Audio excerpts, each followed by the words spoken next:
Important disclaimer and viewer notice. This is an international broadcast intended for a mature audience, 18+. It is designed for global horse racing enthusiasts, particularly those in jurisdictions outside of India. This content may be of special interest to attendees at the live event. Important notice for viewers in India. Please be advised that this content is not intended for your jurisdiction and may conflict with local laws. Please read the following carefully before proceeding. 1. Purpose of this channel: an academic exercise in risk analysis.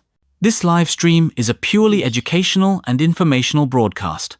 Our focus is on the academic exploration of handicapping methodologies, statistical data analysis, and the principles of risk assessment. Crucially, our analytical framework does not assess the probability of winning. Instead, our entire focus is on identifying and evaluating the potential for financial loss and the inherent risks associated with each variable. This is an intellectual simulation designed to teach a disciplined, risk-first approach to analyzing the science of horse racing. The live format of this stream is essential to this analytical mission. A spreadsheet alone provides only a static, quantitative snapshot.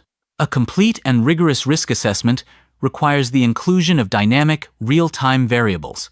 These include qualitative observations from the paddock, the physical condition and behavior of the horses, last-minute changes in weather and ground conditions, and the strategic decisions made by jockeys during the race.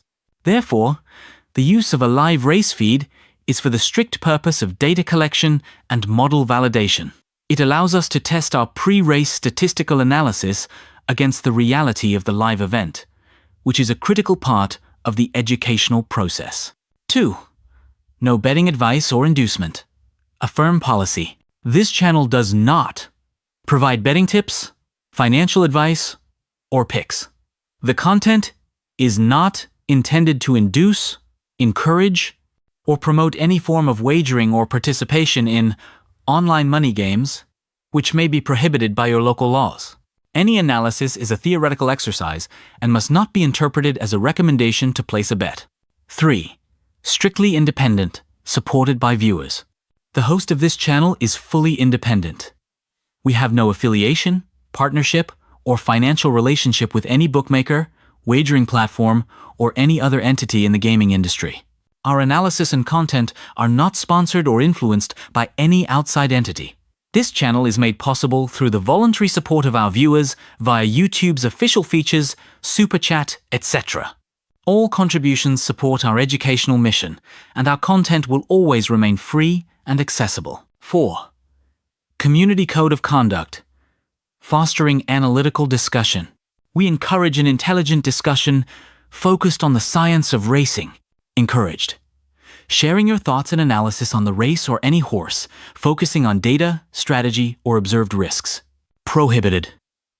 Discussing personal bets, encouraging others to bet, requesting tips, or sharing links to wagering sites. Violation of these rules will result in comment deletion and a potential ban. 5. Viewer responsibility, legal compliance. You, the viewer, are solely responsible for your own actions and for understanding and complying with all laws in your jurisdiction. This channel and its host assume absolutely no liability for any financial losses or legal consequences. By continuing to watch this stream, you acknowledge that you have read, understood, and agree to these terms. You confirm that your purpose for watching is to learn from our methods of live data analysis and the critical study of factors that influence race outcomes.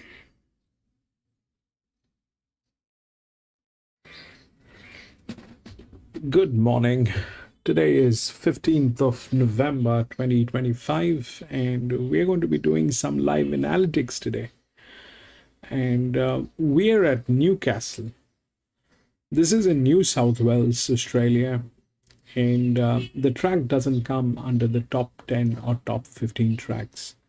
It is a provincial track, and but this is one of the best provincial tracks in New South Wales, and we've got some Group 1, Group 2 races here today, and we will see what we can do with those races here. The ground rating is good, and the last finishing mile from the last bend to the finishing post is about 400 410 or 415 meters, and that's what we have.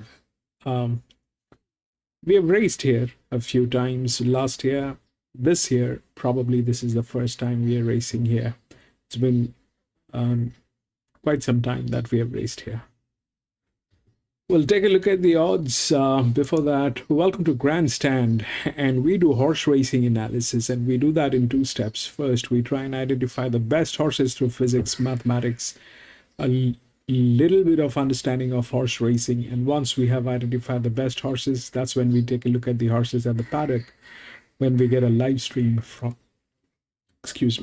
the paddock or the gates. If we find that all the horses that we have chosen are looking good, we wait for the results to validate. But if we find that there are better horses at the paddock or there are circumstantial changes, we often give it a shout out or highlight.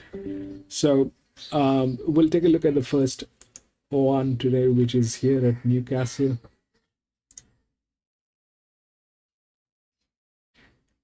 Number 11 has been scratched. 3814.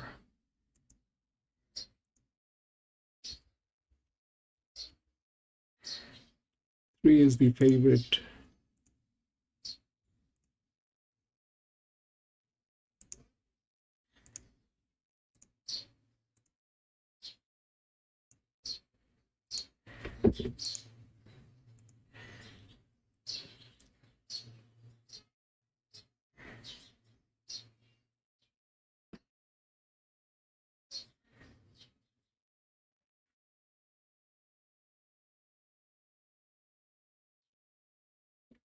So there's practically, we have no data to actually work on this. Three is the favorite. It has one of the best managements. That's all that we can see. It's a colt and filly race. Colts definitely have an advantage on this race, but whether three will win or not, that's a very difficult thing to ascertain from what we have.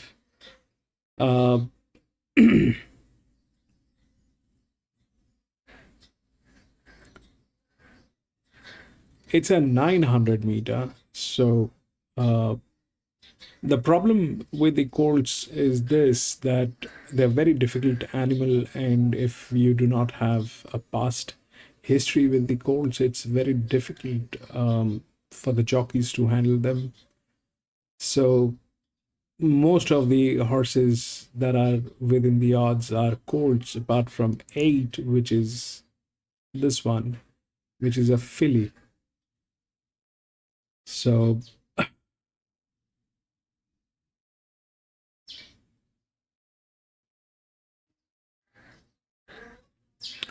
we'll see how it works. This one, it's better that we do not get involved or comment on this one. There's nothing, practically nothing on this race that we can actually take a look at and maybe do something right.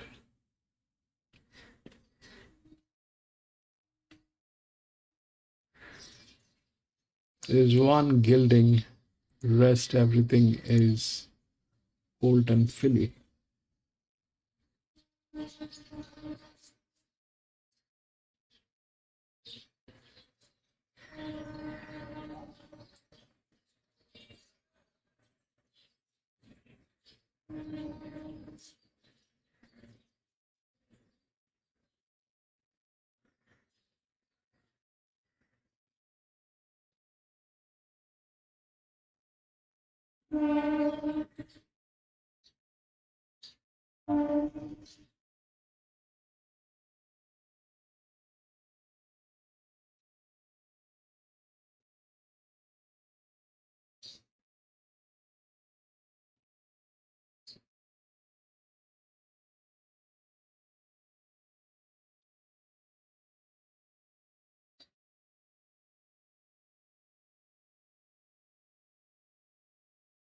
We'll see how it works.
Yeah, they're showing Caulfield. Let's watch Caulfield.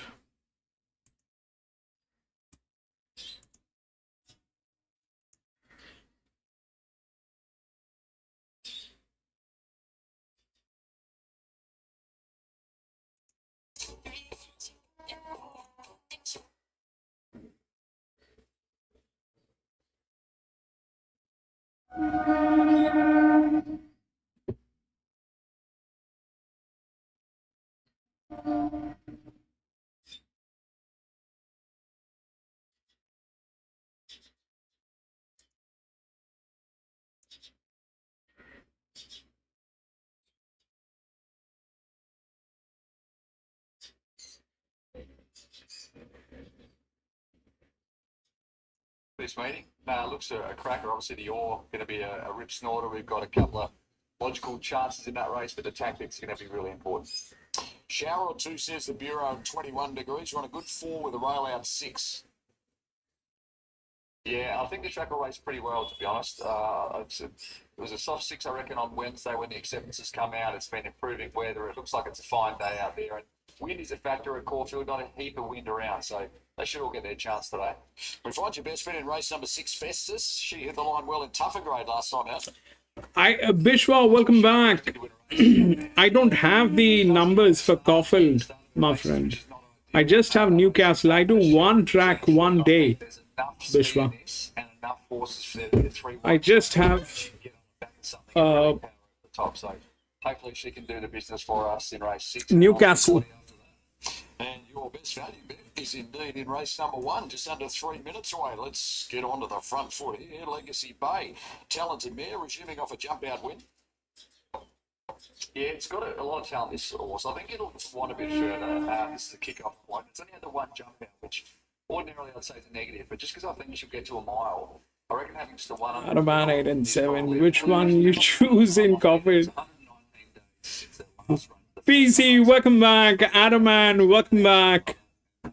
It's been reasonably solid through the tap trade at 950 today. Best fact is just like Gary number 8 with 480. I don't even have the data, Bishwa. I don't know. They're all the same for me. Unless I look at the data, it is... that will be very foolish for me to make a comment. When I make a comment, I validate that with the data. If the data matches, it's okay.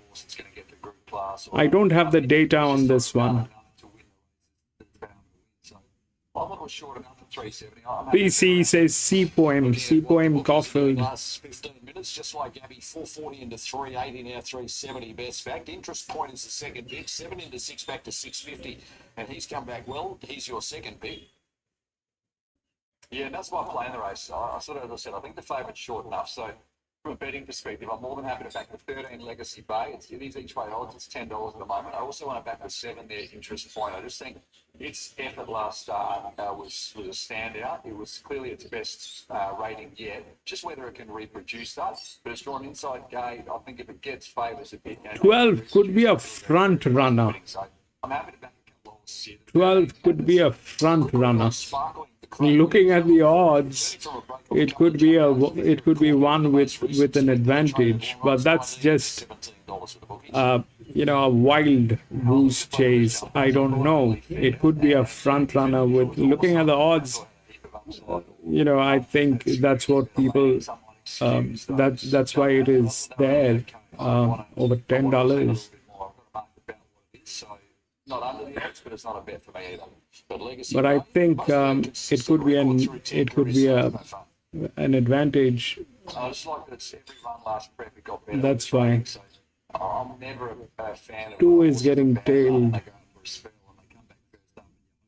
It's just you can put a line through it. Whereas Legacy Bay built every run last prep. She will want a bit further, but I think she's a nice horse. So happy to have something on her, and hopefully she and Interest Point can fight out the finish. Benchmark 74 kicks us off over the 1100 metres, starting all stakes day. Let's head to the track. And Perilous Fighter to come along with also Legacy. It's just trimmed up slightly. Legacy Bay, the single figures at $9.50. Now Fisher comes along.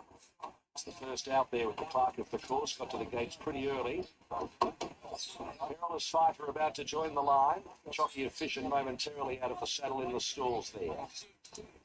Sea Poem about to come along. Sea Poem for Team Hayes with Melbourne Cup winning jockey Jamie Mellon. Last up, Bendigo winner Sea Poem. Now Legacy Bay goes forward and Sea Poem will be the last. First events on all stakes day. Jockey Efficient just settle as yes, Jamie Boss. Efficient just a little bit edgy there. Just waiting for Jamie to get organised. Attendants assisting there. Gracie's Rain out wide is a little bit agitated as well. Now they stand, signal, and they're racing in the first. And Ikasara towards the outside, jumped away well with Gracie's Rain, who's showing great speed after 100 metres, burns across the lead, just like Gabby Ikasara. And Interest Point further back is Sparkling. They're 3 lengths, Fish and Perilous Fighter. They were followed by Legacy Bay, Tarpaul and Hot Statement Last Sea Poem. 700 to go. Gracie's Rain is the leader by a length and a quarter to the favourite, just like Gabby. Interest Point is third, the inside. Sparkling in limited room there and overreacting. Ikasara around that runner, a length and a quarter to Fish and 5 off the lead from Perilous Fighter. Then came Legacy Bay, Tarpaul and Hot Statement, and Sea Poem is last. Gracie's Rain is the leader. Around the turn, 350 metres.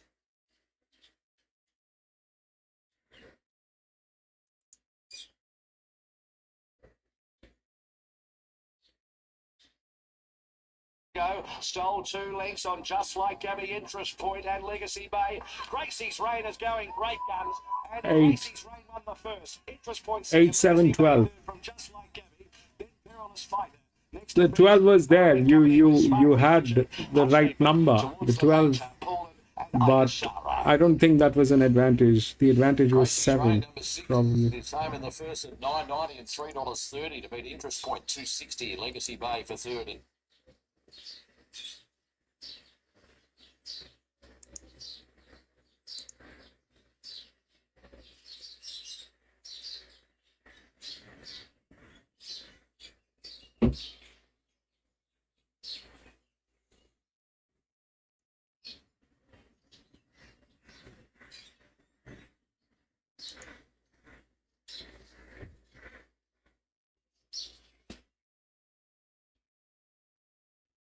Araman had the 8.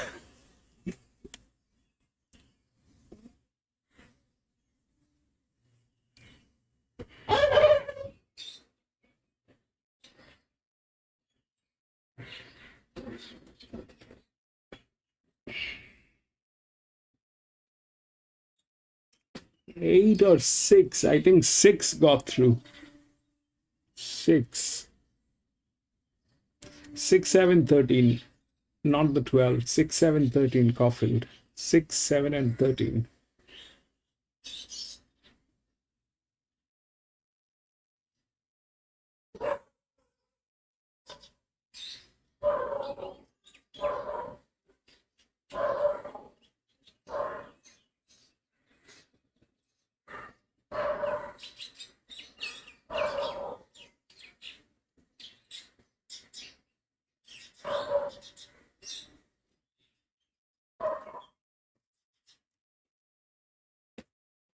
So the first one basically has no numbers here.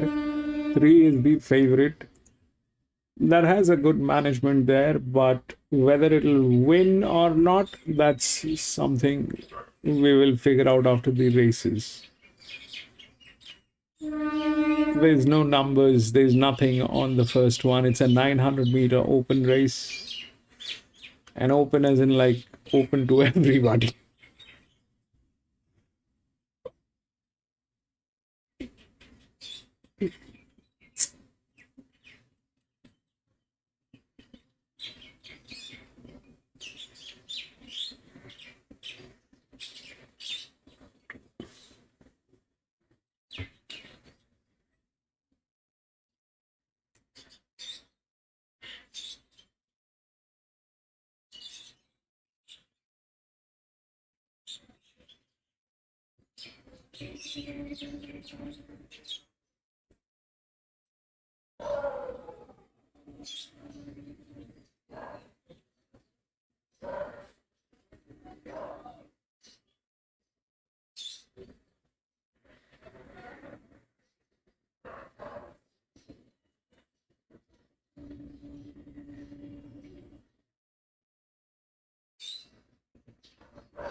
Minutes away from the Max Lees Classic, a scamper for 2-year-olds over the 900 metres to kickstart a great day's racing at Newcastle. CIA is the joint favourite with Mystical. They're both at $4.40, and the Toppy's at $6.50, and then $7.50 and $8.50 as the other two in single figures, horses 4 and 9.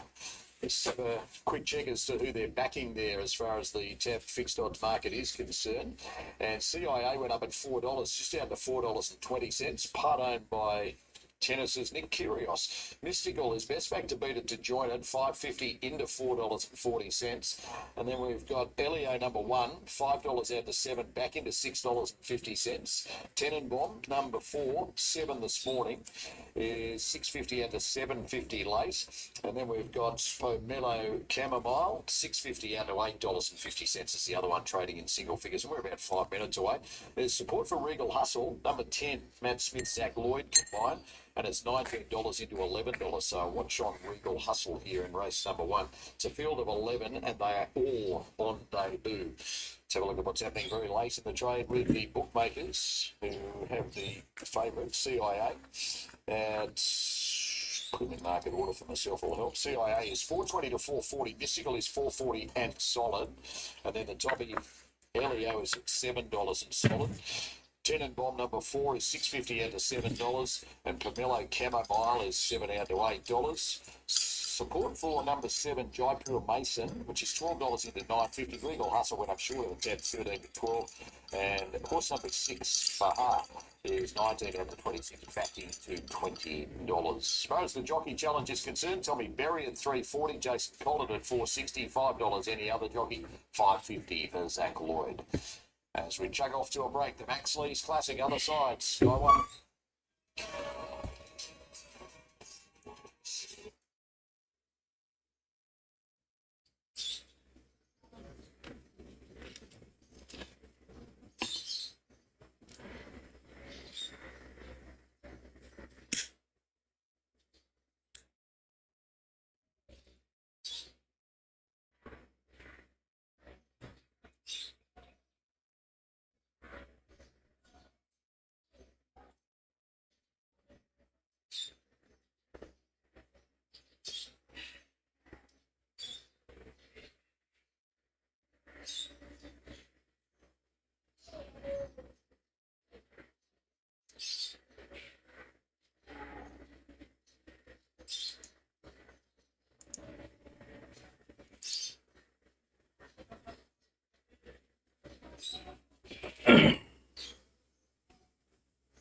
God, Lee, welcome back.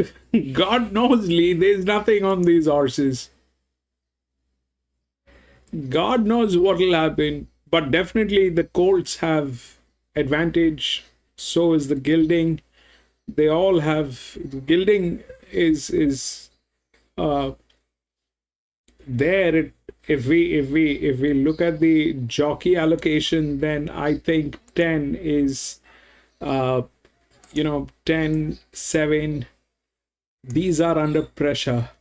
These are pressure horses, and these are with advantage. So 3 probably, I don't know, can work very differently. So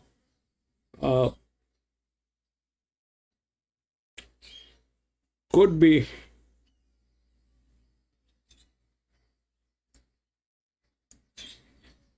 Some of them, I mean, we have no numbers. It is all speculation, Lee. It's all speculation.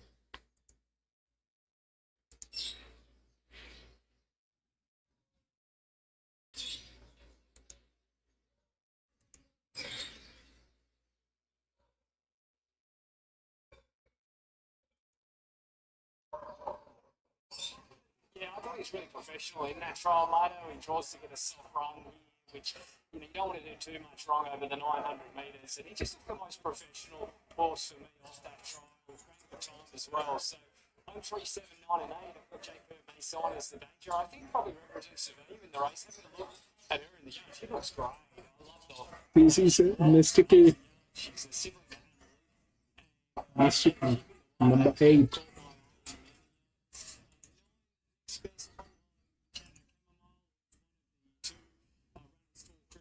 I think this is the one he's leaning towards. That's the best chance of these two to go back in the race. And 8 Mystical, of course, anything Michael Freeman brings into these 2-year-old races, we must respect. She trialled well, albeit in a slow heat. But look, happy to go with number 3 on top. But open race and Jaipur Mason, good each way odds value. And it's $12 into $10. Jaipur Mason attracting interest with the bookies. And longer odds still, Faha, number 6 for Kerry McAvoy, Chris Lees, 19 to 26, back into $16. What's the read, Davo? Second here and third at Wyong in trials. Finished second to the stablemate on Low Chamomile there in the first trial. And then Chris Lees gave the source another trial on November 10, not long ago at all. She improved off that. She was given a nice soft hit out. She's getting a little bit warm in the yard, she was, but I probably couldn't have her in front of the stablemate off what we saw in that trial first time, but she's had that extra trial under the belt, which is going to help. And another watch was Regal Hustle by the tap figures. It was $19 this morning into $11 for Matt Smith, Zach Lloyd. Third at Warwick Farm, second at Rose Hill in trials. It's a dirty work filling.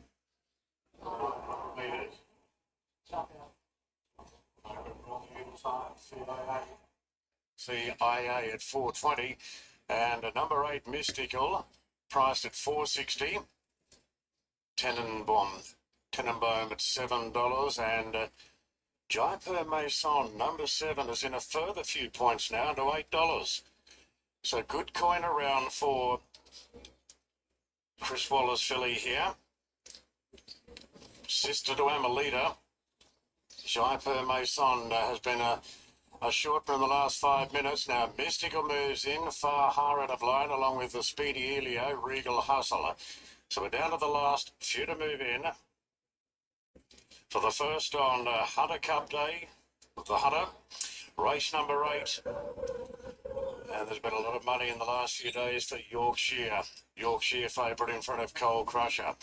Now Elio moves into the gates, the LA Cold Train gained Adrian. And Regal Hustler is the last to move in now. Waiting on Regal Hustle to come up to the outside draw. Well, they haven't got Elio. You should ride her out of the saddle of Elio. I think Farha might be just hanging back a little bit as well. So just waiting on the few more to move in here. Now it looks as though Elio's in. Rachel King now. Faha coming up. So Faha's ready. And Regal Hustle now is the last to go into the barriers. This big day here at Newcastle. We're bathed in sunshine. It's a warm one coming up. And they're all set to go. There's the light. Ready for the Max Lees Classic. Gates are back, they're off. CIA, the favourite, only jumped fairly off the inside. Yamashita jumped fast. Dowes! Welcome back, Dowes. Then came Pomelo Chamomile, Elio in the middle of the ruck, and Yamashita caught wide. Further back to Mystical, then Faha from Tenenbaum. A length and a half to Jaipur Mason from Dynamic Diva, and Regal Hustles last of all. CIA at the 400 leads the way from Final Gift. Then came Pomelo Chamomile, Elio pulling to the outside. Further back to Yamashita, Mystical looking for a bit of room, and Jaipur Mason starting to make some ground, but CIA's going great gun seconds inside the 200, and CIA is well clear. It's a good go for the Miners, but CIA is going to be mystical. 3-6. The inside Pomelo Chamomile, think just in front of Helio. And Shaper Mason was the best finisher of the field. Then Tenenbaum, followed by Regal Hustle running on. Then 3 final and is 6. Dynamic Diva, Faha, and Yamashita was last in. CIA, Nick Curious's horse. 3-8. Race number 1 wins the Max Lees Classic for Peter Snowden at pace 421. PC had 8. $2. Mystical. Maybe the 9 for third, just ahead of the 1. CIA makes a statement there. Lee. Russian Revolution and Newcastle. That thing won. With 9 big races to come. Well, every Saturday afternoon, of course, has become tap time. Fantastic excuse to get to the local, buy yourself a schooner or two, a chicken schnitzel, perhaps, and talk to your mates and have a decent afternoon on the tap punt. And that's exactly what Kirsten Duke is doing this afternoon. This afternoon, you are at the Ivanhoe Hotel in Manly. I've been there myself. Great puntatorium. Hi for the first time to you today, Kirsten. Hey Marto, yeah, we're in a good location this Saturday. All right, we'll go to the next, which is 2. We'll take the odds.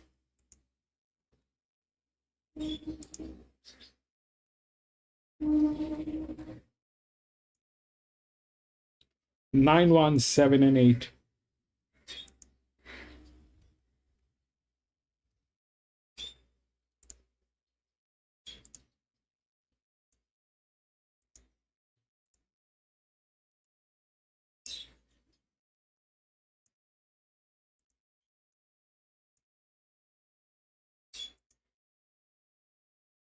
The benchmark 72.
Looks like the odds are right. 9, 1. 9 is the linear. These two are drop in class. 9 is with 18 with a jock, so there should not be a problem. 1 is the 5-year-old gelding with advantage. And then it falls, so it'll either go to 7, which probably is a mismatch. It should have dropped. It did not. And here is that is a 51. Here is a 52. But this is good. So after that, where it'll go, it is very difficult to assume. But 9 is the linear, and here is the advantage. The other one, the 3, which is up here, is not in a great shape. But but it is a good fit. It's a good fit. So that 3 is a danger. The 3, how that 3 is going to react is something that I don't know, because this is the first one we are going to be doing here today. So the 9 looks okay. 9 is the first one through the rails. 3 is in a very bad state, but it is a very good fit on this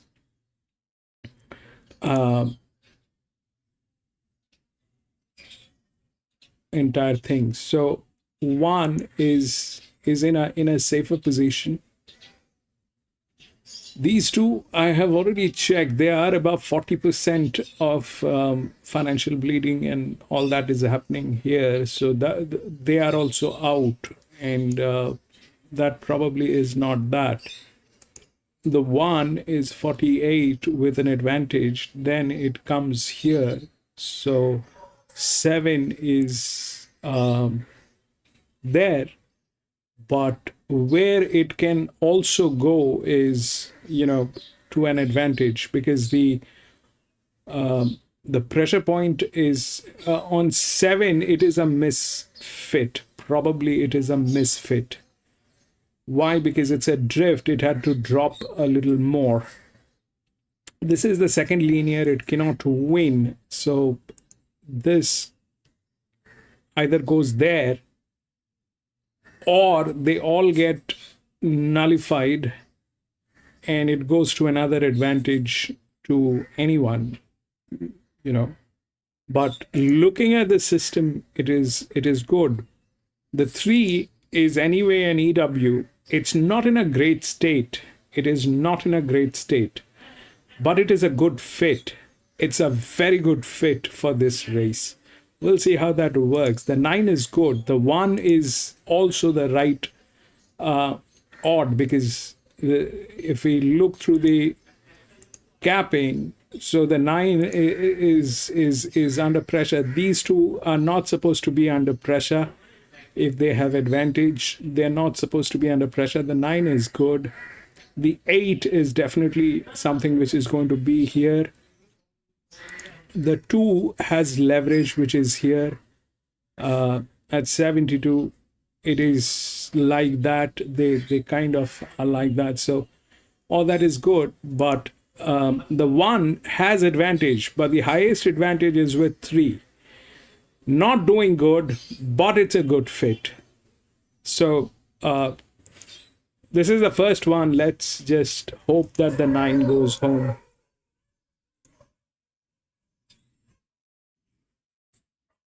Dumben. 12.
Just trimming up from 440 to 420. So how the betting ends wasn't how it started this morning. That's more than fair to say. Here's the Rascal coming up.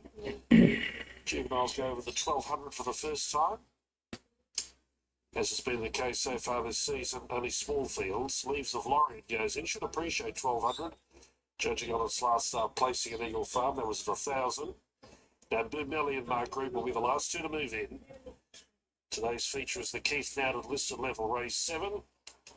And of course, next Saturday, the Summer Carnival officially starts with the big balloon. All right, running very late there for the pipe opener on listed Keith now, Dave. That goes to Sky Racing 2, but take note it's also live on Sky Thoroughbred Central. Here on Sky Racing 1, we're pushing on to the second on all stakes day at Caulfield. It's at the 1.5 miles, and it's 3.5 That was fine, Doobie. And James Jordan Black runs off a good tough win at Randwick last time out. It's your top pick here. Yeah, it's top pick. I sort of would like to see it drift a little bit further to get involved, but you're right. It got the tempo to suit. Last up, they rolled along at a good speed, and Tom Markman got the best out of him late. He's quite a tough horse. He does stick on when challenged, so he's going to get to the front again today. We saw the leader in the first race, albeit in the chute, was able to lead and win. So we'll learn more, I suppose, after this race, first one around the circle, to see if they can make up some ground. But he looks well placed here. There were a couple I thought could beat it, though, at prices. And your second pick is number 14, and that's Move On In, and that's at a better price. It's $10 into $8, attracting interest tab fixed. I think it's ready to peak here, this horse. I think it definitely wants a strong tempo, comes into this third up, and I've had 29 days between runs, but it gets a little bit of a weight pull. I just feel like this could almost be its top run for the prep, so I'm happy to have something on it. It's sort of $7.50 at the moment. Fixed, it'll probably be a similar price on the tote. I'm happy to have something this way on it. I think it is well placed. The other one I didn't mind was the 6 Tyke Myson, who's getting easy. They'll probably jump close to $13, but it's got an each way chance as well. Currently $9.50 out to $12. Black Run is the favourite, $3.20, $3.70 back to $3.60. Second and third picks have been the two best back to beat. Let's start with Hot to Go, number 13, which is $6.50 into $4.60. Ticking along well this campaign. Good tough win at the Valley last time, huh? Yeah, Matt, I've never had a lot of luck with this horse, to be honest. I made it the best each way play of the day. One day it had no weight, it was a couple of runs back, and it had the right run in behind them, and it just very plain, I thought. Then last start, it caught that really strong tempo and was able to just glide home over the top of them. It doesn't have to get a similar run here, but I've got it marked about $8, so I left it out. Currently sort of $4.80. I thought it was short. 113.10. And Almerac attracted some early interest, but is now $8 this morning, $8.50, $7.50 back to $8. And Move On In, the one that is your second pick, is $10 into $7.50, and now best back to beat the fave. Let's have a look at what's happening late with the bookies here on race number 2. Sees Black Run $3.30 to $3.60. Hot to Go went up shorter than tab, $4.40 to $4.80. Move On In is $8.50 into $7.50. Almerac number 9 is $9 into $7.50. And then just going back out to $8. Back in grade from 84 to 80 company today. Man, he's been freshening back to the jump outs here. There's a couple basically. If Almerac or Hot to Go are able to win, you can rest assured I've had a losing result on the race. I just thought they were both risks at their price, and the shape of the race means you end up having to back a few. I thought Move On In was the best of them, certainly each way. Not against Tyke Myson, as I touched on, and Black Run. I said I wanted sort of $4 to back it. It'll get close, but it'll lead and be in it for a long way. Just a little bit. Not apprehensive, but I was a bit worried to see how it would go for Ryan Houston, apprentice, taking the reins on a horse that needs to roll along and does come off a top mark with Peach last start. Really late, they're backing half the field here. No, Lee, I don't. I don't have the data for Caulfield. I don't have the data for Caulfield, Lee. 21 into 18, even Highland Glory 41.51 back into $41. 6 of the 12 lining up here is last start winners. Vishwa 14. Yeah, it's a really even race, but also See, I think 1 and 13 are probably the first and the second linear. So it's a 2400 meter. If you have a 5-year-old mare in there, a 5-year-old mare is a very good one on an each way on 2400 meters. If you have a 5-year-old mare, I don't know if you have that, but they're very good at this distance. Terrific. Hutch makes a great scene as they move into the gates here, and that's Tyke Myson on the right of screen. In the Linears are very difficult to win 2400 meter. A high pressure horse is it's not very common. It is not very usual that a high pressure horse generally wins. I don't know if they are high pressure. I do not know if they are first or the second linear. But that's my take. It's a 2400 meter. It'll take a lot of effort to be there. But a 5-year-old mare, if you have a 5-year-old mare, that's something that is, if it is okay to look at, then it is good. To go and attendant with Gates in barrier number 3. Ready and racing, and Gates jumped away cleanly from barrier 3. It's one of the initial leaders. Tyke Myson is also having a little bit of a look for the lead with Hot to Go. Move On In is holding its position on the fence, and out wide is the favourite Black Run. So they thunder past the stand with a lap to go. Hot to Go took it up from Black Run and then Gates on the outside. Next in the field, Move On In. Tychmice is just trying to edge across and get one off. It's almost there. And then Lodbrock, followed by Genrachiro, and then came El Marak out 3 wide from Highland Glory. Next is Metaverse, 2 lengths away, El Rise, and Harland is last of all. Hot to Go is the front runner, 1,800 metres out and steadied by a length and a quarter Black Run, who's just getting up on the steel now as a result, but at the back of the leader. Gates the outside, a length and a quarter Tyke Mason, followed by Move On In at the 15.50. Almarac is 3 wide, and then came Lodbrock, 3/4 of a length Genrachiro, a length and a quarter Metaverse, and then came Highland Glory, Elmer Rise, and last of all is Harland as they climb the hill at the 1,400 metres. Hot to Go is dictating the tempo here by a length and a quarter. Second is Gates, and third is Black Run, and fourth is Tyke Mason, who's one off the fence getting a lovely run as they reach halfway at the 1,200 metre marker. Move On In as fifth on the rails, and then came Elmer. Where is 3? 3 is back there. One off. 2 for the back is Genrachiro, Lodbrock, 2.5 Highland Glory. They were followed by the outside Metaverse, second last in the race Elmer Rise, and last Harland. To the railway side, 9.50 out, and the leader is Hot to Go. He's had every chance by about a half length. The Gates getting a bit closer. Black Run, third on the inside. 8 now, yes. On in Elmerac. Then came Lodbrock thinking about a move from Genrachiro, Metaverse, Harland. Come on. Elmer Rise is getting going from the back of the field, and Harland still last. Hot to Go and Gates together, 600 metres to go, and Gates now gives Hot to Go the stare approaching the bend. Tyke Mason is a length away, 3 wide, about to stake a claim. Black Runners on the premises, fourth offence, and then came Elmerac. Move On In, battles on, and then came Elmer Rise and Genrachiro. Gates up to Hot to Go. Black Run's hit a brick wall behind those. Tyke Mason has the momentum out wide. Hot to Go had a kick at the 200 metres. Now Black Run got a gap, and Tyke Mason the outside. It's a good finish. Hot to Go, Black Run, Tyke Mason, and Elmer Rise Lake the outside. Black Run kicks at the 50 from Tyke Mason. Black Run the favourite, surges, and Black Run. 1. Tyke Mason, Elmer Rise, Hot to Go. 1. 113. Was Lodbrock. Tiring in the race was Gates. Move on. 162. At the end. Black Run just needed the run. 162. Adamant. Adamant had 1. Caulfield.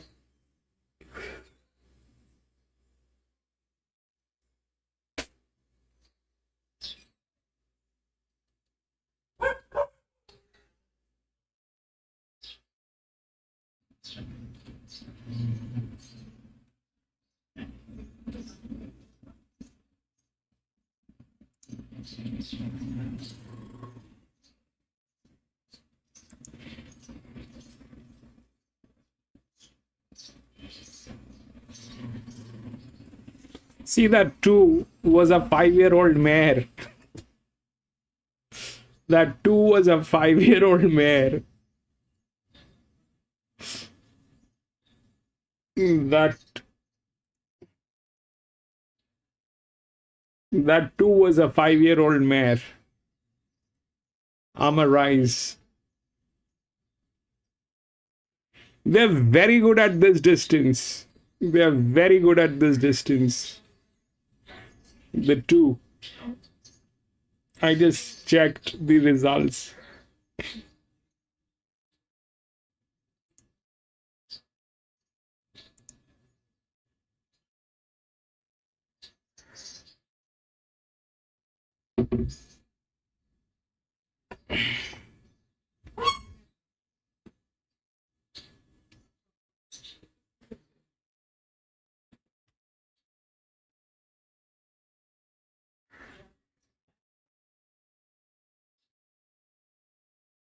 If you have, as far as I remember, all the races that we've done on 2200 plus, I'm not talking about Melbourne Cup and all that. Those are not the ones that I'm talking about. But any of those races that we've done on weekends that were on 2200 meter plus. If you look at the results, you'll get a 5-year-old mare in almost 95% of them. There are exceptions where either a 5-year-old mare was not present or it was extremely, extremely bad.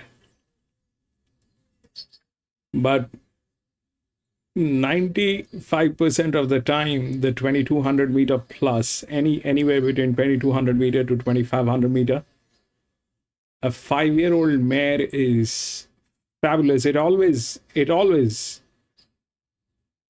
gets there.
Also, I've in the membership, if it is I'm kind of struggling financially with this channel very much. So if you are in a position to support, and if you want multiple tracks to be covered for a particular day, I've created those membership tiers where you can, membership tiers where you can sign up and send me a notification, and we can do multiple tracks. But to do that, I would require a certain amount of, financial assistance, because it is expensive. The resources are expensive, and honestly, I at this point of time, I don't make money from YouTube that I can actually do whatever I want. So that's not the condition with me right at this point of time. So if you are looking for multiple tracks, those things are possible, but I have created a tier. You can add 2 tracks, 3 tracks, whatever you want to add, you can add those tracks. And I can do those tracks at the same time. But this is a community, so the community is something that it's my honest submission that I need financial assistance to do that. I do not have the resources readily available. But if you are in a position where you want those tracks to be available, the ones that you want, those things are possible. You know, the membership tiers are there. So if you sign up and send me a notification that you want that particular track for Saturday or or any days, we can do those tracks. Tuna, welcome back, Tuna.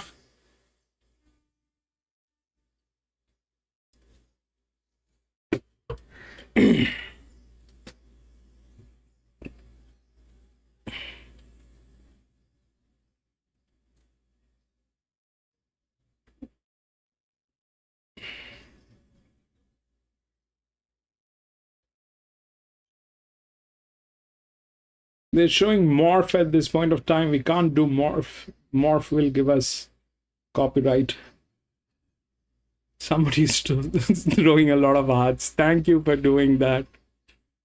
Even I want to get a lot more engaged with this one. I want to do a lot more than we are actually doing at this point of time. But it's a kind of a juncture where I am. I have to pay my bills.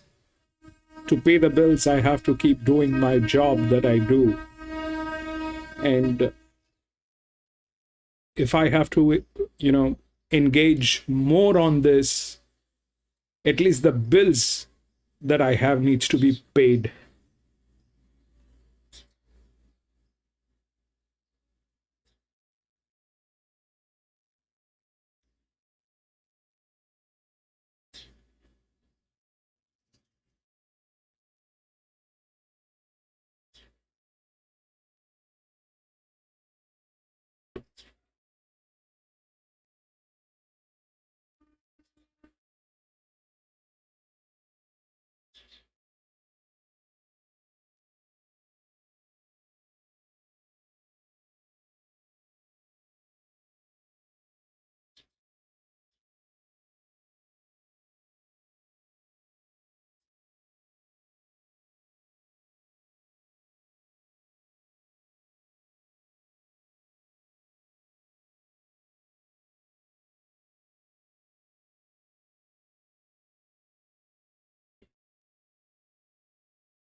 Tuna, thank you for doing that, Tuna. Thank you so much for I can't put a like on this, but thank you so much.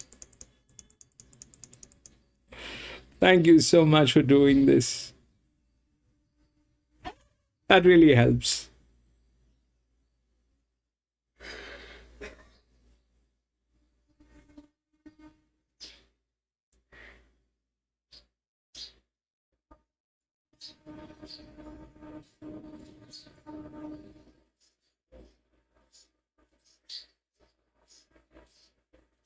My wife is telling me, Rexy, welcome back.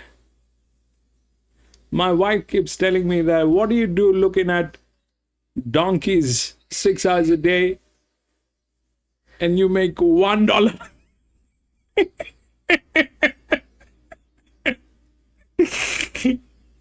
I literally make $1 from a 6-hour stream, on an average. So my wife keeps telling me, what do you do looking at donkeys?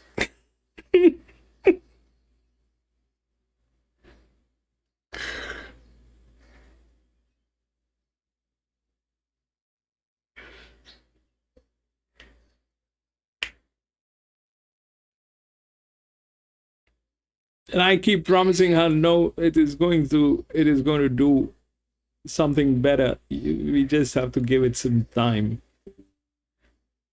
It's just been 2 years that we are doing this, and I'm actually very lucky that I have made so many friends around the world. I mean, during the initial days, this thing wouldn't have been possible if the support did not come from PC.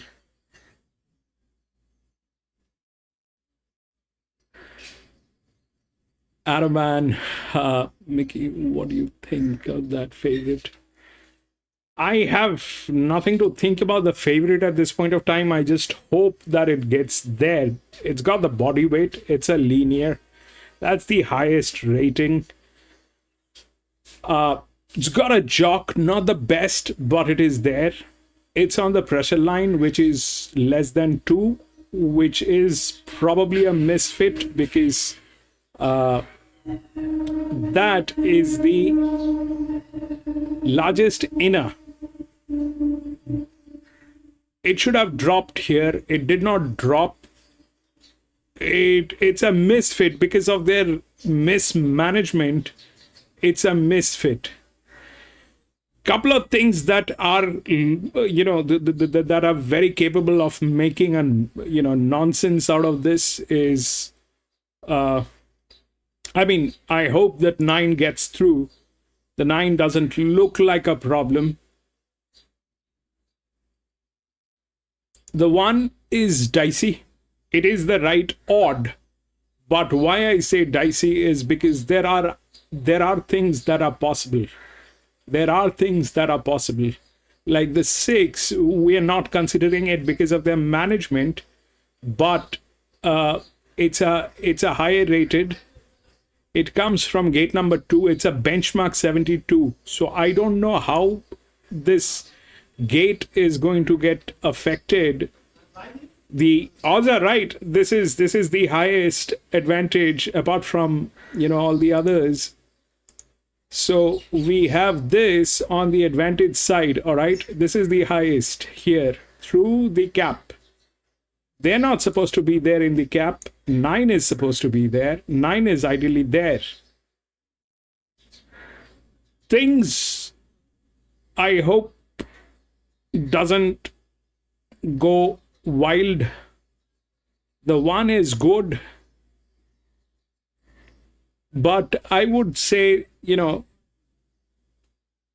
just wait for this to get confirmed today.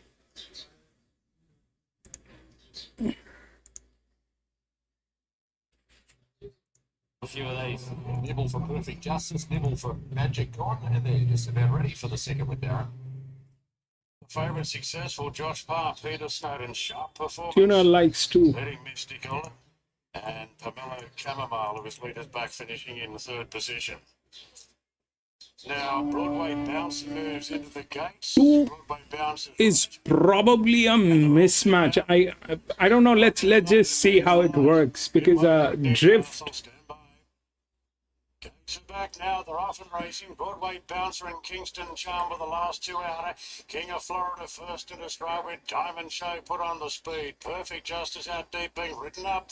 Magic on 4th on the rail, followed by Prince of Swords going around the field. In between runners is Cassie's led, followed by Broadway Bouncer up the fence. Kingston Charm settled back. Now the favourite is 3rd last. Strawberry Impact from General Soho. And Chapala is the last one. It's the long price King of Florida in front by a length and a half. Getting to a clear second now is Prince of Swords, and Diamond Show in 3rd in the orange, just taken hold of there. We'll get some cover as Broadway Bounce improves underneath. 2 after Perfect Justice, then Kingston Charm from Magic on 1 off the fence.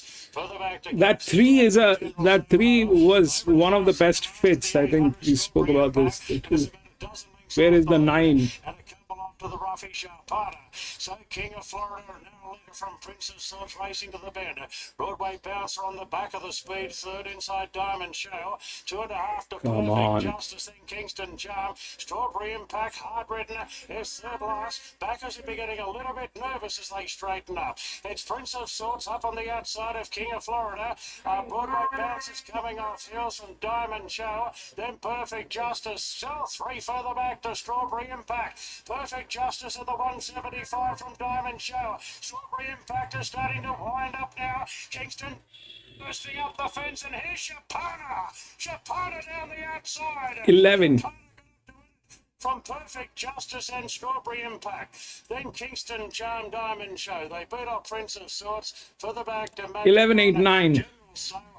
Cassie's Lad, Broadway Bouncer, King of Florida. The two on pace runners got really tired. Japana, didn't it? Got strong as the race was nearing completion, and it rolls over the top and big. 11, 8, 9. 11, that 5-year-old mare under, that was, man.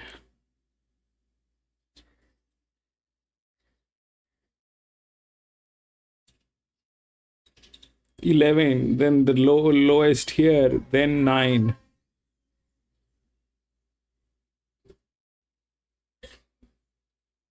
$1,600, $135, $136 is here.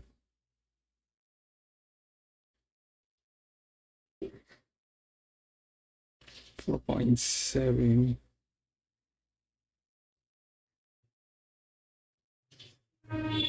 Very bad. Very bad, actually.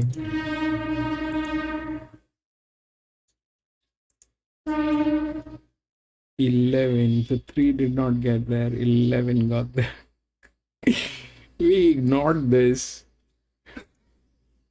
We ignored. I mean, come on.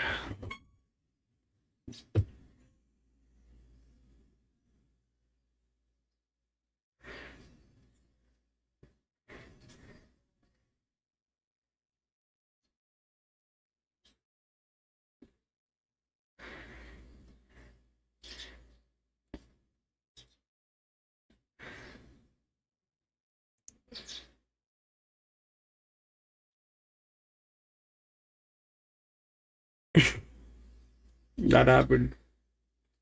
We'll go to the next. I don't know what they're showing. Let's see what they're showing, then we'll go to the next.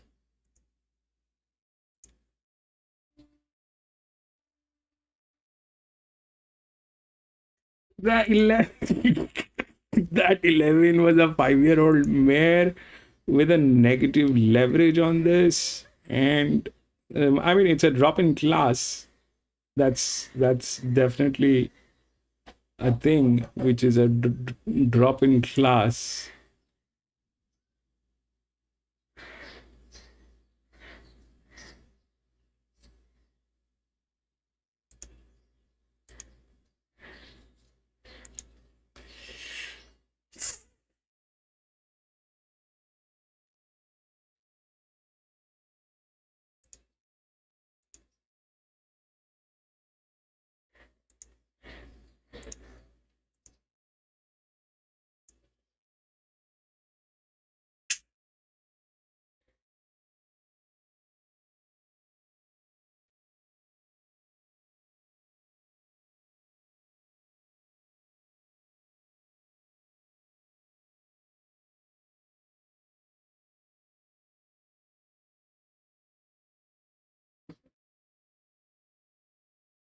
Doomben, yes, they're showing Doomben. Wait, I'll put on Doomben.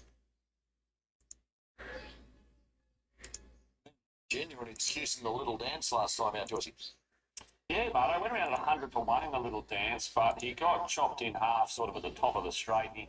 I'm not saying he would have been anywhere near the finish, but it certainly knocked him completely out of contention in the little dance. And as you said, prior to that, he hit the line well at Scone over the 1,600 metres. He hasn't won for touching 2 years. So, look, I think you're entitled to get a big price if you want a back steel blade, but obviously a few punters out there maybe just hoping Mr. Buster, stubbed his toe today, maybe the wet track, soft 7 not Mr. Buster's ideal ground. I mean, there's a couple of little holes you could try and punch in his form, but it's pretty hard. He's 2 wins at Eagle Farm and Doom, and they were dominant. That jockey on 9 is I mean, I don't know what he was thinking. He did not have the pressure to do what he was trying to do. He was riding. He was selling. He comes here, we're not reinventing the wheel. I mean, he's $1.40. Well found, a couple of ones next to his name. And it is a staying race. You can always get upsets in these races. It's a small field. Tactics will come into play. We've got the right jockey in Ben Thompson, although in saying that, Ryan Maloney was a force for both of those wins. And I don't think he's a tricky horse to ride, but he certainly doesn't have any early speed, and you wouldn't want him hitting the front until probably the final 200. 4 is a rat. To Ben to work out, apart from tactics, maybe. God knows what that 4 is. You'd be surprised to see that be. Your second biggest But looks like by the looks of it, it looks like it's a linear. It cannot be that short a price unless it is a linear. But farm when the money came at really big odds, and obviously the gear doomed is them. getting these horses, try horses. They pick them up over a trip. They keep them happy and healthy, and then they sort of hit their little patch of form. So as counters win the other day, was that it, or is there another one coming? I think that's what you've got to think about. 2,000 meter. 2,000 up till 2,000 meter linears win. Up till 2,000 meters, it is not a problem. If that's a linear, up till 2,000 meters, it is not a problem. The problem starts after 2,000 meters. Counter and Nick Spur, the last two to move up. So we're just about set for the second here at Doomman. Mr. Buster heavily back to the short odds. $1.40 tab fixed. Counter joins them. Starter switches on the red light, picks up the button. Set to break, they're off and racing this time. And they jumped on an even line. Mr. Buster began nicely. One of the first to go out wide was Counter, showing early speed, Naval Connection. Getting away in third was Steel Blaze. Mr. Buster in fourth and Nick Spur. 6-4 at Doomben. I mean, if the 4 is the linear, then it is not a problem. The 2,000 meter is not a problem for a linear to win, unless the jockey tries something extremely funny. The box seat, Mr. Buster in a beautiful position. The odds-on favourite travels fourth, 1 out and 1 back. Fifth, the inside was Nick Spur, covered by Tabble-Doodle-Doo and Connecticut. Basically, the race is over at the moment. He's 3 weeks behind the field in last position.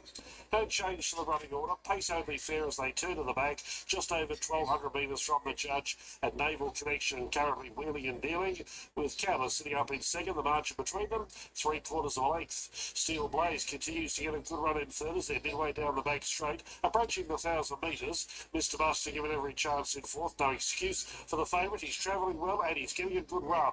Then Nick Spur inside of Tabble-Doodle-Doo, and Connecticut has now joined the field at the tail end. Up to the back bend, just over 800 left to run. And still they stay in the same order, with Naval Connection currently calling the shots for the first time.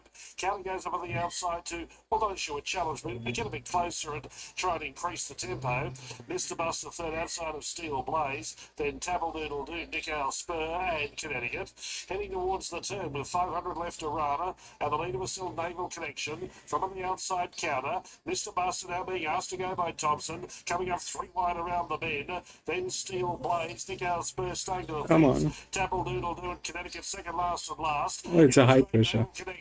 Grabbed firstly by Counter. It's a high pressure linear.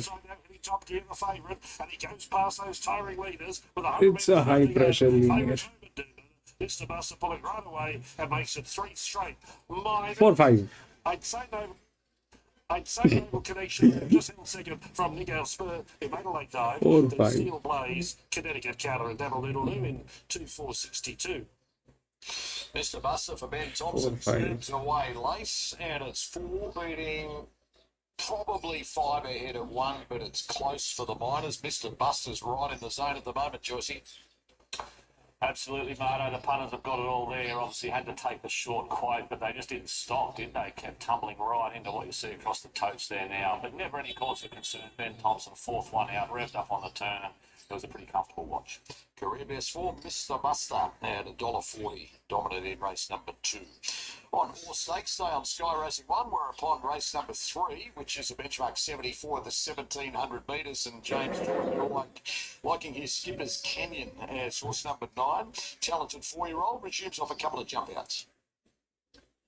Yeah, it's an interesting race there. I'm sort of Rat Minister failed. Rat Minister generally doesn't fail. Rat Minister is very good. But where he is, it's probably very late. It's a big advantage from that inside gate. It'll sell. I think the box probably have a good margin, certainly on top selection. Skipper's Canyon a bit close to the last. I was hoping maybe Sigiriya Rock from 10. It's drawn just outside Nation's Call. I'm hoping Nation's Call goes to the front. Sigiriya Rock sort of comes across and sits handy, but it's a fascinating race, this one. It's the favourite with the 10 fix for number 370 this morning, late 3 to 320. So benchmark 74. How will the 11 get there from gate number 14? I don't know. At Caulfield, all that thing doesn't work. At Caulfield, at benchmark 74, 11 from gate number 14, which is a 4-year-old gelding. I don't know if that's that. I just think it's a really nice horse. I think in 14, 13, 12 months' time, if you look at where all these horses are, 3, I'm confident 6, Skipper's Canyon and Sigiriya Rock will be well in front of the rest of them. So just whether the conditions suit today, I suppose you always want to see the market go with you. The market's sort of with me with the 11. Sigiriya Rock is solid, but market just moving away from the 9. I think that's because of the map disadvantage, if you like, but I think it's got a lot of talent. And longer odds, opening address for Thomas Stockdale, Liam Howley trains, number 3, $23 when they first... I don't know, the 11 is from a very tricky gate. We just raced Caulfield 2 days ago, man. That track doesn't support the wider gates until it is benchmark 84 and all. It is a 72. 72? 74. Get somewhere near its peak. It's not on the best of the on paces last start in a race where the back markers had their measure. It maps solid from that gate. It's drawn 4. It's a good gate for it. It'll settle probably keen, probably close. With those, I know it's 1 length, but I still think it's more likely to make it keen and race a little bit closer to the speed. Last 15 minutes with bookies, nearing Liberty 330, 320, Sigiriya Rock 440 into $4.20, Skipper's Canyon as your top pick 460 under $5.50, was $14 into $11 when winning first up last campaign, went on Australian debut, the former Kiwi. It did, and its next start, it was really heavily back, just got a bit too far back, but ran really well. So I guess that's a concern, just how far back it gets. I'm sure it's a very nice horse, but I do concede it's going to give them a bit of a head start. So if you're wanting the safer option, I'd probably say the 11 Sigiriya Rock. 12 and 9 Caulfield. That's it. Nearing Liberty will get the run of the race, but it's still short enough. 9 is okay. 9 and 11, the 2 unforgiving. It's an even race. I'm not against the favourite. And at longer odds, there's been nibbles politely done. Masterful, number 12, and even Tarview, number 15, which is 81 over 51 for the Royal Thrills. Let's get them out. Gate number 7. That's also okay. Terrific hunch. Interested in this horse here, Nation's Call, going into the stalls, taking a wide alley. It's on the quick backup from that bulk track at Flemington last 11 is difficult. 11 is gate number 14. That's probably the last gate.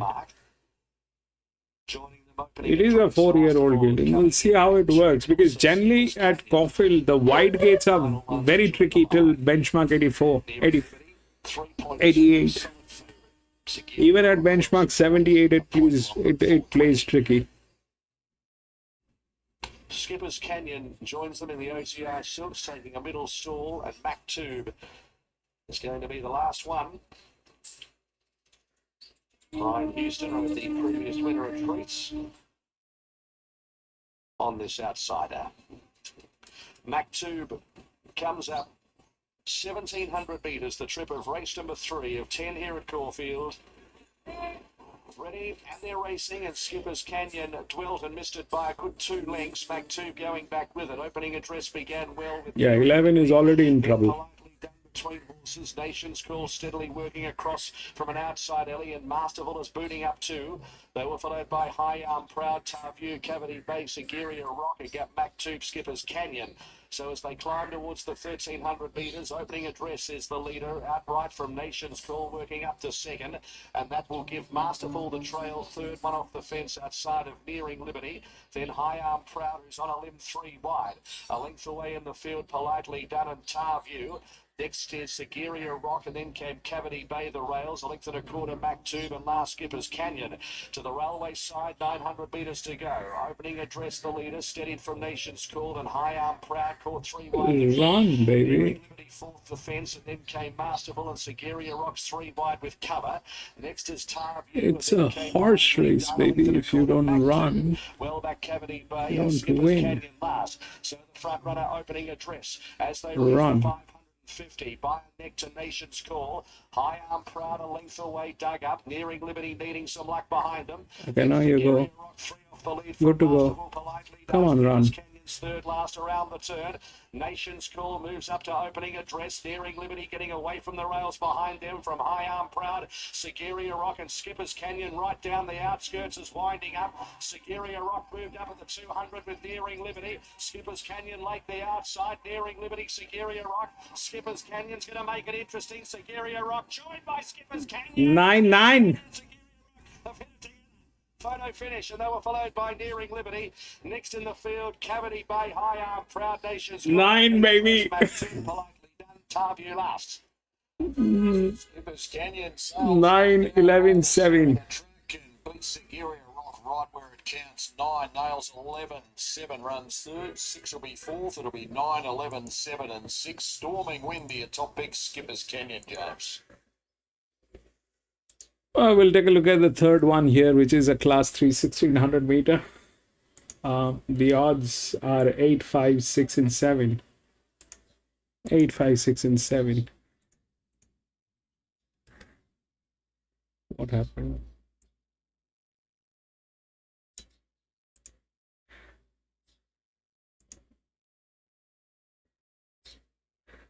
Eight, 5, 6, 7.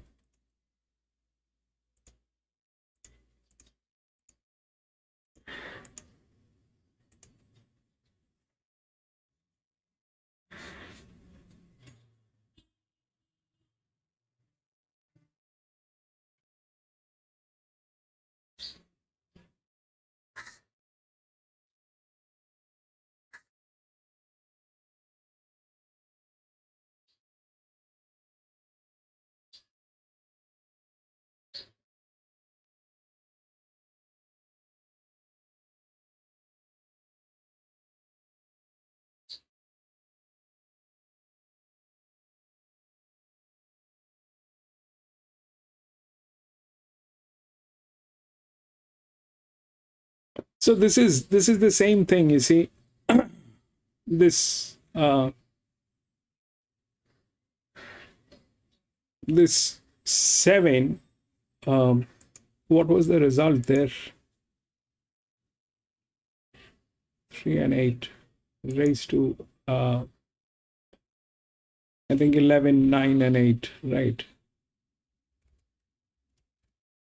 11, 9 and 8, or 11, 8 and 9.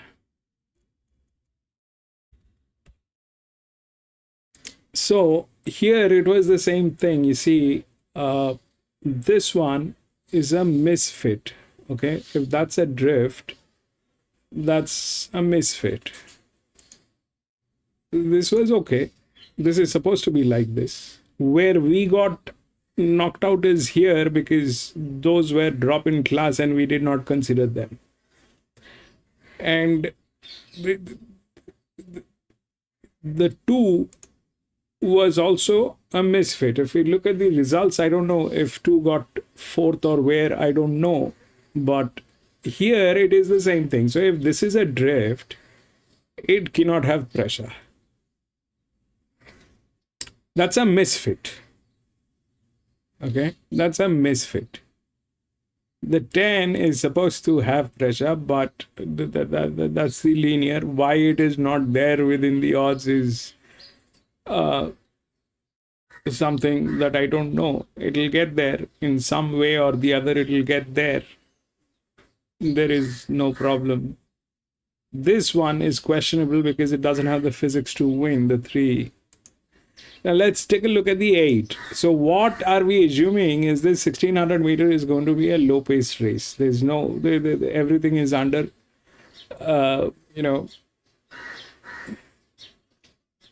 everything is under low pressure. That's the highest rated. Okay. This one is higher, but this is a misfit. I don't know if that 5, probably a position in place because it has the rails from one side. This one actually is something that has the physics. The other one which has the physics is this one from both sides. All right. So that's a 7-year-old gilding. That 9, it's 35, 36. 8 is better, definitely. And then 78. This is from gate number 12. How that will work, I don't know. And then we get the physics on this guy, which is 12, which is a low pressure. And 10 definitely is the linear. Okay. But we also have them.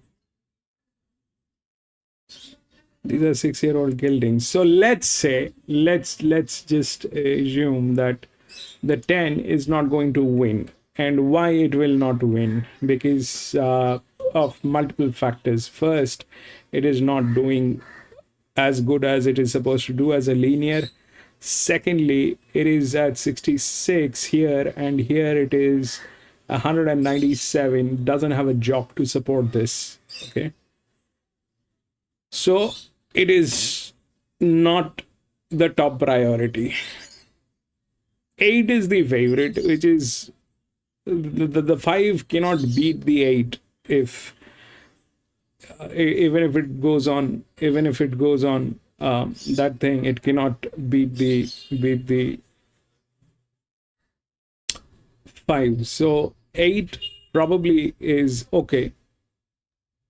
Where it might get diluted is this, that since it is all low pressure,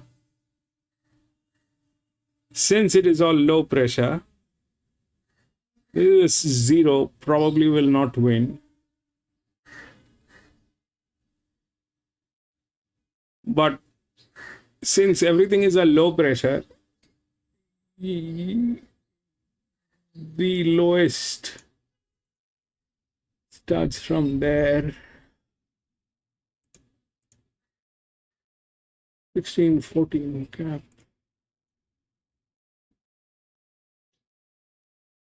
3. Very bad state. This is 13 to 5. It's like that. Then it is all like that. It is one of the highest.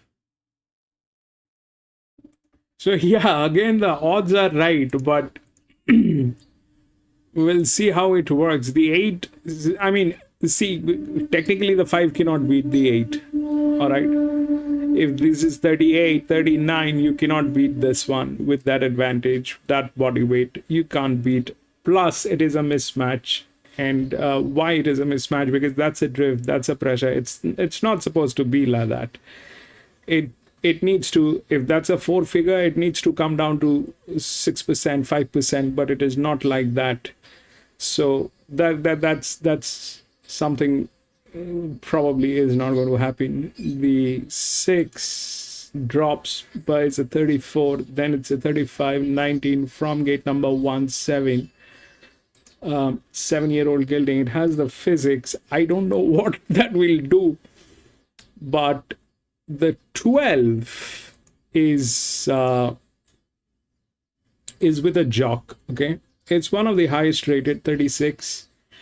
No negative leverage. This one is also a 36, negative leverage, 6-year-old gelding, gate number 13, but this one is a 4-year-old mare, right leverage, and has a jock, so the 12 is a check.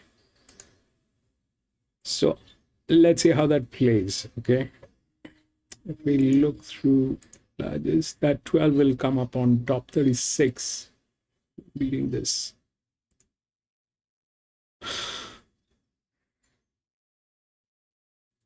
I mean, we are hoping that the 10 will not do anything. It is not in a position. That's a lot of pressure. The jockey is not there. If we look at the jockey, where is the jockey? Jockey is the fourth.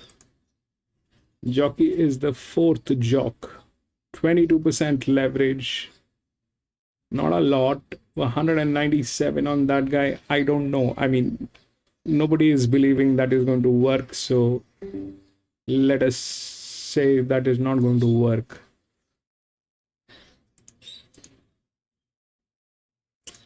So that's a 36, that's a 38 at 5, this is a 36 at 3, then we have a 32, 33. The only question is here about that 7-year-old gelding, which has the physics. You don't need a jock, but it has the physics to do this. And the right leverage. It's a 7-year-old gelding. I don't know how that'll work, but it's from gate number 1. 1600 meters. That 12 is a check. I like the 8. 5 probably is not the threat. 5 probably is not the threat. The threat could come again from somewhere absolutely unknown area. We'll see how that works.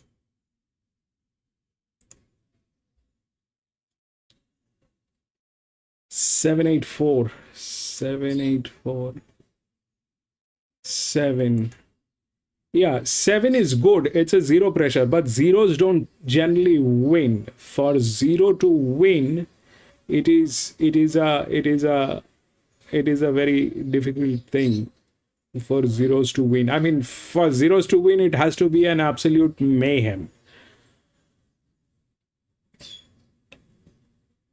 At a 415, that I mean, could get a place, low pressure, but I mean, this is a 31, that's a 31 at 12. Why would that get anywhere when this is at 0? And there's a 34 at 66, doesn't make sense. 36 at 3, 38 at -5, and that's 39 at 18, which has the rails. Probably, maybe, if it gets a place, it gets a place. But beating 8 probably is difficult. Beating 9 could be very difficult. If that 7-year-old gelding runs, I don't know what it'll do, but it doesn't look like, you know, they are good. They're not bad. Yeah, they're good. And the 6 definitely is good. The 6 is also good. It's a good fit. It's a good fit. And that's a drift. That's a drift. That's the pressure. That is how it is supposed to be. It's a drift. That is how it's supposed to be. But for that to work, it had to be this one. The 10 had to win. The 6 was probably the next. But that's not the scene here. It dropped here. So 38. 8 is the one. Then this one has the rails, everything. But that's a misfit. So that 12 is a check.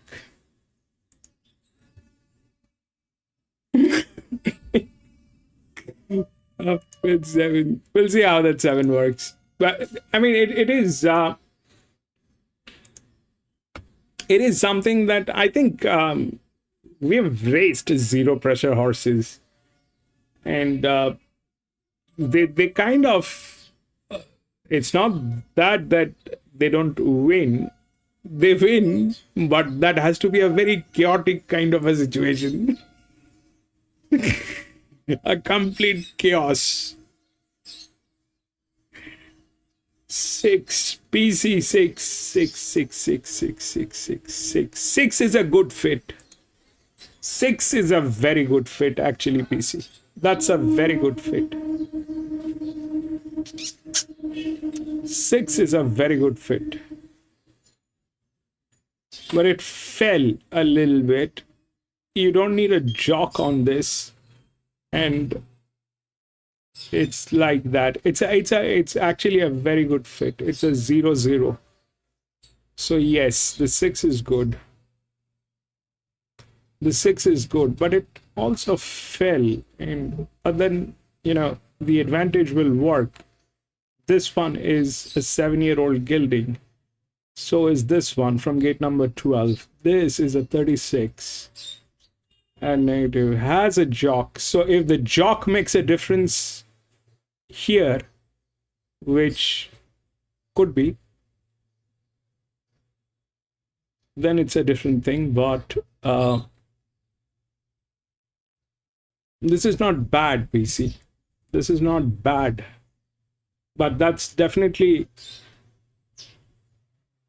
if 7 won't win. 7 winning. 7. 31 at 0. Drift.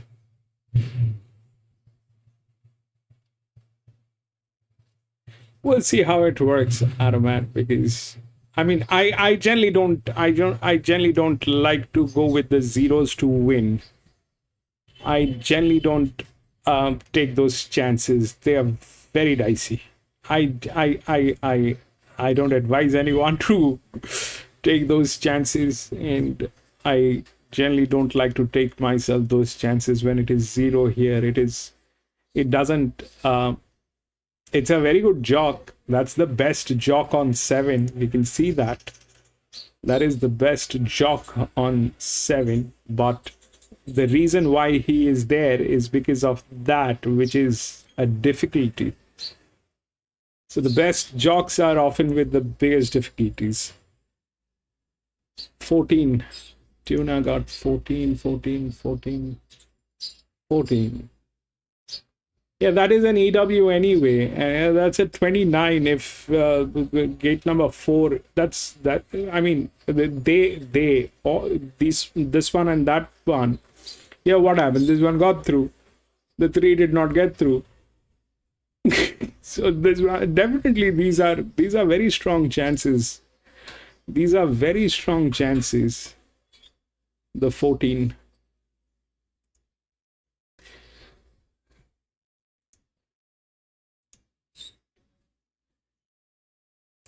Less of the last 3 in highway grey, a mile for the second time looks to suit, and she's got a good turn of foot and will be strong late here. Like I said, the one at odds that I'd push you towards just after the mounting yard was the one Credit Controller.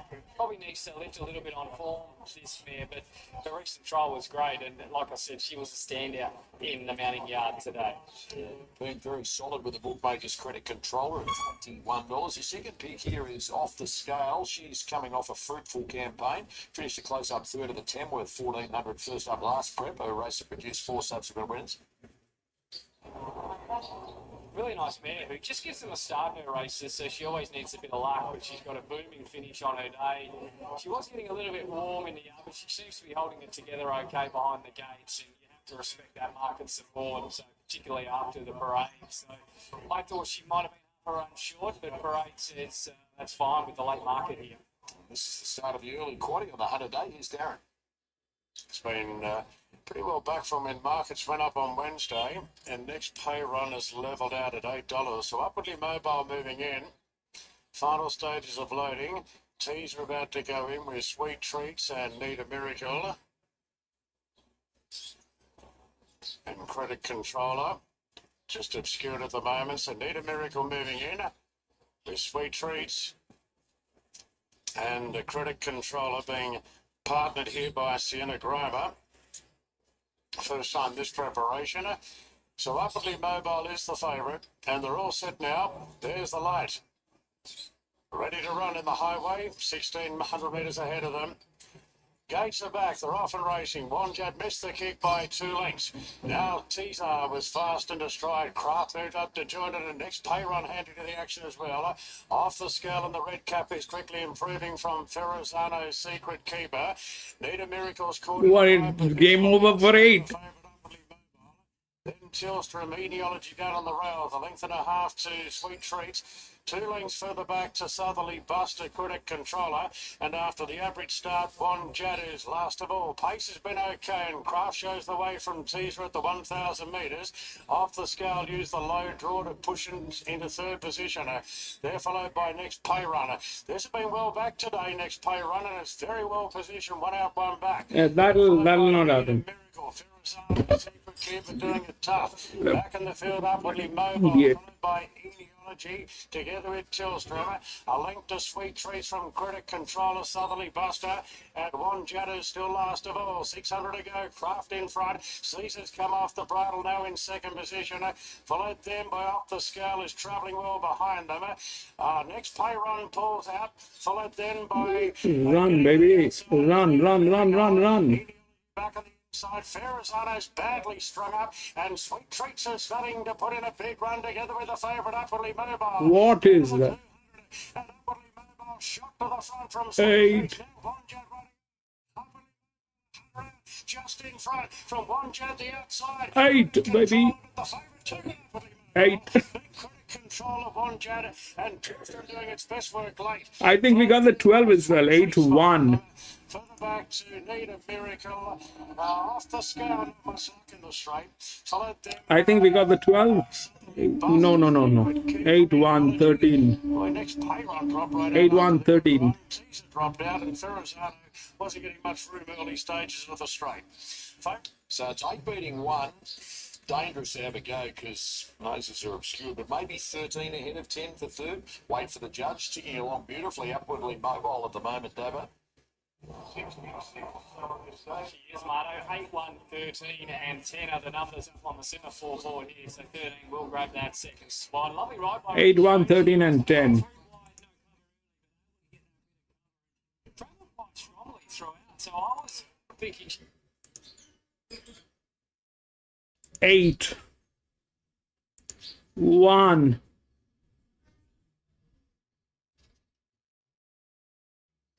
13 and 10. It got there, but with great difficulty in the fourth position. 8 went through. Okay. Then 1. 8-1. How? 13.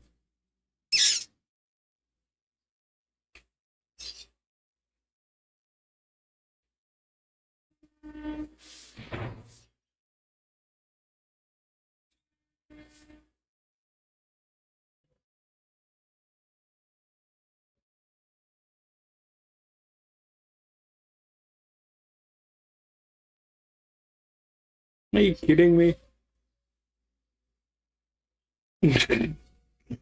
Are they going to get in all these horses? And that was a bad one. Anyway, the 8 actually went home. That was the right. The 5 was not the threat. The 5 was not the threat. 6 was a good one, but did not get through. This moron monkey came from here. I mean, who on earth will go with that horse? That's weird. That's not happening.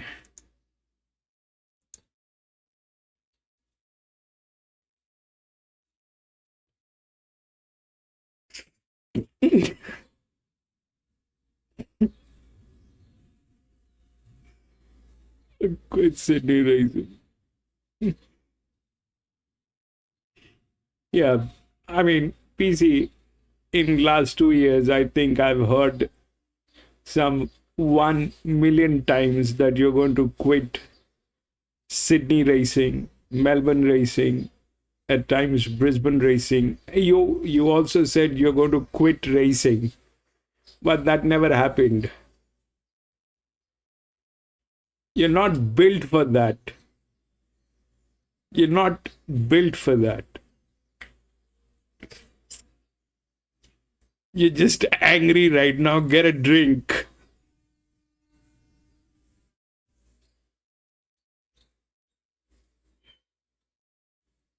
Put on Doom, Ben.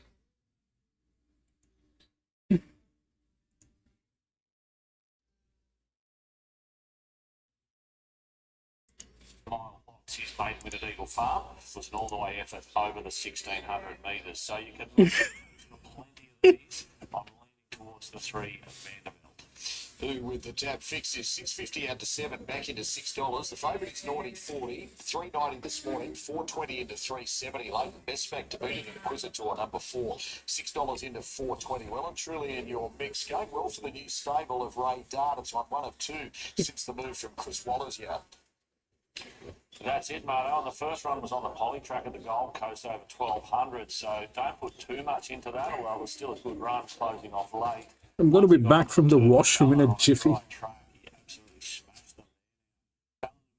Generally not the strongest form lines, but the way he won, as you said, he was with Chris Waller. He's a well-bred son of Snitzel, and the Radar stable seemed to have him heading in the right direction. I really like the 3 kilo claims I mentioned. That could be the difference in a race like this. So we quit it all. Don't forget about the Saturday taps. Count go to buy offers for bonus bet offers years on races 1 through 6 today here at Durban, also Caulfield and Newcastle. And if you're in venue mode, you'll get even better value. Let's have a look at what's happening really lace with the bookies. And the favourite 4.20 into 3.70, naughty 40 attracts good interest. And her last 2 in particular have been really good, Josie. They were, Marto. I wasn't surprised she was posted favourite. She absolutely bolted in on Warwick, albeit a maiden at Warwick, so not the strongest form lines, but she won it so well. But last week at big odds, 50 to 1, she chased home Brave Monarch, who was a horse I've got a really good opinion of. And she was just held up, turning for home. She wouldn't have gone anywhere near beating Brave Monarch, but she would have finished a bit closer in second. And the fact that Kevin Kemp has backed her up within 7 days, it's got to be a good sign. She must have come through the run well, because you don't see too many 3-year-olds sort of backing up that quickly early into their careers. So she must be doing everything right on her. Inquisitor is 4.80 into $4.20 with the Bagman. Vanderbilt, the Joyce on top of 6.50 into $5.50. Tashenka is 8.50 into $8 is the only other little nibble. So there has been a nibble for Vanderbilt, which in a brief career is showing talent at top pick. I think he's going to eat up every bit of the mile. That's the key for him. His debut effort at 1,200 to Sunnycoat. He went out at big odds. He closed off late, and then at Ipswich last start, a tough track to make ground on. He came from well and finished right over the top of them, so he's screaming sort of distance. Third start today, gets to the mile. Paul Jenkins, who trained for the Sunshine Coast, renowned for getting stayers. That's his bread and butter. So this fellow, I would say, is destined for 1,600 metres plus. So to hit it at start number 3 on the back of a big win, it just made sense to me. The 59 kilo only little niggle in the back of my mind, whether one of these lighter weighted horses, maybe I could picture from him today. Let's get to David. 8 Caulfield. As these runners are preparing to move in, we're just on a slight hold with Tashenka having to be resaddled. It shouldn't take too long because they now are starting to move in. Power Reese and Wiley Jack have been the first 2 to go up. This race had a very open appearance about it. They're pretty evenly matched, but the punters are showing their hand. Took them a while, but now they're showing their hand with Naughty 40 and Inquisitor. 370 and 420. Vanderbilt just behind them at 550. Tashenka 750. Diversity 850. Now filling the gates is Diversity coming up. Piataga goes in. That leaves Inquisitor, Vandervelde and Tashenka. 3 runners to move up at the mile start for the 3rd race today. New recruitment handicap. Last 3 coming up. Vandervelde goes to its position.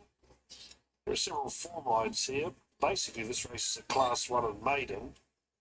Because no horse has won any more than 1 race, but they've come from different tracks, and now they clash today. This lot. The Sheikah comes up. Inquisitor, the last one in. Number 7, Naughty 43, 74. Inquisitor 420 are the top pair in betting. All in, set to go. There's the light. And they're racing. Power Reese made a good start off the inside. Wiley Jack and Diversity were well away. And Naughty 40 rid with some purpose early, speeding up towards the leading division. They get away from Inquisitor, and then came here on the inside Krumak. A line of three at the tail. Deshenka currently three wider, and Vandervelde and Pietaga the roughie inside the pair. They sort themselves out. They go to the back. 1200 left to run. Diversity pushes on and takes the lead. Naughty 40 second. Power Reese tucked away third. And Wiley Jack slotting him to be fourth in a one out, one back trailing position. Things haven't gone to Shenka's way in the middle part of the race, still three deep. Inquisitor pushed up in the centre, and Krumak raced inside the pair. Vandervelde and Pietaga second last and last. It was developing into a moderately run race. They head towards the halfway mark, just over 100 left to run. Diversity left alone in front. A previous track and trip winner leads Naughty 40 by just over a length. 1away third, Power Reese. 1-2 Wiley Jack in fourth. Deshenka's been three wide from the get-go. Inquisitor between runners inside the pair, Krumak, and still Vandervelde and Pietaga the last pair. 500 metres from the judge. Diversity should have gas in the tank. They'll heavily lag on Naughty 40. Ask the favourite to come after Diversity, and they stride together into the bend. Power Reese comes off the heels three wide, and the others were headed by Krumak and Vandervelde down the outside. Shot of 300 left to run. Diversity the inside with something to offer. Naughty 40's all out. Krumak running on between the pair, and Power Reese out wider. That was the race. Short of 100 to go. Krumak is driving through. Power Reese out wide. Power Reese and Krumak. Power Reese and Krumak from either Naughty 40. Two. Vandervelde hot on the heels in fifth. Is that 2 or 6? 6. Deshenka had a wide runner, and Pietaga last over the line. The yellow 6. 46. So there'll be a margin for Power Reese on the outside. Krumak's over on its inside, and we'll just miss. Looking at that, it'll be 6, 8, 7 and 5. There'll be a margin there for Power Reese to go back-to-back with wins, Joyce. Absolutely, Marto. Great ride. Ben Thompson, barrier one, made the difference in the end, getting the split when he needed it. It was an open race on paper. It was a busy finish. They were coming from everywhere, but Power Reese has gone back-to-back just to knock off Krumak, diving through a late split. And Vandervelde was good. Got a long way back in a moderate run race, doing his best work late after being pushed deepest on the turn. So we won't drop off Vandervelde, but all honours with the winner. Power Reese today. Ben Thompson getting $11 for Tony Gollis. Gee, that was good value post-race. And it's 6, 8, 7 and 5 on race number 3 there from Newman. 4 for Ben from Caulfield. It's a listed Village Stakes. And James, you like beast mode? In exactly that at the moment, chasing 3 straight wins. Yeah, I suppose the query might be the 1100. He has won at 1100 actually, was at Caulfield. He won by 3 1/4 lengths. But I suppose the concern is they also had 4 other runs at 1100 for 4 unplaced efforts and 1 at 12 where it was unplaced. So he's going to be in front. He's going to be in front for a long way. It's the last 100 metres. Hedged is the favourite ahead of it, $3.40 and $2.50, and it's your second bit. Had no luck last time in second traffic at Flemington.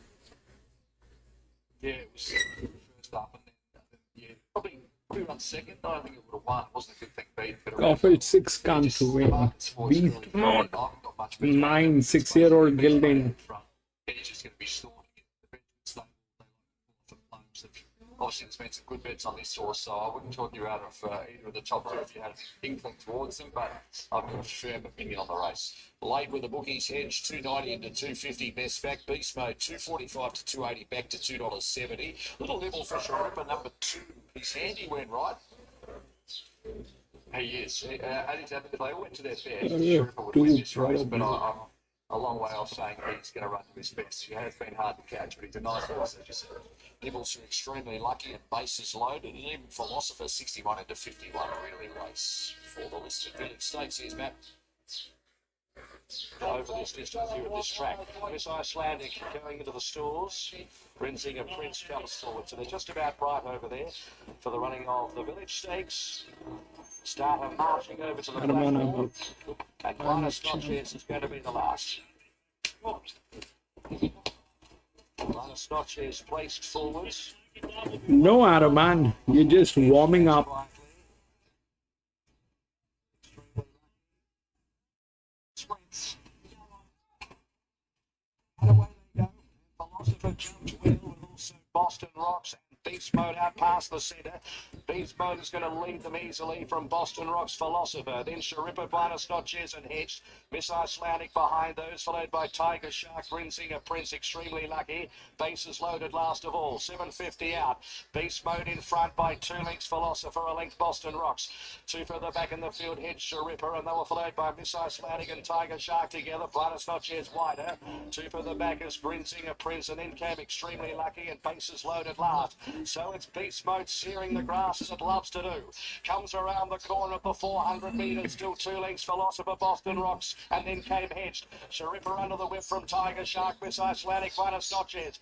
Beast Mode, the leader, approaching the 200 metres. A length and a half to Boston Rocks, trying hard, and Hedged needs a run behind them. It's starting back to the inside of the 100. Beast Mode, grabbed by Boston Rocks, who descends, then Hedged. Boston Rocks will win, came away to win it. Second, Hedged prominent from Beast Mode Photo, then Grinsinger Prince, Sharippa. Further back in the field was Philosopher, 10. with also bases loaded running through the line. Miss Icelandic, Grinsinger Prince, Buenos Noches, Tiger Shark, Extreme.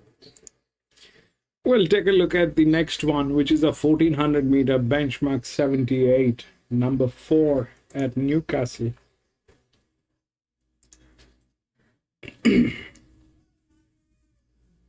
Three has been scratched. 10-1-5-2.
So that's one way of looking at it. And the second way is this, that this is the same sex, same age.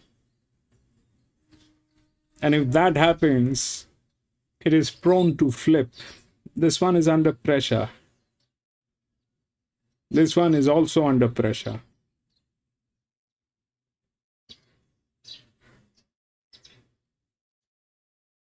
This one can play very tricky. This one, that's one way of looking at it. The 10 is the linear, okay? It's not that it is the highest rated. There are others also in the same category with much lower pressure.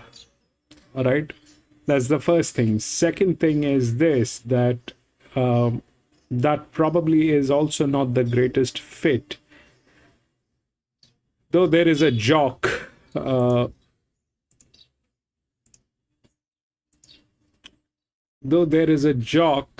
is that. 5 is the highest rated, that's okay. But things can go wrong, and things will go wrong probably. The 8 is the EW, which is here. The 4 is a 6-year-old mare, which is there. This is a little drop in class, but there's a purpose why they have put it there. It's pretty much there on our face, but will that win is is a question. That generally don't win. Ideally, in this kind of a situation, it's ideal to stay away. Why? Because the age and the sex. So we've discussed this many times on this channel. When it is same sex, it is a Victoria special. They have these races at the Victorian tracks, Flemington and Sandown and Caulfield and all that. We get these races, but the physics remains the same. All right. When it is a same sex, same age, it's dicey. It is dicey. That's the linear. It is not that it is the highest rated. It is going to have difficulty. Why? Because there are others on the same category that probably has an advantage over this one, because that's a pressure horse. This is like 62. Here it is at 100 and 105. The jock is there. Everything is good. I mean, this is how exactly it is supposed to be. Okay, this is how exactly it is supposed to be. Everything is good. It's at 15% leverage, which is not much. Accepted. Point taken. But it's a same sex, same age. It is anybody's race. Anybody who has a lower pressure, low pressure horse can go through. Mismatches are where things can go, mismatch. Mismatches probably are not there because these two are the larger drift. They fit the bill too. This is the largest one. It is less than 10% here, which is okay. With a leverage, which is also okay. This is also okay. So this one is the highest advantage, but it is a drop in class. So there's a strong chance it'll get there in some way or the other. But will it win? That is also a question, because it's generally they are the EWs. They come in between the 8. So the favorite is 10. It is very doubtful. It is basically the best horse. There is no doubt. It is good. It's at 360, expected 360. So where things can go wrong, all the neutrals are capable. These two, this one, the 9 especially the 9, anything is possible. Anything is possible in this. This is a very treacherous race. I'll not advise to get involved into this. It's a same sex, same age. Stay out.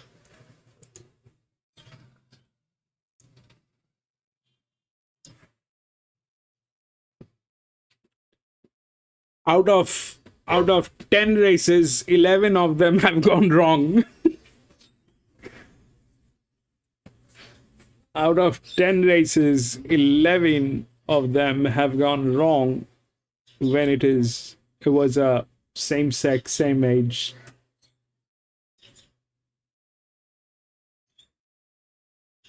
And if you can pick the winner, you're a champ. Araman, this is the time. Let's see what PC does. PC is out of Sydney races. PC just said.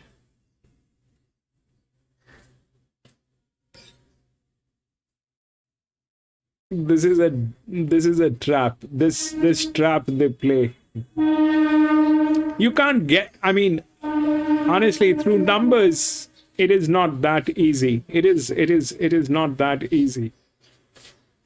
Playing an EW on 10 doesn't make sense. Because that is the favorite. Playing an EW on 5 doesn't make sense. That is the second favorite. Probably. No, third. 1. I don't know. 2 has a better jock. And a better hand.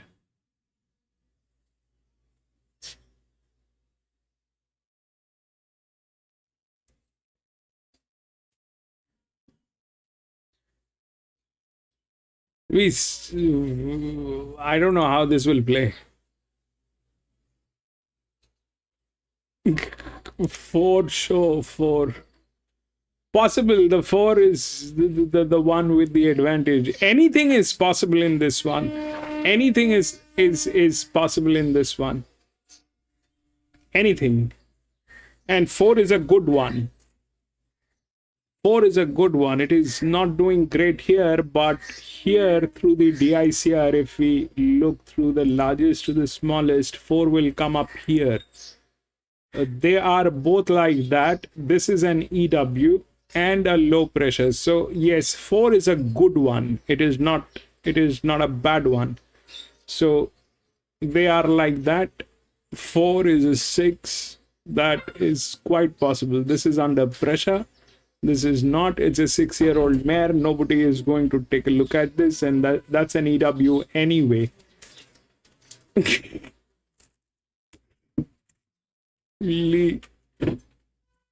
or 7. 5, 7, 59. All those things are possible. Anything is possible. This one is a trap. Anything is possible. This one is a trap. If the favorite wins, then it wins. But it has gone wrong so many times. It has gone wrong so many times that I mean, that's a red flag. It's basically, this race is a red flag. It has gone wrong so many times that I'm I don't believe those arrangements.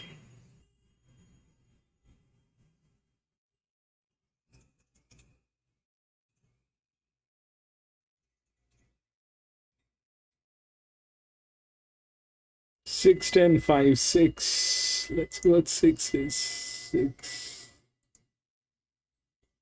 Possible. That is also possible. That's a That's the largest drift.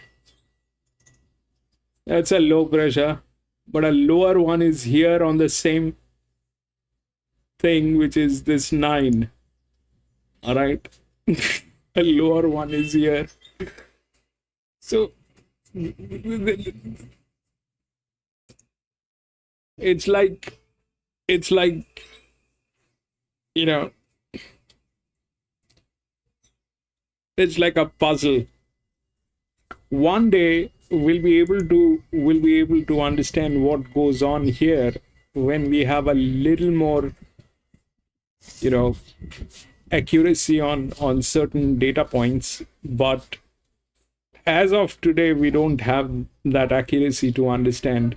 I mean, the 10 is the linear. We know that is a high pressure. But we also know that doesn't work when it is a same sex, same age kind of a thing. Rating doesn't work. It is the body weight which matters here. It is the body weight which matters here.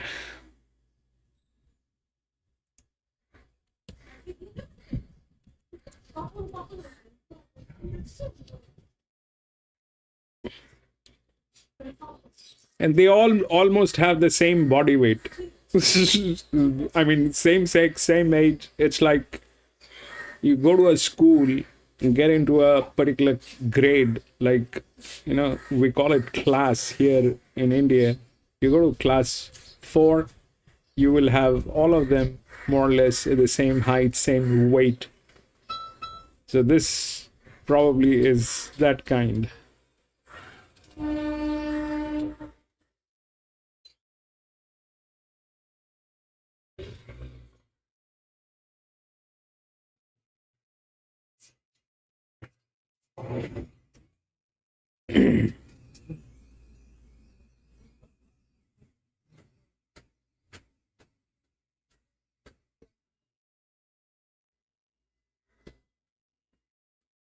And there are few of these types. One is a mixed sex between Colt and filly.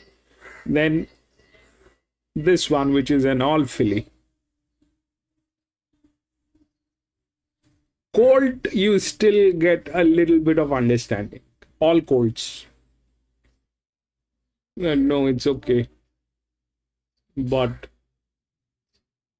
all fillies are very dangerous structure.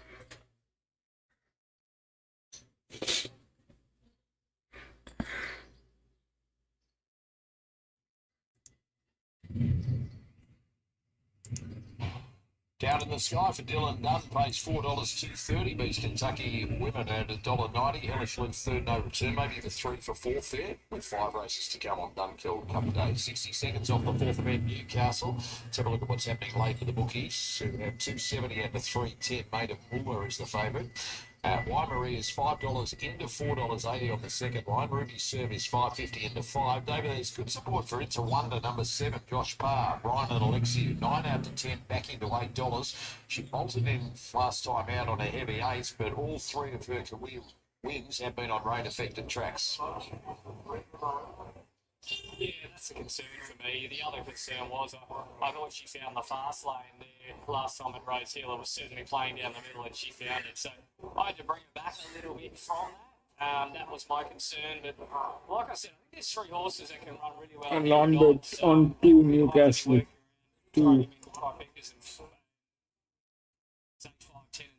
Possible. That's the best hand, actually. Possible, but the best thing is to stay out. $18 into 16 late with the bookies. 8 of her 16 starts been in stakes grade. She's listed placed. She's on the first time as well, mate. So 700 trips ideal. Hopefully they settle closer here. Marie continues to be supported late. They're all in. There's the red light. Stand by. Start imminent here at Newcastle. Gates are back, they're off. Why Marie's been well supportive as last out of the gates. Yankee one, Made of Moolah won the starter. Miss Hades has got enough speed to take a gun run behind them. Followed by Miss Bustling and then Ruby Sir, Phase Angels. Why Marie goes to third last. From It's a Wonder over racing. And Dances with Hooves is the last one. Favourite to lead here at the 1,000 Made of Moolah out by a length and a half. Yankee one. Miss Hades leaders back third and Miss Bustling a quarter bit deep. Not sure if it'll get in there. Ruby Service is holding a spot. Further back to Phase Angels. Then came Why Marie. Two after It's a Wonder and 2 lengths Dances with Hooves. Inside the 800 metres. Made of Moolah out by a half length on Yankee one. Miss Bustling is covering ground in third position, followed by Miss Hades. Then came Ruby third. Now Why Marie is starting to improve its position as they come to the corner. They've got 450 to go. Made of Moolah just in front of Yankee one. Miss Bustling and Why Marie trying to sustain a run. Miss Hades locked up on the inside as they flatten for the run home now. Made of Moolah shows a nice kick at the 300. Made of Moolah in front by a length and a half. Miss Hades coming through on the inside. Ruby served down the other. And Why Marie is still coming. It's Made of Moolah. Then seriously challenged by Ruby served. Ruby served going after Made of Moolah. Miss Hades going through the middle. 10, 10, 10, 10. Followed by Miss Bustling at fourth. That was a decent runner. Further back to Angels Yankee one. Why Marie. The bad start didn't help the situation. Then Dances with Hers. And the last end was It's a Wonder. Made of Moolah showing a good kick there in the hands of Tom Sherry. Miss Hades is really starting to knuckle down the last 50 and got closest at the finish. And Ruby Sir looked a bit of a danger to the winner at about the 150, just peaked on the run in third position. Number 10, Made of Moolah, trained by Peter Snowden, double for the stable after CIA won the opener today. That was Numbers good. 10, 9, 5 and 8, Made of Moolah by 10, Don 9, John, 5 and 8. Miss Hades getting pretty close at the end. Gary Portelli, Tyler Schiller. So what happened? 10, 9, 10, then 9 with that low pressure. 5 was here. And then 8 also got there.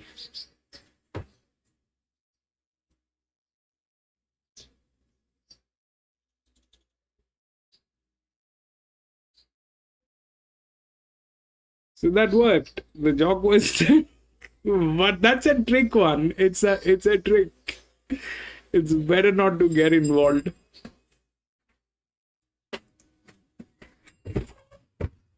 Tuna.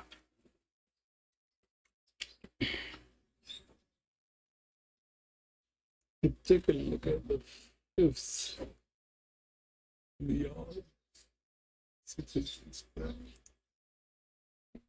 4, 8, 5, 13.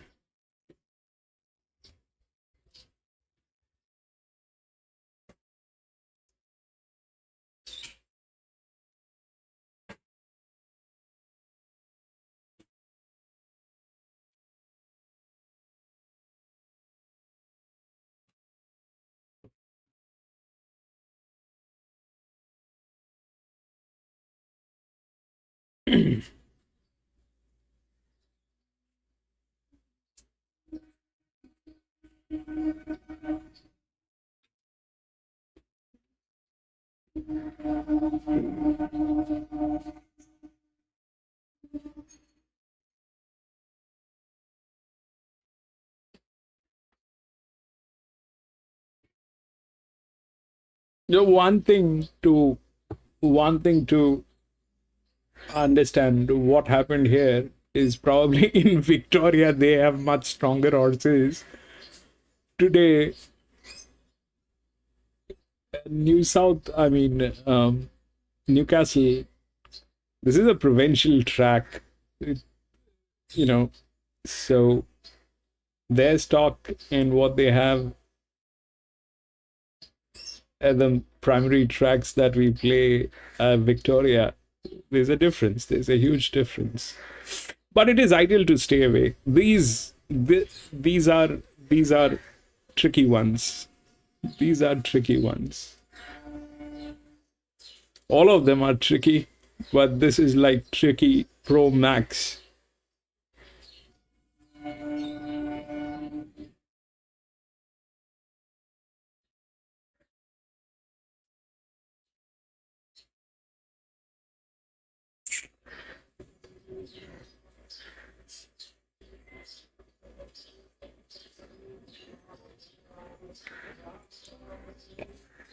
Jimmy's stop.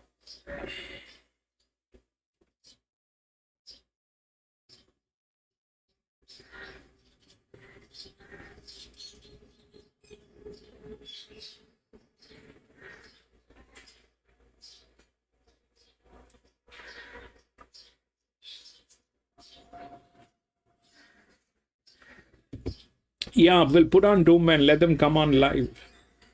We'll put on Doom and let them get to the paddock or something.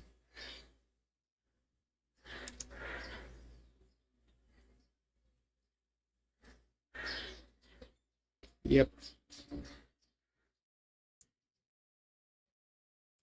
Time. Most people like Jimmy Star, including James Jordan. Fourth event from Doomben is looming. You like Elmore Zillow here, Mr. Joyce. Well graded Class 3. Doom and 8. She's beautifully placed, isn't she, Marto? She was first up, that's the risk. She's never won first up before, but she had a lovely lead-up trial behind Midnight in Tokyo, which goes around later today, and I'm keen on Midnight in Tokyo. She looked well in the yard. She's forward in condition. Got a little bit warm, but hot day. Track's been upgraded to a soft 6. That'll suit her. She likes the sting out of the ground. But as you said, it's just the weights. It's a set weights race, and here she is getting 12, 13 kilos in better than she probably should be. So she certainly gets her chance to win first up today. A bit of a drift in the market. That was expected to some degree. And no surprise when we get to Electrona while they're backing for one. So first of all, the 4 ready to ship. The big plus with her is she looks the only leader here. So with a 3 kilo claim, she's fit, she's in form. She was an all-the-way winner at Sunshine Coast last start. She'll take some catching and she may get a picnic in front in the small field. Number 1, Electrona. Martin Harley going for his 9th consecutive win riding for the Mudd stable. So they knocked one up earlier today. This will be 9th in a row for the Mudd stable if Electrona can get home. So quite a staggering record building there. No surprise points are piling into that one. And number 8, Sir Kel. Good win last start, much easier coming at Doomben. But she was dominant there. She's only lightly raced. She deserves a chance here in town. But look, El Mazzillo, she's got the best form in the race clearly. Last preparation, Fred Best, Dane Ripper, went around in Group 1, Tats Tiara. Here she is first up in a Class 3 set weights with a claim. Ready to ship's been best backed as the favourite though. 250, 260 into 215 laid with the bookies. Elmore Zillow 260 out to 320 is on the second line. And Electrona is 440 into $4. Best back to roll both. For Thrills' Iron Grace 101 into $81. Let's get to David. There's the light. Race 4 at Doomben. Fillies and Mares, Class 3 play conditions. They're racing. And El Mazzillo came away in the second half of the field, ready for ship on the inside, was smartly away, straight to the early lead. Electrona coming across steadily, although El Mazzillo now just boots up and keeps Electrona a bit wide, so Harley pushes on, and Sir Kel landing 4th on the inside. Then More for Ready, followed by Iron Grace, and Styrac goes out to last. Down below the 1,000 metres, ready for ship, controls up front, and controls well. Leads Electrona by a length of the quarter. Length and a half away, 3rd Sir Kel on the inside of El Mazzillo. She's travelling in midfield, 1 off the rail. 2 then to More for Ready, outside of Iron Grace, and 2 to Styrac. 6 lengths span as they run down the side to approach the 600 metres. It's all been ready for ship's way so far. There's an Butte run in front. Electrona trails the lengths behind it. Third over on the inside, Sir Kel getting a cosy runner. Likewise for El Mazzillo, there's no change to the order. As more speed gets injected into the race now, as Ready for Ship goes to another gear. Wheels for home. Leads by over a length to Electrona. About to try and come after the leader. El Mazzillo pulling the outside to try and run on. Giving Ready for Ship about 3 lengths start. Then Sir Kel. Oh, Ready for Ship's going great guns. And Ready for Ship is going like a beauty with 100 metres left to go. They're chasing in vain. Alex Trainer, El Mozilla and Sir Kell, but ready for ship. I'm not making this alone. Led all the way. Beat out Alex Trainer. Photo for El Mozilla or Sir Kell. Then Star Rate Diane Grace and Wolf already. Last over the line in 1:18.71. That's a Ready to shoot. Makes it back-to-back wins, and not for one stride did it look like getting mowed down Joycey as it beats the toppy Alec Trainer. It's 4 beating 1 and maybe 3 ahead of Ace for third. Yeah, mate, look, it's the classic battle of the speed map versus weights and measures, and on this occasion, the speed map was right. Ready to ship got a complete picnic in front, as we thought she might. She just managed to skip away on the turn around this Durban circuit. Really suited her. She had fitness on her side. Yes, the weight said that El Mozilla should be able to beat her today, but she's now 4 first-up runs and yet to win. So she was vulnerable first up. The market identified that, and the market was right. Too good today, ready to ship. Alex Trainer will let the winning streak come to an end for Martin Huntley. 18 months in a row is where it ended. So great performance by them, and a second for Alex Trainer. Every chance today. Photo for third. I think you're right though, Martin. The 3 on Mozilla should stick the bib out there and claim third. So 4, 1, 3 and 8 are now confirmed numbers to race number 4 on a 10-race card on Keith Now Day today at Durban.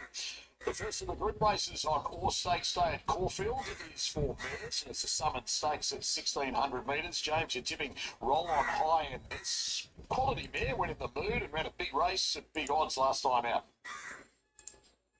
Hasn't won since June of 2024. That's my concern. And this is a funny race because there's no speed. I really can't see any sort of natural lead or anything that want to roll along at a strong tempo. And aside from horses 1, 2 and 10, I can see them all being in the finish. So it's a hard one. I'd love to be more definitive, but my prices compared to what's on offer, they're all sort of about that right mark. So it is a tricky one to get to be, give you a really strong push in any one direction. I did think if they went quite slowly, Roland High's got a sharper turn of foot, albeit it hasn't been able to win for a while. I thought it might be a chance. Brave Miss, maybe even the likely leader, so she's got a good chance as well, but it's a tricky one.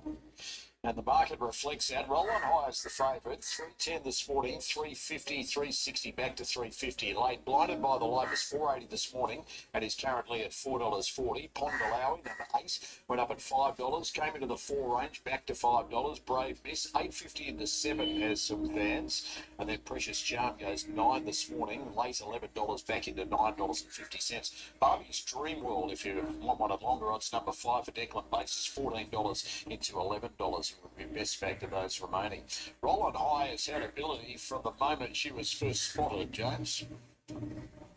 Yeah, she's sort of been on my radar. I love the Seamus Award breed. And look, I think the firm conditions are going to help her, and at the weight she's well in, being that she's set weights at penalties race. Just haven't seen a win for her on. She will get back, but there's not a lot of speed on paper. Put Pondalawi in the numbers.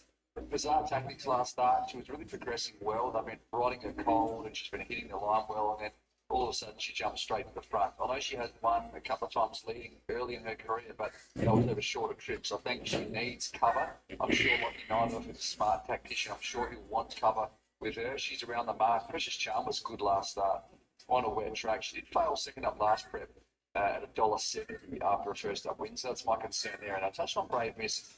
She lost the spot sort of mid-race when the move went on. It wouldn't shock me if Jamie Carr knows she's back in trip and she just pushes her forward early. But yeah, it's an interesting race. I haven't touched on a couple others that wouldn't shock me either.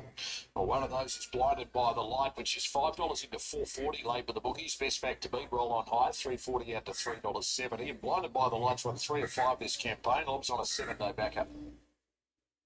I tipped this on Cup Week, and I'm just a bit disappointed they let her sit so far back on what was a really heavy track, just never really in the race. I think they'll use the gate here.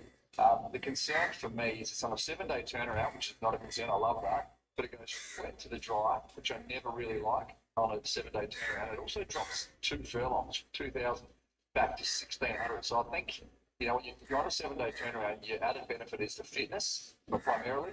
When you go back in trip, I suppose you don't really get to use that. That's the main concern is coming back in trip rather than going up in trip where it becomes a fitness edge. So we'll see how she runs. The market likes it more than me. And Precious Charm is 10, 11 into $9, attracting some interest. Even Molly Bloom, 10, 13, back into $12. The Summon Stakes, Group 3 at the mile with Matt. So making a decent line of it for this 5th event on the program. Here's Brave Miss, who's coming again there in the latter stages of headquarters. Precious Charm is $11 into $8, so there's late money coming for Precious Charm. She tumbles into single figures, and last year's winner, Rumbled Again, will be the final one. So Precious Charm is in. Rumbled Again forward for Craig Williams, looking to win the race for the fourth time, and the field is set. They stand pretty well. And a tender with Rumbled Again and Molly Bloom racing. Molly Bloom away moderately, and jumping well was Brave Miss with Precious Charm and Barbie's Dream World towards the outer. Pondalowi's keeping its body in there too, and Miss Play Lounge isn't too far away, so there's a bit of a dispute for the lead here. So after 250 metres, Brave Miss led with Barbie's Dream World the outside as they work up the hill. Blinded by the Lighters on the inside. There's a real clump of them here. Precious Charm's involved too. Pondalowi eventually took the trail. Brave Miss led Precious Charm. Pondalowi third. Outside of Blinded by the Light as they run off the back of the 1,000. Barbie's Dream World in that scrap 3 wide.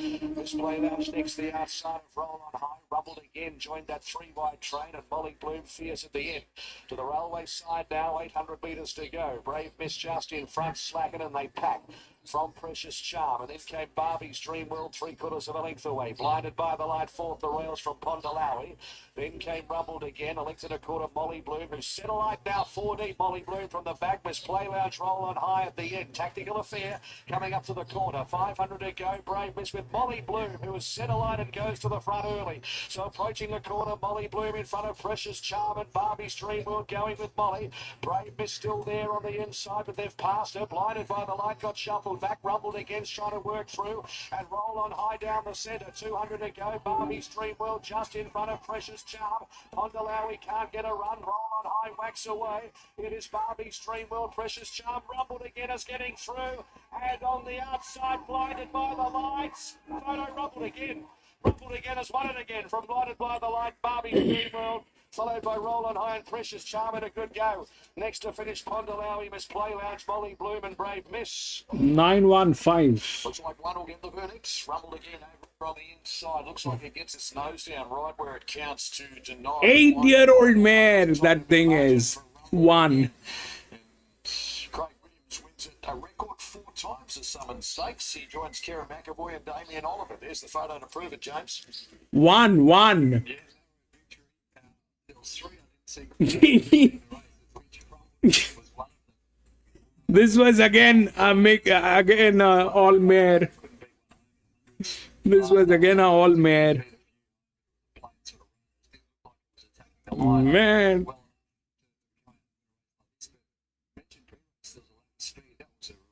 $34. He says, I don't know what to make of it. Strange watch. And it's 195 and 3 to race number 5. Closing in on the start of the main quaddy, which is the Sandown Guineas, is race number 7. And there's We'll take a look at the 5th one here.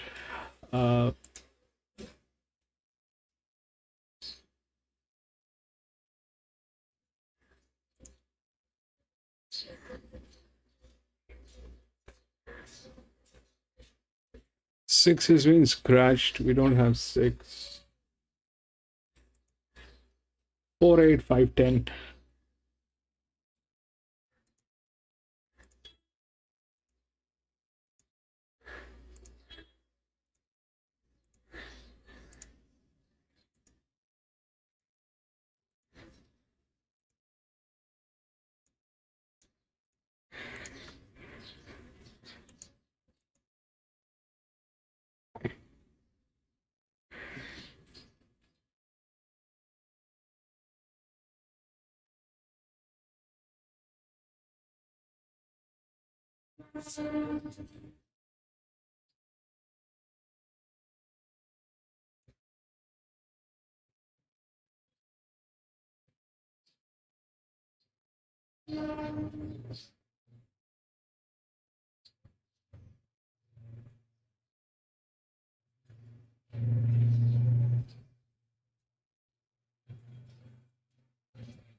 8 is a probably misfit.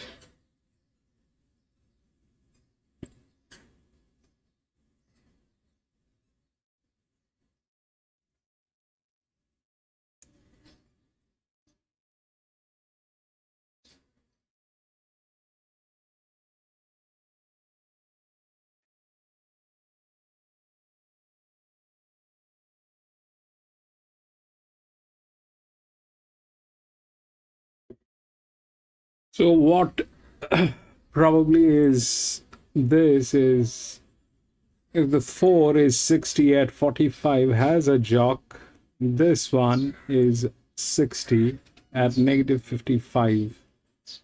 All right, so that nullifies 4. 9 is a check. Then we have a 68 here, which is from gate number 11, which is a 6-year-old mare, which is 68, this is 67, 26, 93, this is a misfit. 59 from gate number 9.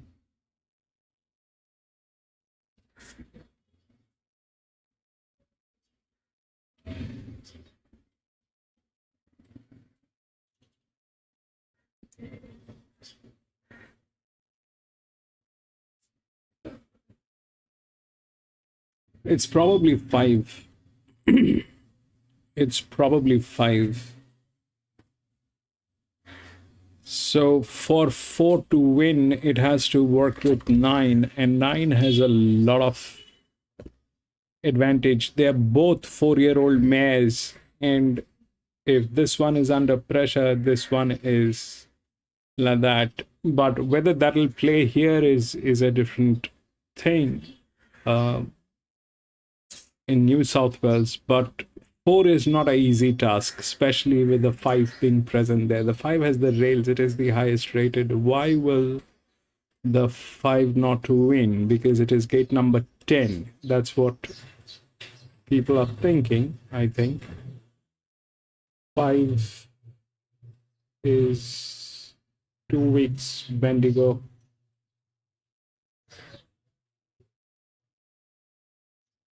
Where is the problem with 5? Has a jock, has a jock. This is a better jock. The best jock is here on 1, which is like that. That is also a misfit. That is also a misfit. 13, 16, 15. This is code 9, 10.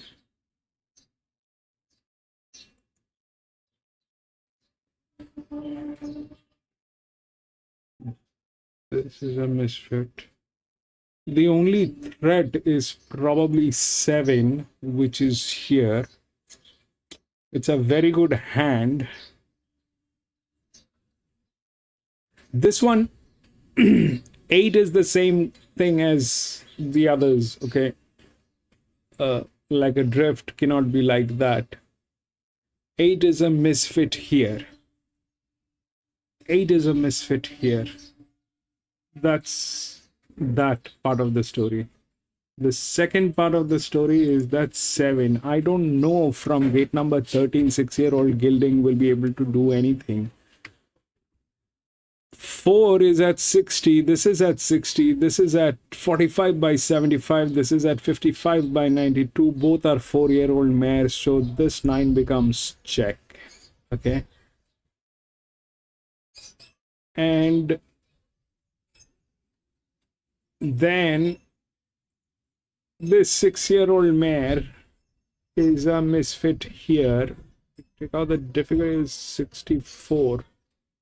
So that is a 64, which will become 68. 68 and a half. This, I don't know from gate number 13, a 6-year-old gilding will work or not. So that's something. That's a good fit. This is a weird fit. It probably is not the thing. It's probably 5. 4.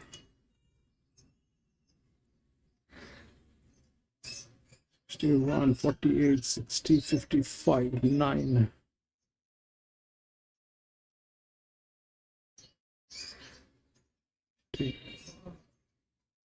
They are like that. They don't deliver much. 10. That is the second linear. First linear, second linear. 45, 45. This is 66. This is 60.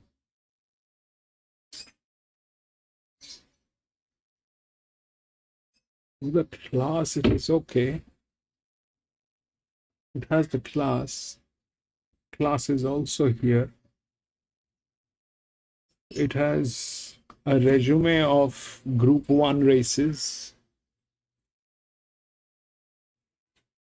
But we'll see how it works. I don't know if 4 will win. 5 looks better. 5 looks better. 5 has the rails. It's a 1600 meter. Body weight will matter. So 4 probably is in trouble because of the presence of the 9. They will have to sort it. 10 is the second linear anyway. So if there is anything between these two horses, then it is either 9 from gate number 3, which is a 4-year-old mare. This is a check.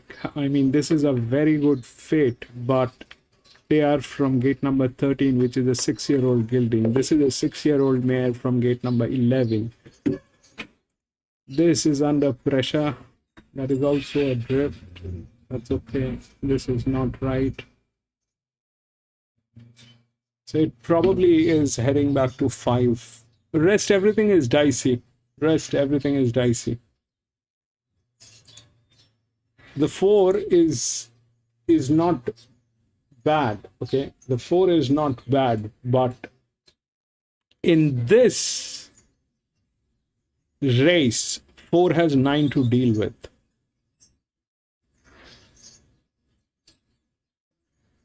And there is no, and this is a lot of pressure. There's a jock. This one did not have a jock. I mean, the other one, where the linear was here, it did not have a jock, but this one has a jock. It's a very good hand at the same time. So 5 probably. We'll see how it works.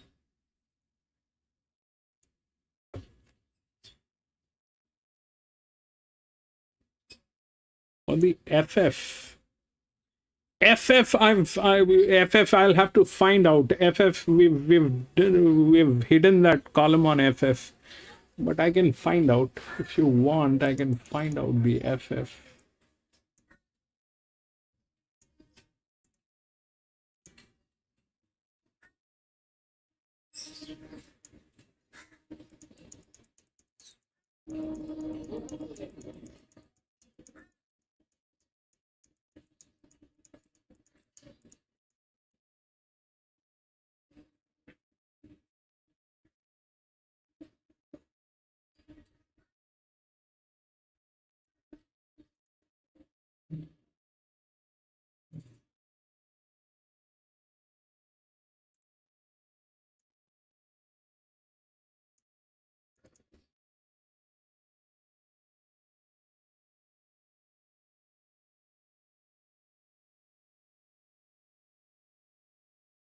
You're looking for FF on 10.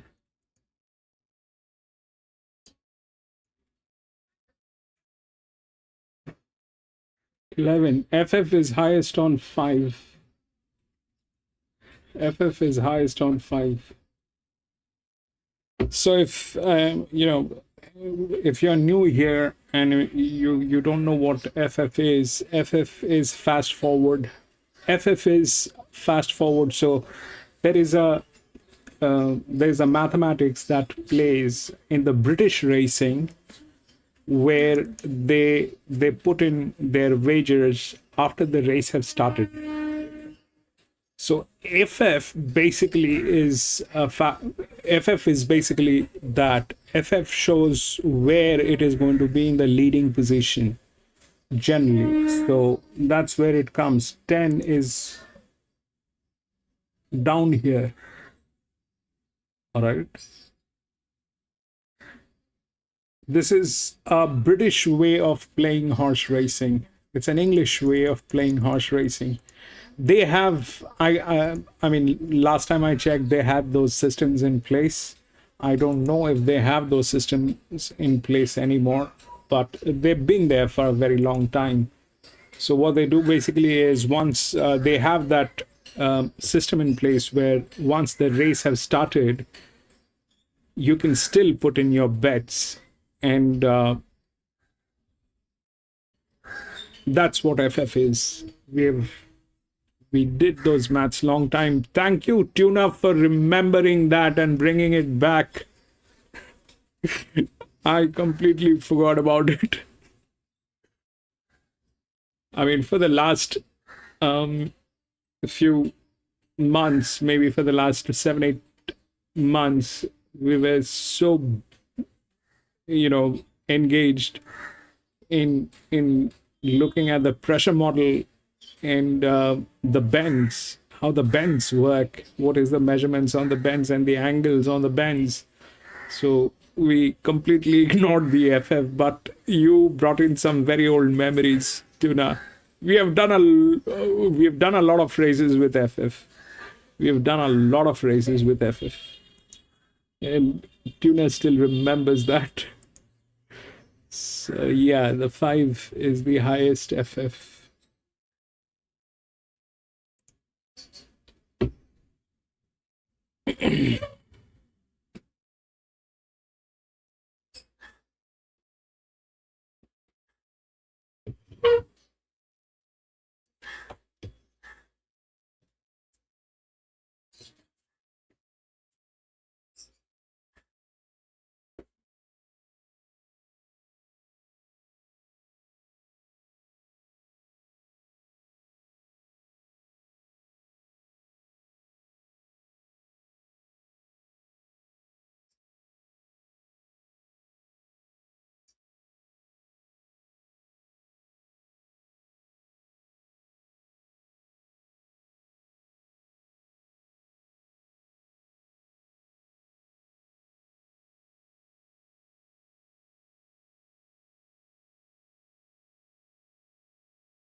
Back into $19.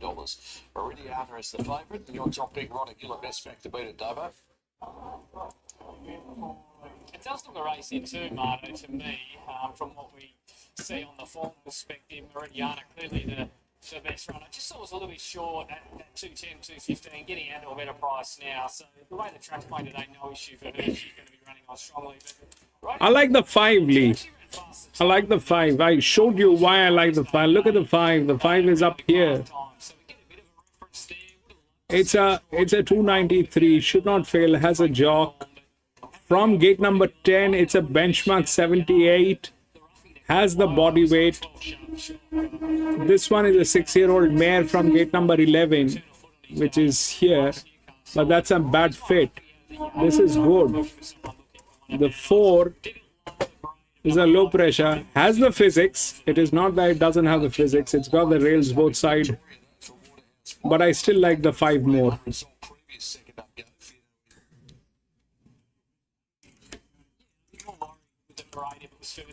you said, Marto, he's proven he's come back well and he's going to improve fitness-wise. He's just not handling the humidity as well as a few out here today, that's all.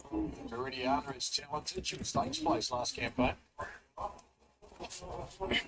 She's really talented. She's got a big turn of foot. Sectionals were great last time. She just needs to hold a spot here. She can just flop out of the gates in a way and get too far back, which was the case last time. But she was one of the runs of the day around because they're a very hard day to make ground, and she produced some of the best late splits. So the horse to beat, but Rodagilla for me are the better odds, and Sharp Chocolate up. Here's Darren. Who's in? Rodagilla with a barrier blanket on. He's going forward. and centre deck. Moving up to the wide gate. So Rodigilla, centre deck, and Peace Officer appears to be the last to move in here over the 1,600 metres. And we're just about ready to go for the first leg of the Big Six. The light is on for the Legends Mile. Meridiana, a standout favourite in front of Rodigilla. Starter about to release the field. Pleasure Artist, just a bit fidgety there. Drawn on the outside of Zuna. So just waiting for the all clear. Now, one of these are being unloaded from the gates. Sharp Shock. Sharp Shock number 12 has just been unloaded from the gates.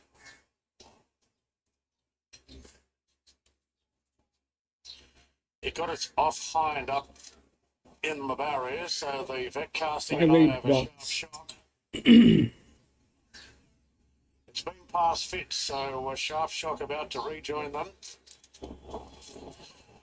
Reece Jones is guiding Sharp Shock in. We saw this combination successful 2 races back with Upwardly Mobile winning the highway. So they're running into a headwind early stages of this. We're set to go. Ready now, racing. Sharp Shock wasn't great out, nor centre deck, and Fear No Evil flew out. And is going to lead comfortably, and Clark's got Rodigilla up running second. Jamboree rolling forward. Then a clear encore on the outside of Zuna. Pleasure Artist, Meridiana in the second half of the field. Being kept company by Peace Officer, the Oakfield Wallaby, who's pushing through on the rails. Sharp Shock is next. 5 will run, league. 5 will run. It's a 1,600 meter. Let it get settled. Pushing through on the 5 inside. will run. Peace Officer couldn't find a spot in at the 1,000, so pushes forward. Then Oakfield Wallaby from a clear encore, and the favourite Meridiana's in a 3-wide position. Getting onto the back of Peace Officer there at the 900. Back in the field is Sharp Shock on the inside of Pleasure Artist. Then Centre Deck and Rapidashes last of all. Fear No Evil in front from Jamboree. Peace Officer strides to third. Then Zuna from Rodigilla, and Meridiana is 6 on the outside as they approach the corner. And it's Fear No Evil in front, held together by Hieronymus. Jamboree, looks as though the fun's over there. It's dropping. Peace Officer Zuna next now. Rodigilla and Meridiana. Run, baby. Leads the way by 2 lengths on Rodigilla and Meridiana. They're both closing in strongly now. It's Fear No Evil all out. Rodigilla and Meridiana. The 8. go to the front. It's Meridiana and Rodigilla.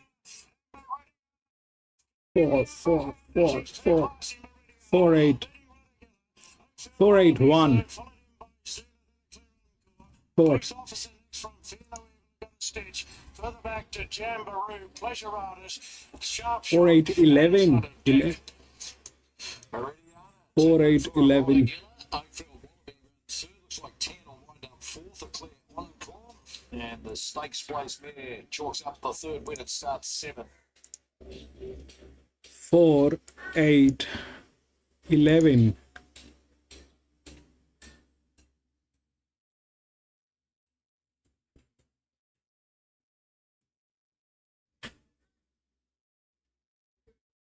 Four, 8, 11, 4. So the inner gate, it was getting raved. So the inner gate, it was getting raved.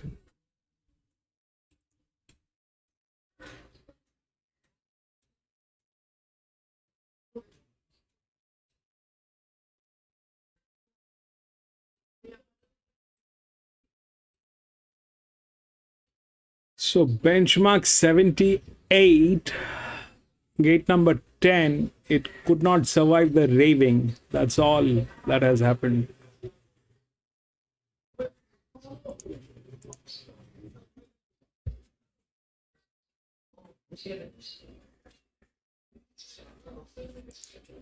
Through the FF, 4 is the next, which was an inner gate. This was an outer gate. This was a misfit. This was also a misfit. 4, 8, 11 was here.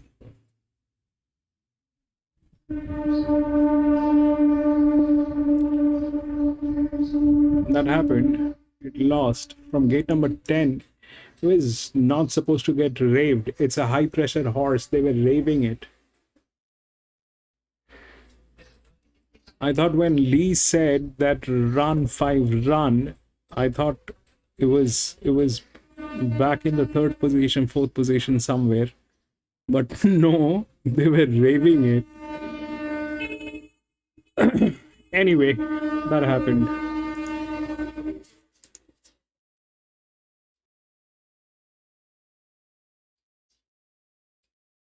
They're going to show Doom Ben.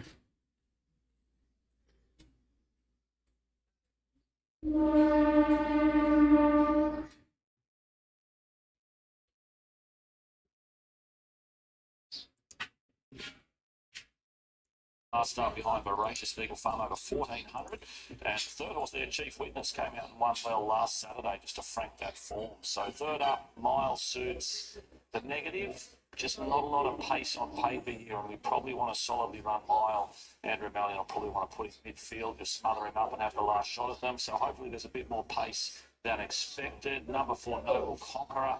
I don't think he'll put the pace on. I think Ryan Maloney will be patient on him, but he's bursting to win one runner-up. He's past 2.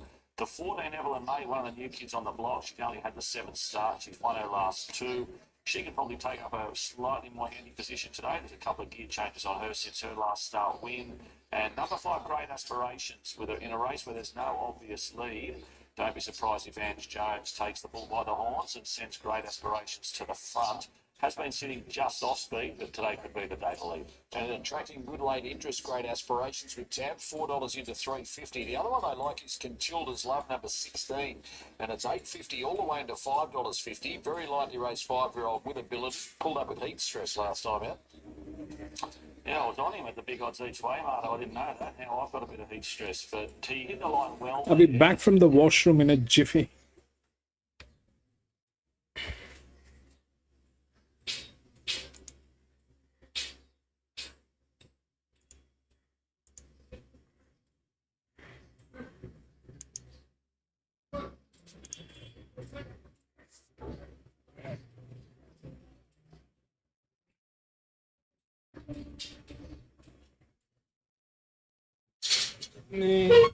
What's that monkey business?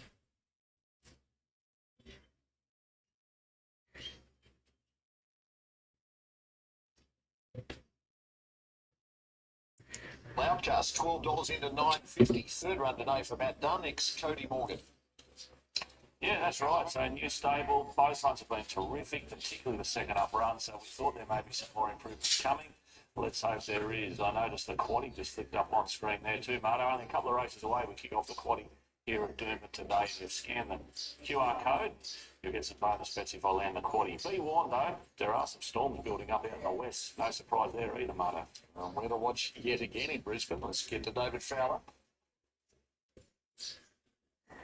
Great Aspirations runs the favourite here, number 5, $3.50. Drawn down low, running from barrier 2 to be precise. Starts strutting a rough, he goes up. And Rock Hard Love will complete the line. This is race 5 at Doomben. Starter Mr. Anderson ready to release them. He's about to switch on the red light. They're set to break. Already. And the racing. The favourite was first to go. Great Aspirations jumped smartly.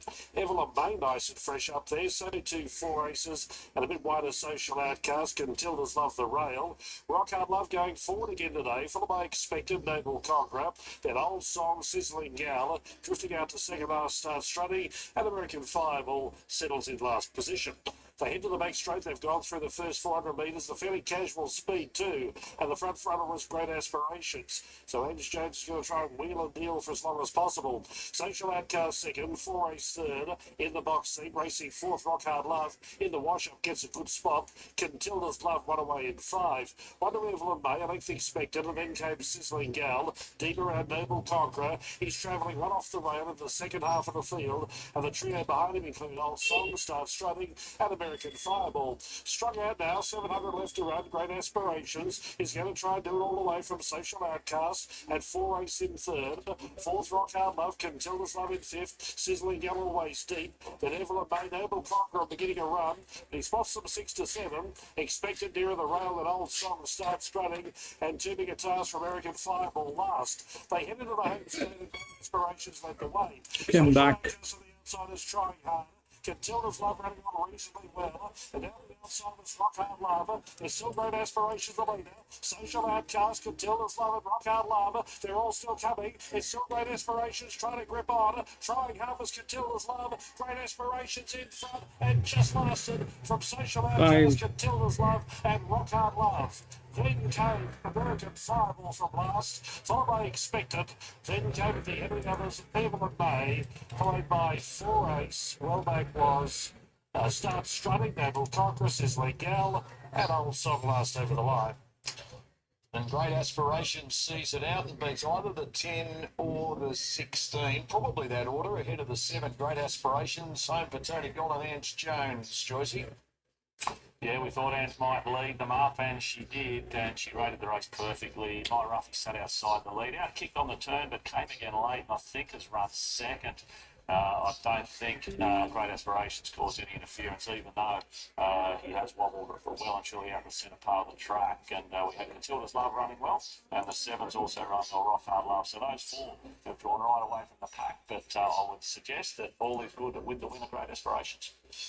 I'm in the $3 range across all of the totes to win race number 5. I'll flash those minors when we get them confirmed. The 6-odd Horse State Stake from Caulfield is the Group 3 How Now Stakes, and this is for the Bears, featuring James, your best bet of the day, Festus, in the line nicely in tougher grade last time out. Yeah, she's a promising mare. She's got that ripping turn of foot, so I think it's sort of good forward track's perfect for her because she can use that acceleration through the ground, and also think she's better off coming outside of horses. So as you try and go 1 or 2, I'd be a little bit worried, but I think from 6 she can settle back. She might be last, which doesn't worry me. She can get to the outside. If she can let down like I know she can, I think she'll be right in the finish. You're most worried about Aviatrix, a lightly raced 5-year-old mare with a good record. Had a couple of months off and it's won a Balaclava trial in South Australia by 1.3. Yeah, that's the only other bet I've had is Aviatrix. Obviously, Vestas I'm keener on, but I think Aviatrix, just at the set weights and penalties conditions of this race, she is really well in. It would be a set play, no doubt. She flies fresh. You mentioned that trial at Balaclava, which was good, and the speed is on in this race, I think. So I'm happy to back horses that will naturally sit off the speed a bit. Bestis is the favourite with a tab fix, 360 this morning, 370 back into 350 late. And Aviatrix went up at 440, late 460 back into 420. She's bulletproof the toppy, his best back to roll both, and is $6 into $5. So stable claim she was in season last time out, so that would explain that duck egg. Yeah, it was definitely a plain run. But to be fair, I thought the Caulfield win a couple of runs back was pretty plain. I've got her marked nearly double what she is, so $5 available. I'd want the twice that to get involved. So I've been wrong before, might be wrong again, but I'll avoid she's bulletproof. I didn't put it in my top 4 despite being a pretty well back third pick. You can here on Bestis, 350, 370 back to 360. Late with the bookmaker, should be cherry ripe third run back and off a 3-week break.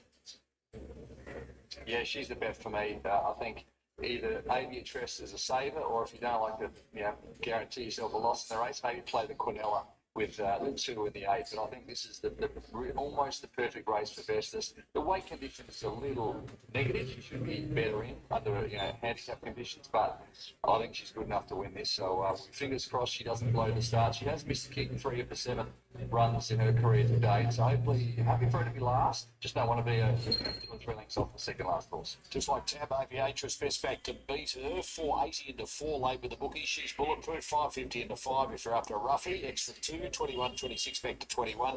And even Scalato, number 11 for Corey Parrish, is 81 into $51. The How Now Stakes. Here's Matt. Soft Vestas in the betting. Field set. Ready to go and racing immediately. She's bulletproof away fairly. Royal Lass began well with also Vestas and Proved and mustering through. She's bulletproof and Apache Song out wider.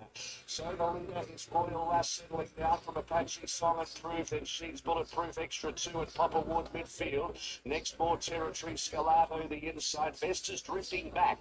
Then Aviatress Photograph and Marigold last of the 700 metres. Royal Lass the leader by a half length. Apache Song, and they were followed by a Tree White. She's bulletproof, improving now only 2 lengths off the lead third. Extra 2 fourth defence from Proof the centre. A length Popper Ward, Tree White with cover. More territory, Scalado, Aviatress, Photograph, Vestas, and last Marigold as they start to dial it up again. Royal Last, 350 metres to go on the point of the corner from Apache Song. She's bulletproof, and then Popper Ward the outside, rousted into it. Proved is next, and then came Extra 2, 200 to go. Royal Last joined and headed by She's Bulletproof, and then Popper Ward the outside. Aviatress coming through with Proved. She's Bulletproof, 100 to go. Popper Ward and Proved back on the inside. Aviatress flying. Proved and Aviatress. She's Bulletproof or Photograph, then Popper Ward. Next to finish in the race was more territories from Scalado, Vestas, Apache Song, Extra 2, Marigold and Royal Lass last. Hard up against the inside. Will prove too good for Carleen. 13. $29, $6.40. Aviatress will be second. It'll be $26. This was again a same sex, same age, all 4-year-old mares, 5-year-old mares. This will go wrong every time.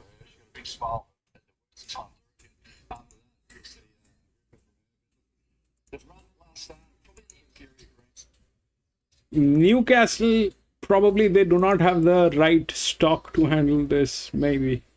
Anyway, we'll go to 6, benchmark 88.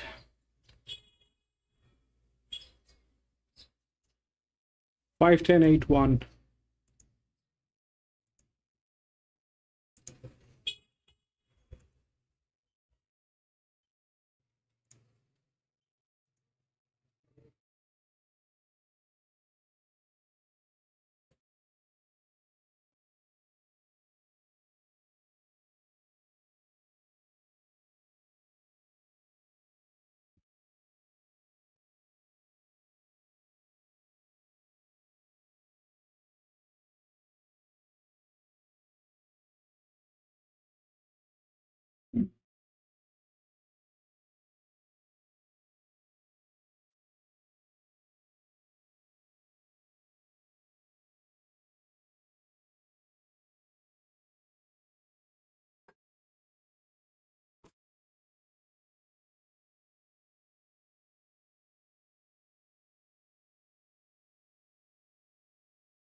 So up till 2000 meters, the linears win, but this linear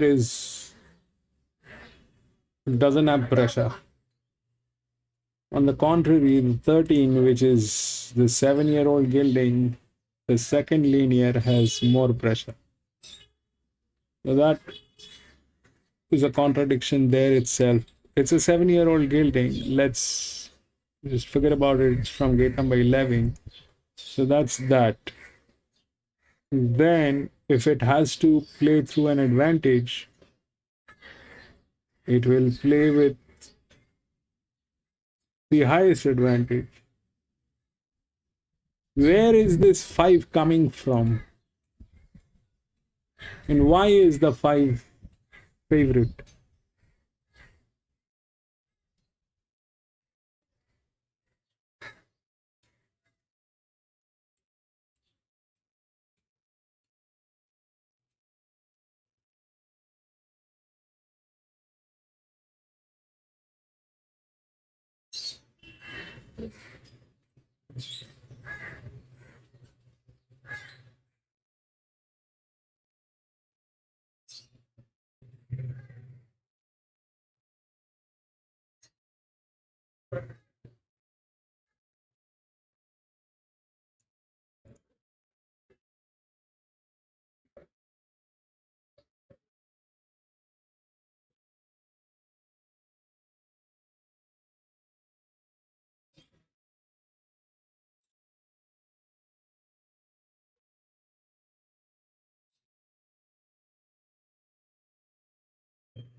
I don't know if the 5 will win.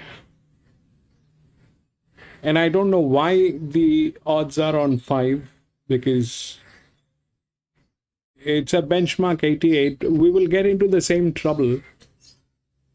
Here it was a benchmark 78. That 5 got raved here.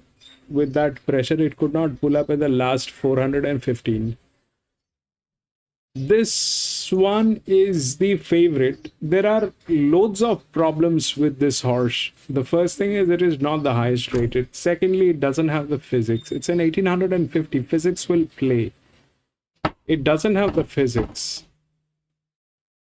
The 10 is the linear. I understand that it is down here, but I don't find the point on 5.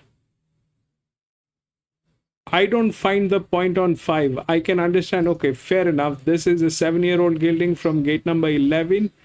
That pressure, plus it is not the right fit. It is not there. It's a second linear. Got that. But why 5 would be favorite? It doesn't look right. It doesn't look right.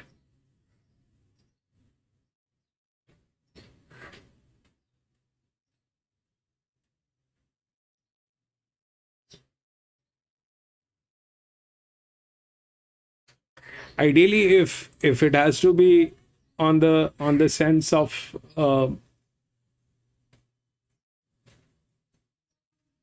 anything, what is 11? If it had to be a jock, I understand. It's not a jock. Advantage, I don't think that is the highest advantage. The highest advantages are here. Here it is with rating. It's a little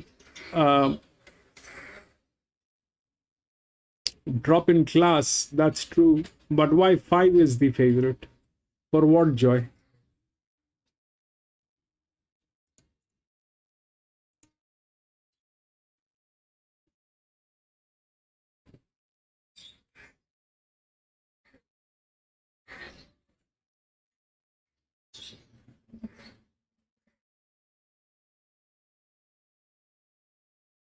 One is the highest FF, then it is 7, then it is 3. I understand that.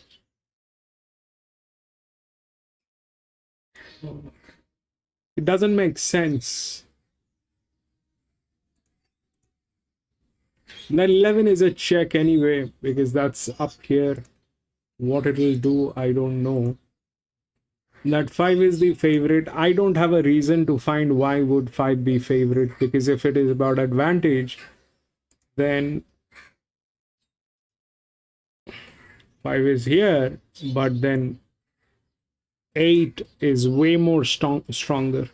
8 is way more stronger in terms of this thing. Plus the best jockey is on 8. So 5 doesn't fit any bill. On the contrary, it has issues. Firstly, it is from gate number 10. We made a mistake here with that 5 because it is from gate number 10. Benchmark 78. This is 88. That number, gate number should not be a problem here, but to complement that, we needed either advantage, a very strong advantage, or we needed a very strong pressure line. We don't have any of those. It's a very average horse. It's a very average horse, and it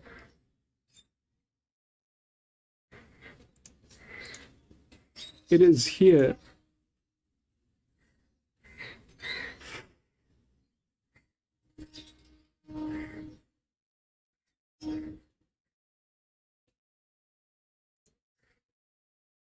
That I understand.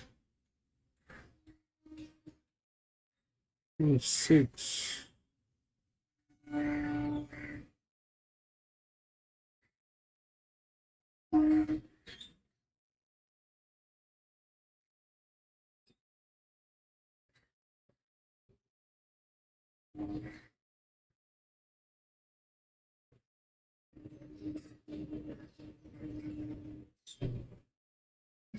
God knows how it will play. I'm out.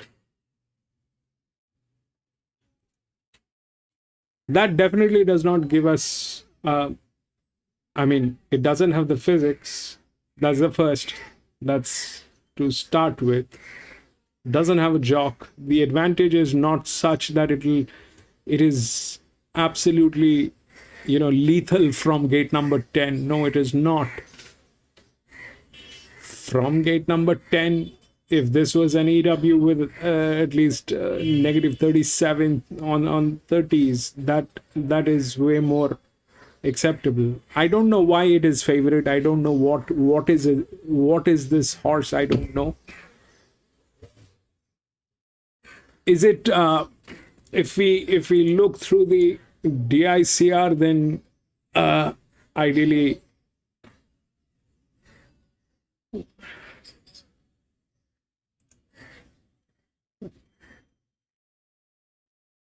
None of them has rails up here. Yeah, through DICR it is the right. Through DICR it is the right one. But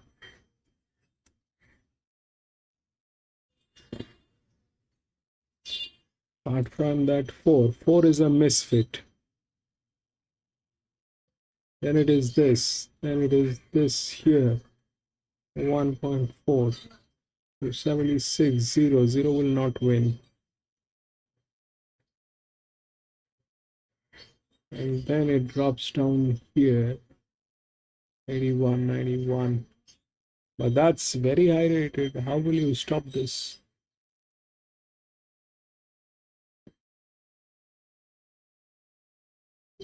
Probably probably the thing that is being measured here is the class. Okay, it is based on class. Through the DICR, if we look at these four horses, they're in trouble. The 4 which is there, which is a good one, but it's a misfit. So that's one of the things. And they are like that, above 40%, they're bleeding. This is the starting here, and it is 5, which is a 0. Okay, and 10 falls here, 11 is here, but that generally doesn't happen. That generally doesn't happen. It is getting under pressure, but that's a 91. 10, 3 will not work. I don't know how it will play. That 5 definitely is not clean. I don't know if 10 will win, because 10 winning is also looking difficult, because if that's 81, there's no other 81, but the close ones, they have very low pressure, and if that works, then it'll be a disaster.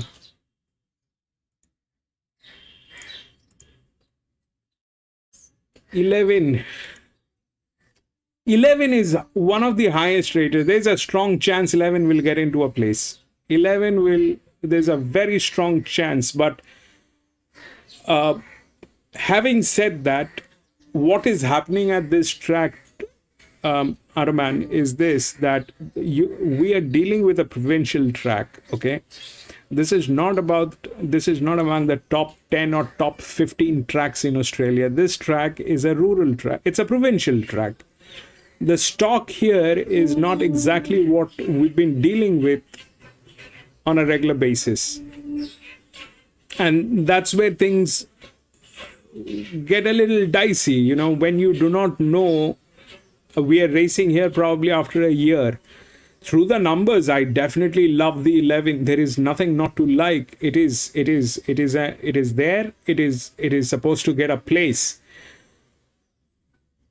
10 is supposed to win. It has the physics. This one is an 11, 7-year-old gelding. This is 10 is supposed to win. But what is happening here is that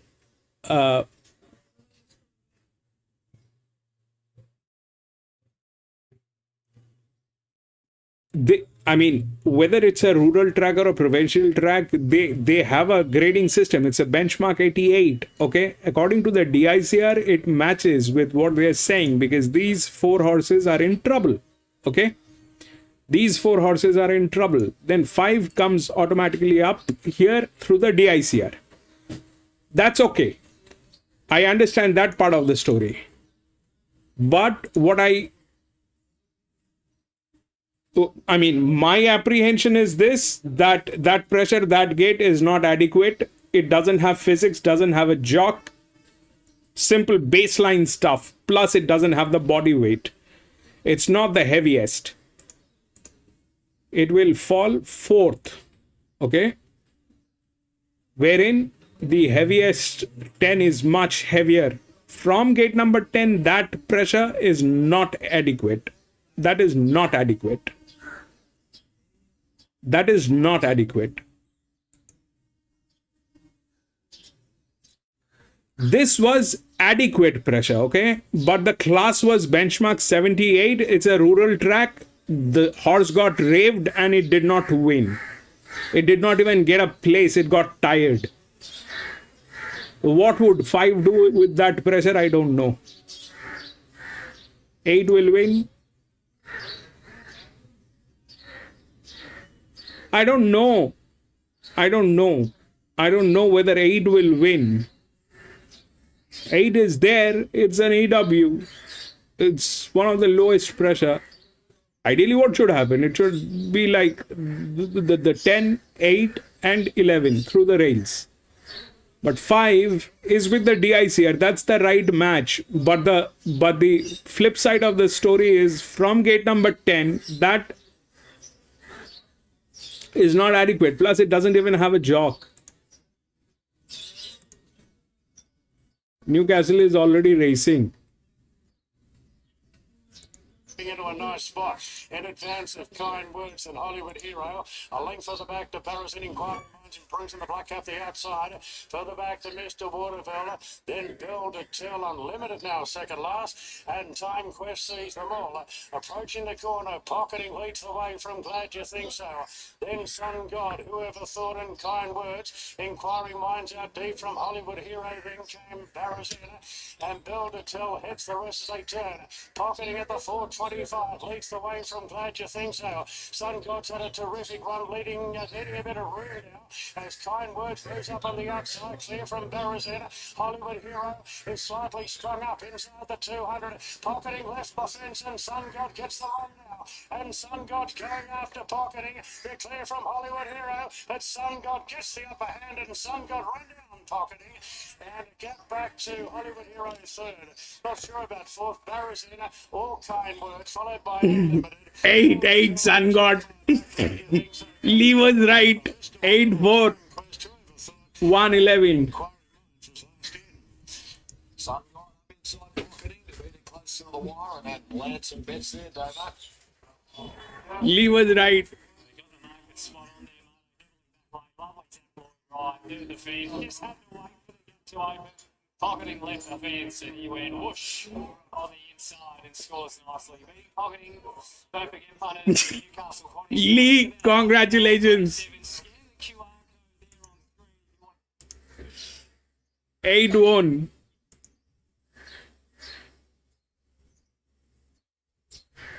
How would 5 win from gate number 10 with that pressure? It didn't even have the physics. We'll go to the next. 7. Number 2 has been scratched.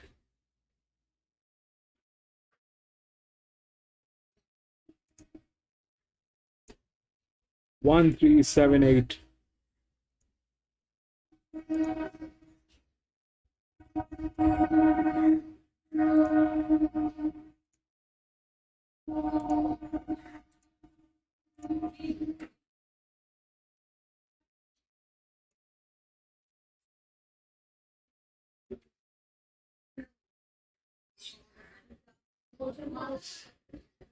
We'll do this after the Doomben and Caulfield races.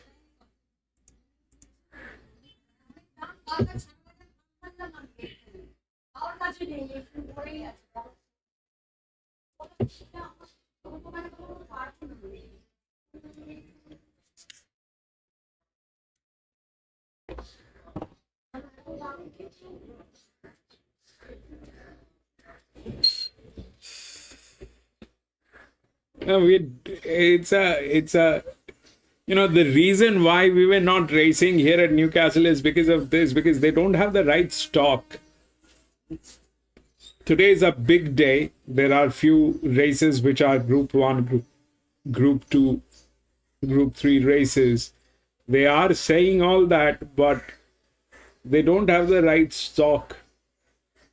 I mean, this generally is not what we get to see. This is not how the pressure line works. This is not how it should work. They don't have the right horses. That's that.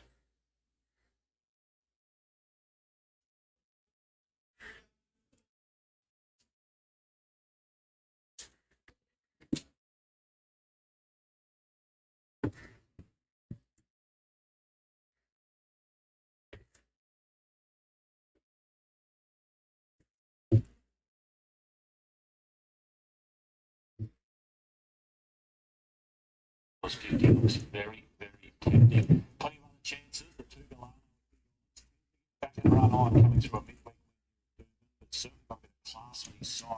For Matty Dunn, he gets 3 kilos off the cut. The 4 exceeds speed, the well-backed favourite. Just not sure where Ryan gets to in the early stages. I think he'll be positive out of the gates. He may even get across and find the front. You never know. He can do that, Ryan. And exceed speed also likes 1600 metre. So he's got conditions to suit. And number 3, Express Payment, the other on-pace runner for Ange Jones. No doubt she'll be punching up early. She led throughout to win the previous, and she'll be trying something similar again. You can see the grey clouds building up out to the west, Marto. There are some storms brewing, but at this stage it looks as though we'll at least get through race 6, and they are very scattered and isolated. So hopefully they might sidestep us this afternoon, but there's one certainly on the way. Fingers crossed it does. Most of it. Miss Durban exceeds speed as he touched on 340 into 320 best back with the tap fix. Best back to beat at Larrikin Road, number 9, which is 420 into 350 on a 7-day back up slowly away, then hit the line well last week. Yeah, it was a really good run there at Eagle Farm on sort of a leader's track last week when they were running sizzling times on that firm 2 deck. But the quick backup, he's never been placed from 5 here at Durban. He'll probably get back. It hasn't been easy to run on here today. So there's just a few negatives there, and he's never been tested at the mile either. So the quick backup's usually a good sign, but there's just a couple of red flags for me on Larrikin Road. Quick look at the late action with the bookmakers. Exceed speed 330, 340, and Larrikin Rogue is the move everywhere. 420 into $3.40. If you're after one of longer odds, Northern Decree number 6 is $12 into $11. It's been freshened and back to the trials here, Joycey. Yeah, he's not one of mine. He hasn't won for almost a year, but Martin Harley can win on a broomstick at the moment, Marto. And if you're quick, you can quickly scan that QR code because the quaddie does kick off in race number 7 through 10. So if you want to play along with the quaddie, there's your QR code if you want to join in. But as I said, just take on board that there are some storms on the way. So we may have to add a couple of wet trackers in late. Free carry, your pick here goes 6 to 8 with the bookmakers. Let's get to David. From Saturday. On a Saturday, look at the quality of races they have, man. Gallardo plays and lifts the last 2 It's a bad scene almost everywhere. 9 American Road 360, 1 free carry and 3 express payment. Their co-third line favourites at $7.50. Blows and Boots goes to its position. And now the starter, Mr. Anderson, about to release the field. Red light turned on. All set, they're racing. Express Payment and Free Carry both bounced well from inside barriers. Third away was Northern Decree, the little pump of 4th in the stride, then Gallardo. Exceed Speed began reasonably well, but being eased back in the field. He's actually alongside his main betting rival, Larrikin Rogue, as they slip into the first bend, then Smart Action. And the plan was to ride Blaze and Boots quietly. They've done that. It's last of all. Free Carry keeps out Express Payment as they go through the first 400 metres and head along the back straight. Northern Decree dropped to a good spot third, 4th the outside Gallardo. He's also in a nice position, 1 out and 1 back. The little pumper stuck 3 wide midfield around Exceed Speed. He's travelling 6th one off the rail. Larrikin Rogue on his inside, and Smart Action and Blaze and Boots the tail end pair. 6 lengths cover them as they go to the halfway mark. 800 metres left to go, and Free Carry travels well for Emily Lang. Express Payment trails by half a length. Both Northern Decree and Gallardo, they've had good runs in 3rd and 4th. Not so the little pumper caught off the track. Exceed Speed behind them as they reach the 600 metres. Then Larrikin Rogue. So the top there in Betty, still in the second half of the field, about 5 off the lead. Smart Action pulls deep, and Blaze and Boots will turn in last position. On the bend, 400 left to run. Free Carry shifted 4 away from the rail. Straight in front, there's a run for Northern Decree if good enough to come after it. Then Express Payment, followed by Exceed Speed. He's back back of the field, just one baddie. Larrikin Rogue, Mr. Run now gets out. Plenty with a chance here. Where over on the inside, Blazing Boots has gone right along the fence, taken the lead. Larrikin Rogue tries hard, but Blazing Boots last to first, if you don't mind. Beating Larrikin Rogue, Northern Decree, and Express Payment. The shortest way home is the fence, and that's what Blazing Boots did. 7. Then Free Carry, Galano, Seed Speed, they're in it. Followed at the head of the others by Blazing Smart Action, Boots. and last was the Little Papa. Blazing Boots, never wearing around a horse and pays double figure odds across the totes, Mr. Joyce. Yes, Mr. Martin, some strange tactics adopted there to get away from the fence on the leader. Just opened the door for the third and the winner to come straight up along the inside. But maybe the jockeys thought there was something in it. But after that race, I hope they go back and ride it like normal, because certainly there's nothing wrong with the fence. And Benny Thompson, he pulled their pants down there, came from last, never went around a horse, and shot through to win and win well. Bernie Cooper, a part owner there, Martin, so she'll be jumping up and down across on Sky Thoroughbred Central, and good win. Tony Colin trains, Blazing Boots, fifth up into the prep, and too good for them. We've got a couple of photos for the miners. And well done to you, Bernie. Ben Thompson riding well. He's got half the program. That's a treble. Beats Larrikin Rogue and Northern Decree. So it is 7, 9 and 6. Winner pays UTAB 13.43.10, 150 and 310 for the miners. Rapidly approaching is the start of the main quaddy from Caulfield on Horse Stakes Day. The race before the Horse Stakes is for 3-year-olds, the Group 2 Sandown Guineas. And you're signing with She's an Alibi. Excellent winning last time out, James at Flemington. Yeah, very hard to tip against her, Marto. The win was dominant. She sort of sat in behind them, had to wait. It is a long straight at Flemington, so if you are going to have to wait for a run, it's not a bad track to do it at. But I reckon at a mile, it's never been to a mile before. I reckon at a mile from a decent gate, you might be able to lob a bit closer to the speed. There's not a lot of natural speed or leaders in this race, so I'm expecting it to settle in the first probably 4. Probably hold up from that inside gate, so it looks incredibly hard to beat. And it's 160 into 150 at best back with a tab fix. Burma Star's the second big, $6 this morning. It was $5.50 out to $6.50 late, or $6 late. And Sulek, number 8, has some fans at longer odds, $16 into $13. That's the quick read from this morning to now with the tab. Let's have a look at what's happening late with bookies. 155 into 150, She's an Alibi. Burma Star, 6.650 back to 6. And Sulek is firming everywhere, $15 into $13. 12 fillies have won this since 1968. James Snitson over the latest just last year. Hopefully it can be another filly today. But outside of her, I reckon it's a pretty even bunch. Sulek's got some upside for sure. I like it to 1,600 metres. It won't surprise me if he's able to run well. He's deep into his prep, but he'll be around the mark. I thought the 5 tagline was honest enough. It could be in the finish. I'd give us another chance to Centre Cavati, horse 9. It was a really strong run race last start. With the 12, She's an Alibi. Yeah, it's definitely the 12 She's an Alibi's race to lose. Very promising filly. Started in Queensland with Chris Hansen. It's won 1 of 2 since the move south to Moody and Coleman. Yeah, and I think it's even its run at Eagle Farm on the way down where it was sort of 3-1 that comes throughout behind Autumn Boy. It was a really smart sort of run. That was a 1400. That was the only other time it's been to 1400 on top of last start. I think which I referenced held up and sprinted really well late. Was able to record some really fast last sort of 2 and 400 metre split. So the set up to a mile, not a big concern for me. I actually think it might settle a bit closer as a result. What's your read on the second big Burma Star? Been going really well for the new stable. Yeah, race didn't rate that well for mine last start. It goes up 3 kilos, loses Marrera. Ben Mellum, if he's due to get a win, he's probably not going as well as he would like the last sort of month or so. So I thought it was short enough at $6. I've got a mark. Start of the main quaddy, the Group 2 Sandown Guineas for 3-year-olds. Here's Matt. And the other one to come along is Tagline, who was narrowly touched off by Burma Star there in the Amanda Elliott at Flemington. And they meet again here. Tagline, $11 on the tote, 15 in the ring. About to complete it. Top reward standing well, lightly raced. They are set. The Sandown Guineas. Group 2, a couple trying to anticipate the start. Signal from behind, and they're away. Burma Star away fairly. Call Da Vinci goes back to third last, and Tagline's going to drift out from that wide alley too.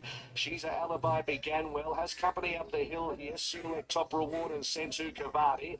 Lobbing behind them is Mataga and also Callio, and they're 2 1/4 Burma Star. Then Call Da Vinci with Loren and Tagline drop back to the end. Top Reward is the leader, 1100 metres out by a neck to Sentu Cavati. She's a Alibi third defence. Fourth is Sulek, and they're 2 lengths Mataga and Callio. 2 for the back is Burma Star, Loren, a similar gap called Da Vinci, and last is Tagline to the railway side of the 1,000 metres. Top Reward at a neutral speed with Sentu Cavati, about a length and 3/4. She's a Alibi and Sulek. 2 lengths away Mataga. And then came along the inside Callio, a length and a half Burma Star, Loren, then Call Da Vinci and Tagline with a lot to do. Top Reward, 700 metres to go. 3/4 of a length Sentu Cavati. She's a Alibi, poised. A length and a half away third the inside as they start to quicken now. Then Sulek, Mataga peels 3 deep. Sulek flushed out ahead of it. Then came Callio, Burma Star, Loren, Call Da Vinci and 2 lengths Tagline. Up around the corner of the 400, it's Top Reward, Sentu Cavati. Sulek about to make a line of 3, and there's a run for She's a Alibi. Right up on the inside of the 250. She's a Alibi slipped through, and with acceleration, put up 2 or 3 lengths in front. She's a Alibi with 100 to go. It's over. She's 4 lengths in front. She's 5 lengths in front, and she's Beautiful. a mess of them. 6 lengths at least. Tagline up for second. Top Reward third from Callio, then Call Da Vinci. Next to finish Burma Star, Sulek, Sentu Cavati, Mataga, last Loren.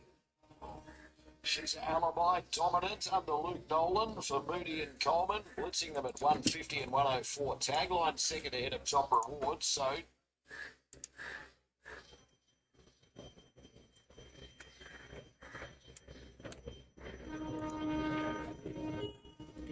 1378. 1 is the favorite.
So the odds are all in favor of the Colts. So that is okay. But the question is,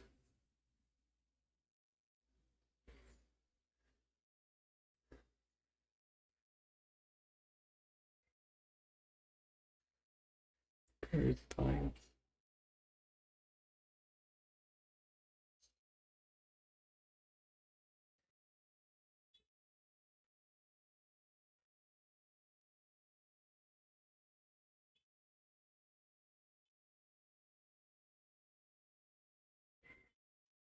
It's very lightly handicapped for that kind of a horse. It's got a brilliant resume of, getting those Group 1 races and league races and all that. It's got the rails. It's got a jock. The pressure is not much.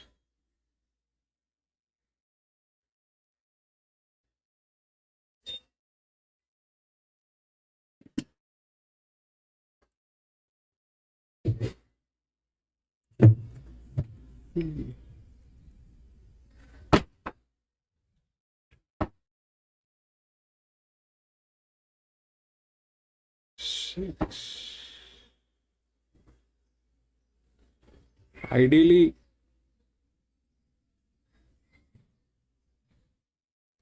this one doesn't have a jock, that pressure, so I don't know that will, the jock is missing, so 8 through the later, then comes advantage,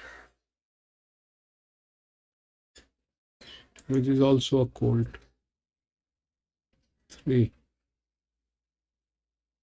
This one is a drop-in class. It's not looking great. This 4 is a check. That's also not doing great. The lowest pressure up here is probably 3. That is the lowest, not that it is the highest.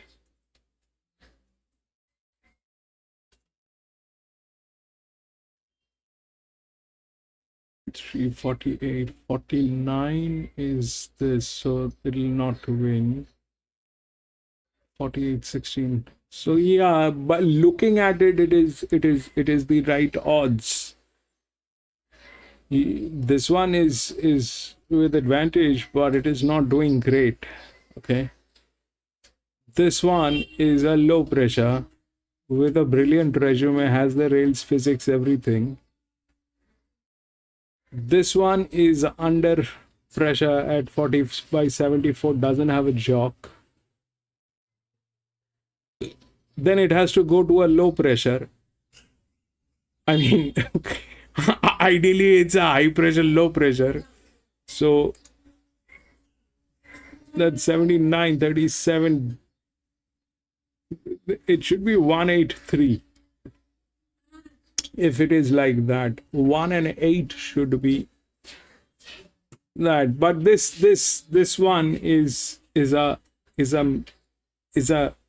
I mean, out here it is a possibility, but that's a misfit. Out here it is a possibility, but that's a misfit. That's a 12. That's a 4 figure. Should have dropped. It did not drop. It is on 16. So that is that part of the story. But 52, 54. 79, it has a jock. 3 is the low pressure. So ideally what should happen? The 8 should win, 3 should be second, and 1 should be third. That is how it should be. But 1 is the favorite.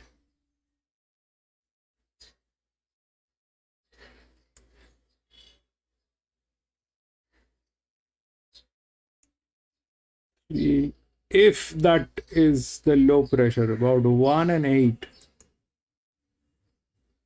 About 1 and 8. 29. A much heavier body weight. The pressure is 151. There is a jock.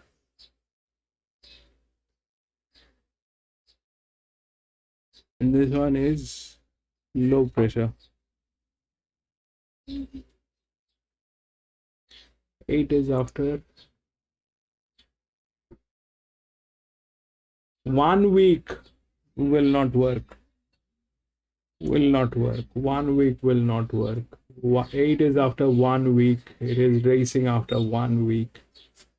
Why are they doing this? I don't know.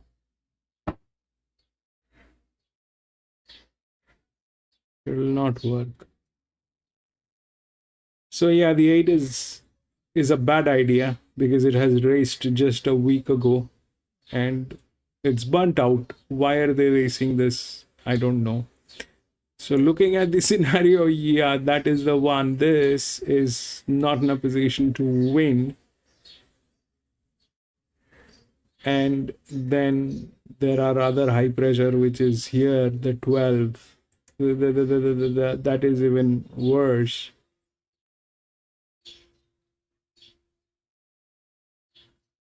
That's from gate number 11 to cold. That's that. And then that 9 probably is there.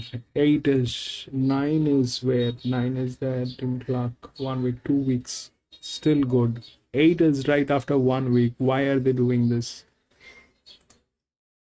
9 is a high pressure. Then this.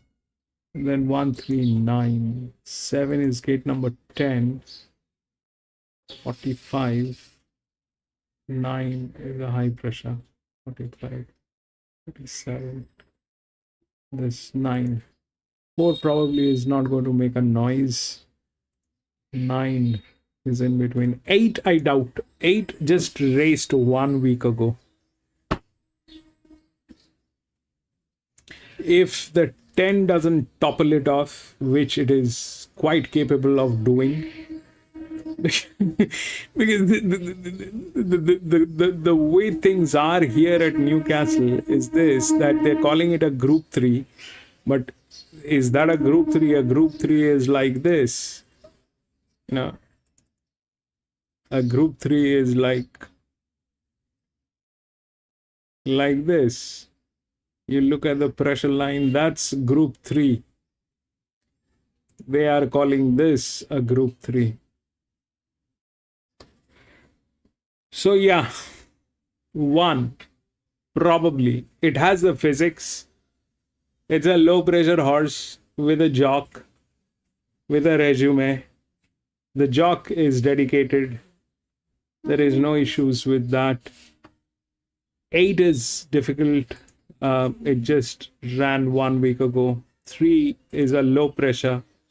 Again, ideally,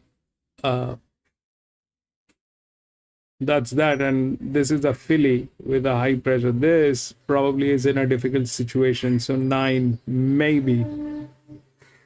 And that is also from gate number 10. And all these horses that are there, they are going down on their numbers. So whether they'll get there, not get there, that's a very, very difficult question to ask. But 8 is very questionable. It's just 1 week that it has raced. That opens up 9.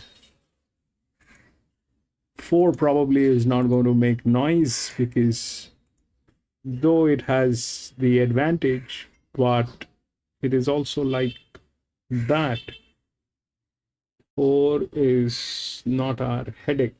Came in 6th, so 6 is Kim Lagrange. 6-year-old gilding. That is the highest, but that is also the lowest. They are not the problems. The problem is if 9 topples it off. 8 probably not in a position, but if 9 topples it off, then 9 topples it off.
takes a late dive at 13. It's close for second and third. One will wind up fourth. In the Spring Stakes, the upcomer from Newcastle, Davo, you like Green Spaces. Good strong winner at Wyong last time out. Might just favourite, Marto, the way this market is trending. We're 392 now. Obviously, Grand Prairie's been favourite all week, but that market's certainly swinging here late. I'm really Green Spaces. I thought the last week was terrific. He's actually got the best last 200 split of the day. His last two runs, he's proven it a mile, and I'm sure it was only a field of four the other day, but loved his strength through the line, and the market support here only gives me more confidence. 3-1-9 and 10, the favourite Grand Prairie. Interesting drift. I thought he paraded great. There was no concern with him. You see him getting a bit warm behind the gates there. It has cooled down a bit here noticeably as well with some storms around the area. Hasn't hit here as of yet though. He was wide no cover of Flemington last time out. Best weighted horse in the race. His best form wins. Does he run a mile? And he's deep in the prep. They're the two queries, but couldn't fault his parade. 9 Rosa in Canterbury, been a good one in Erno latest, who won at Canterbury last night, so that form's been franked. And Verity, I think, is a really good filly. Maybe 6 months away, maybe more an Oaks filly in the Sydney autumn, but can be finishing hard here. All right, let's have a look at what's happening, Davo. Late with the bookies, who have Grand Prairie 350, 390 back to 380, and Green Spaces 420 into 390. Just going back out to 4. Rosa and Canter best back to roll both $7 into $5.50 the filly, and then we've got Long Legs 650 back to 6, and at longer odds Ratify is 41 to 31 late. Bird Whistle 61 to $51 late, and they're just about ready for the Spring Stakes as we launch off the quaddy with a Group 3 with Darren Flindell. It's getting a towel down. The towel's been discarded and Rosa moves into the gates. Gayor about to move in, the outsider of the field. So Grand Prairie and Green Spaces, the joint favourites, as Verity now moves in. So Verity's ready. 7. For the Spring Stakes, and they're off. Rosa Encounter blew the start by 2 lengths, and Bird Whistle jumps sharply together with Probability Theory. Long Legs is out wide, Hitsendor pushing through, Grand Prairie pushing through, and Green Spaces will park behind them. A couple off then to Grey Nor in advance of Pinot Nero, who settles back in the field. A gap to Ratify from Verity, and Rosa Encounter is about 4 lengths behind the second last horse. She's that far back you can't hear the band playing from there. Bird Whistle in front. Long Legs eventually got up on the outside, and Long Legs is serving it up to Bird Whistle into the first corner. Hetzendorf just dropped back 5 lengths in third. Grand Prairie's tugging along on the inside of Probability Theory. 2 lengths to Green Spaces. A gap in the field then to Gay Nor as they start the run down the side. We've got Pinot Nero on a wide path. Clear then from Ratify, Verity, and Rosa Encounter is now tacked on. Well, Long Legs work to get to the front, and Tyler Schiller led this race. 3 lengths clear approaching the turn. Long Legs from Bird Whistle, Hetzendorf and Probability Theory. Grand Prairie being wound up on the inside, and coming to the outside is Green Spaces into the straight, and Long Legs has done a lot of work, and Grand Prairie's being roused along, giving chase clear from Bird Whistle. Still 2 further back to Green Spaces at the 200. Long Legs a narrow leader, but Green Spaces is closing in now with Bird Whistle. Grand Prairie can't get there, but Green 3. Spaces is bounded away. And it's a big win in the Spring Stakes. Green Spaces won it by 3. Bird 3. Whistle second, ahead away third. Long Legs followed by Grand Prairie was disappointing. Probability Theory next. Ratify run on well. Further back to Verity. 3-11-7. From Gaynor. And Hitsendorf was one of the last to finish, and a big gap back to Pinot Nero. Much too good Green Spaces. It's now won 2 of 3 for Björn Baker. And then some.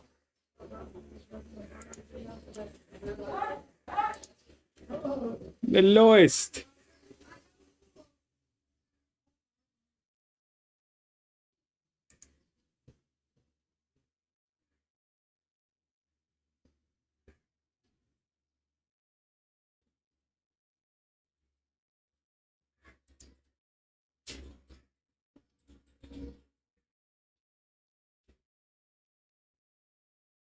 I mean, do you understand the kind of quality we are dealing here? What kind of a quality we have?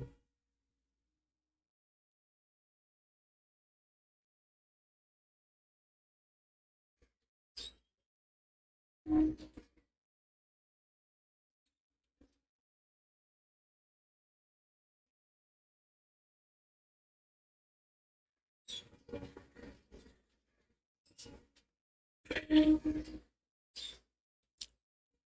watch Doomben and then probably do.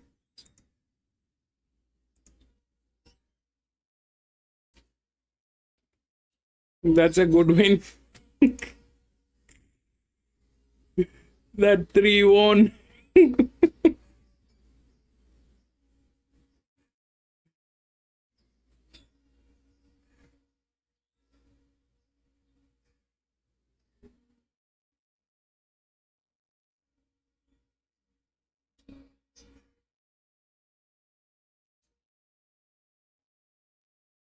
One and 51 with 25 didn't work. The 940 did not work. 8 definitely did not work. 3. Then it went to 11 for what joy? 16. 3. That was the lowest here. 16.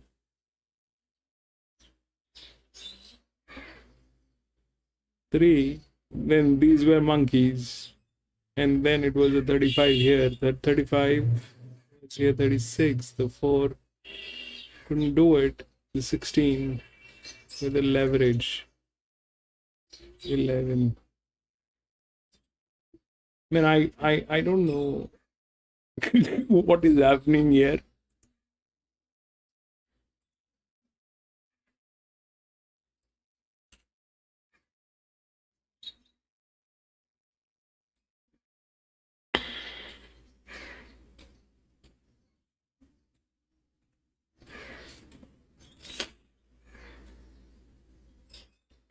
I mean, we can't complain, okay? It's not possible for Ranwick and Flemington and the other tracks to race every week.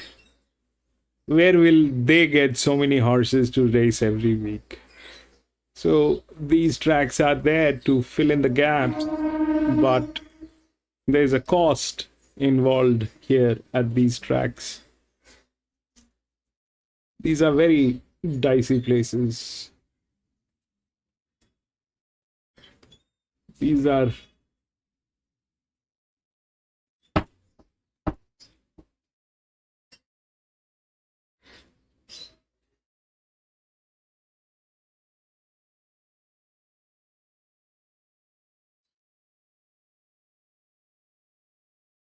I mean, it really doesn't matter what they call it, whether it's a group 1, group 2, group 3, but in practicality, they have donkeys.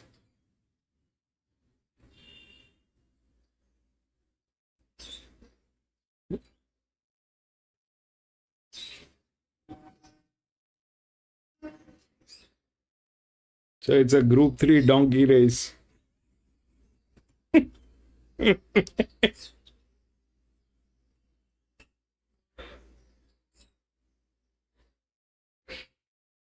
God, man.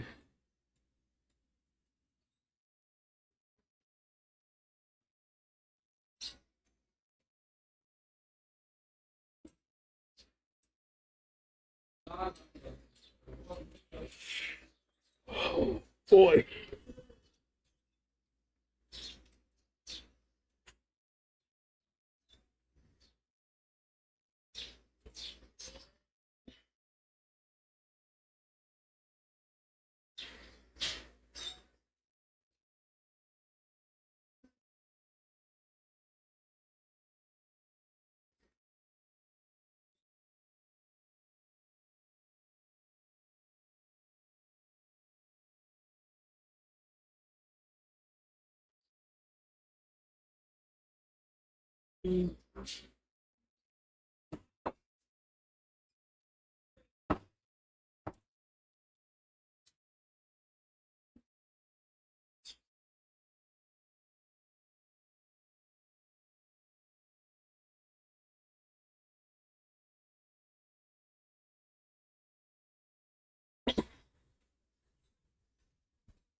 Track, so she's got the sting out with a genuine soft 6. You've got the informed Ben Thompson aboard. She loves the Doomben track. She very rarely doesn't run well here, and she just paraded and looked outstanding in the yard, so she's forward and ready to go. I think we can have a decent bet on her here first up, and the punters seem to agree. They just keep backing her number 8 Midnight in Tokyo. Number 19, Sunset Dreaming. I heard you mention this horse has been back from double figures into $9. Lovely quiet trial, but drawn the fence and shows T. Golan and a bit of money around. We've got to keep the 19 safe. Number 1, Audit. Gee, paraded well, Marlo. He looks terrific. He's come back great. His first up run was outstanding. Just the 59 kilos, but he's got to go into your Quinellas and trifectas. If he gets the breaks, he can here. And number 3, Rock Rib, do really good first up stats. Loves Durban and loves a soft track, so plenty in his favour as well. Not a lot of money for him, but he's not blowing out much either. So 8, 19, 1 and 3, but the money horse, Midnight in Tokyo.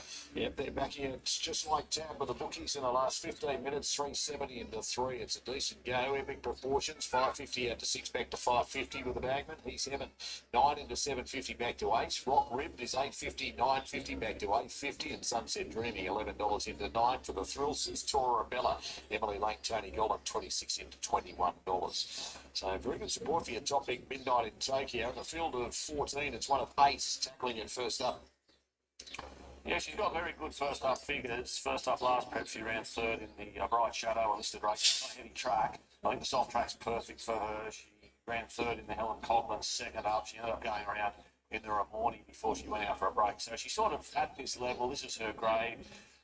First up stats, rock solid. The trial was outstanding, as you mentioned. She won a trial at Deegan and she showed blistering pace to win that trial. So I think Benny Thompson, a jockey in form, if he can get her out of the gates cleanly, it's just a matter of where he wants to sit. 12 win plays, Doobie. She hasn't won for a while, about 18 months since she's hit the nail on 1 month. So I think Dow's is like, bring it on. Bring it on. Most of the horses being back to beat it are in your mix, but not so Ease Heaven. For Mark Duplessis, Desley Forces, $9 into $8 on a 7-day backup. What's the read? Yeah, really interesting, the quick backup, because that track was a firm 2 last week and he led them up and got tired late after going a bit keen, but he's back here on a soft track. He tends to like a genuine good track. So the surprise backup, surprise money horse, I suppose, if he gets across and leads, perhaps, but I don't know, from that gate, I think he might be in for a world of hurt. Listed Keith Now is the 7th, launching off the quaddy with David. So I think the market was just about flattened out now. I don't think there's anything more to discover. And the bottom line is, or the chief point to make out of the market, is that Midnight in Tokyo has been strongly back to win the Keith Now. Secret Plan goes in, Safe Work goes up, Epic Proportions comes up to a wide gate. And Gallup are very much in form. Now the 14 of them are locked and loaded and set. There's the light. The list of Keith Now for more than higher, ready and racing. And Midnight in Tokyo, the favourite actually jumped in front. Where's the speed coming from? Epic Proportions. They are also surprised. The favourite actually jumped.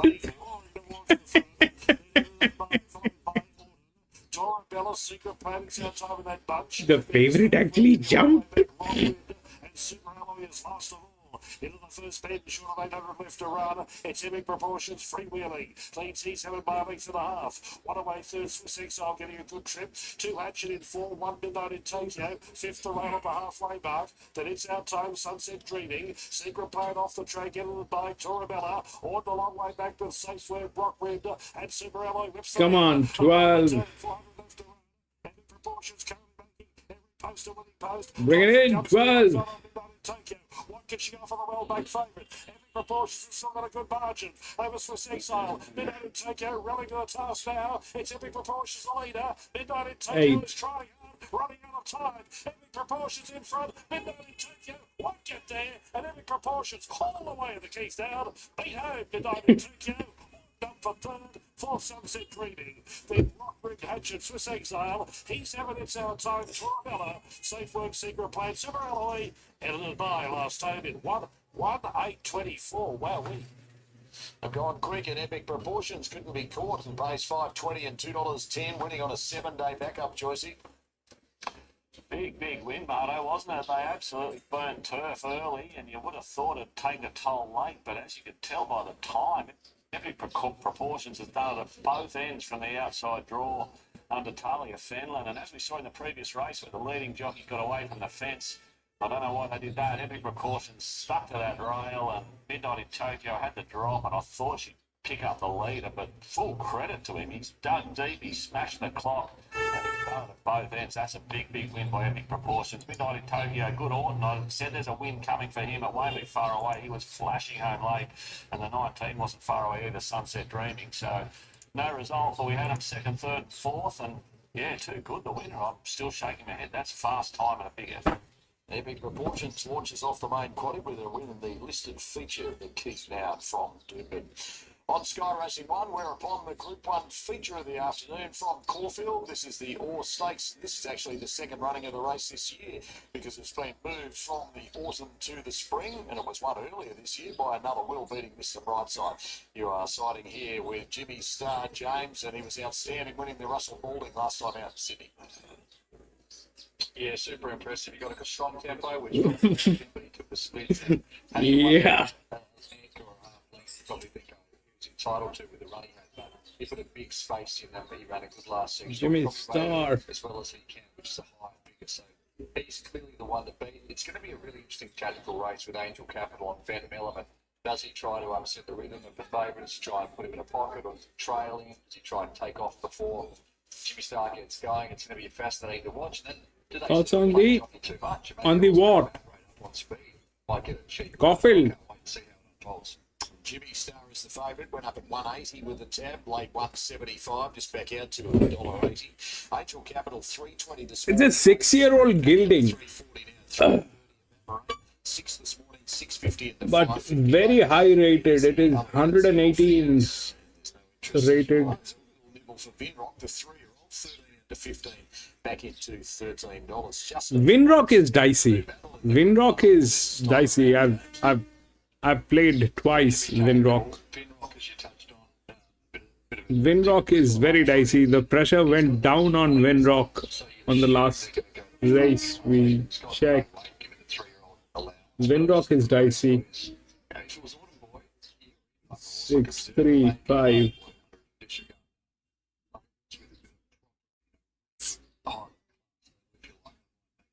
But I just feel like Finrock's been around horses like West of Swindon and I know it's a solid run in the Guineas, but we're sort of well. Winrock is dicey. Winrock, I don't know.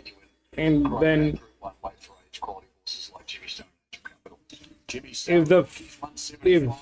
if Angel Capital doesn't have a jock that actually has ridden Angel Capital, then Angel Capital is in trouble. It's a horse. The map is going to be the interesting part of this race. Vinrock, I think, will lead from 7. He'll try and cross. I think Brazaslo will hold up. I think Evaporate will push forward. I think they'll probably be your first 3. I think a lot of these riders will know if they settle back and they're alongside Jimmy Star and Angel Capital at the 600, they're all going to get left for dead. So they need a tactical advantage or a head start. One looks clean. One looks... Jimmy Star is clean. Winrock is very dicey. Winrock. Does Ethan Brown try and stay outside pinstripe to stop himself being forced to the fence. If that happens, he's got an unbelievably good chance. 7 win. Yeah, that's Winrock. 7 is Winrock. Winrock, the pressure went down on Winrock last time. It's going to be a fascinating race. They reduced the pressure on Winrock drastically. Late interest, and of course bypass the goal. That's a low pressure. If that works, Should already be a Group 1 winner. It's one of the best things linked I've seen in a Clark track and trip too. Yeah, it was. I was on it that day, so thanks for bringing that up, Marno. but Winrock is very dicey. Winrock, Jimmy Star favourite. Second pick about third pick in my market. So I think all things being equal, if they don't play jockey too much, I think they'll run the Quinella. They'll have to obviously run past the Evaporate who's sitting in front of them, but they're both. I think if they're 1400 metre. 1400, I think Angel Capital probably beats Jimmy Star the way he was finishing off, but Jimmy Star's run in between was really, really emphatic. So yeah, I think he's the one to beat. Evaporate 6 into 550 and Vinrock 13-14 back to 13. The other two little nibbles in the race late in proceedings for the bookies. Small but a fascinating edition of the All Stakes as the Group 1 feature with Matt. The final two. Jimmy Star 175 on VOP, 180 Paramutual. Bazusto is forwards. And here is Vinrock, the 3-year-old to complete it for an intriguing CF4 stakes brought to us by Sportsman. Locked away. Set for the Group 1. And they're racing. Beautiful line 2. Vinrock just took a slight backward step from barrier number 7, jumped away only fairly. Jimmy Star out well with Evaporate, Bazusto, and Mighty Ulysses holding its place on the fence. There's Vinrock improving, and then came Pinstripe, 2 lengths Angel Capital. Evaporate will lead the All Stakes, 1100 metres to go, a length and a quarter. Around the outside goes Vinrock to second. Bazusto will get the trail, third outside of Mighty Ulysses. 2 lengths to Jimmy Star, jumped well, Pete's back to fifth outside of Pinstripe, and Angel Capital is last of all. 800 metres to go. The leader is Evaporate by a length and a quarter. Tried to dial it down a little from Vinrock second, third Mighty Ulysses, fourth Bazusto. Pinstripe, Jimmy Star and Angel Capital has the back of the favourite. 600 metres to go. Third favourite Evaporate. 3/4 of a length now, a half length to Vinrock, who's stoked up on the outside. 2 lengths Bazusto. Jimmy Star's getting going. 3 or 4 off the lead now. Mighty Ulysses battles on. And then Angel Capital brought to the outside. Evaporate. 300 metres to go. Kick 2 lengths Vinrock. Here's Jimmy Star and Angel Capital running on. It's the race we wanted. 200 to go. Evaporate with Jimmy Star joining it and heading it. Then Angel Capital. Jimmy Star. 100 metres to go. A length and a quarter. Angel Capital. Jimmy's too good. Jimmy Star a length. 152. It played trifecta. 152. It played trifecta.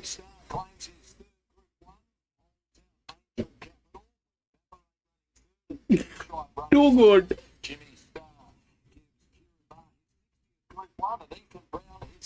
118 rated.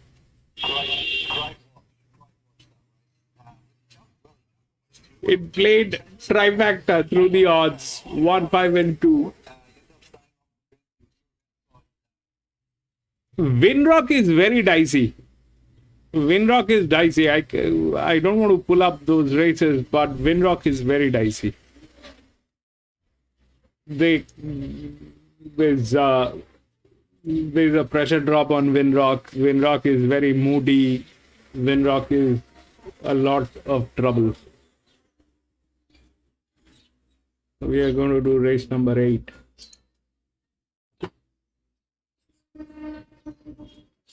One and 18 has been scratched. 1 is not there. 18 is also not there.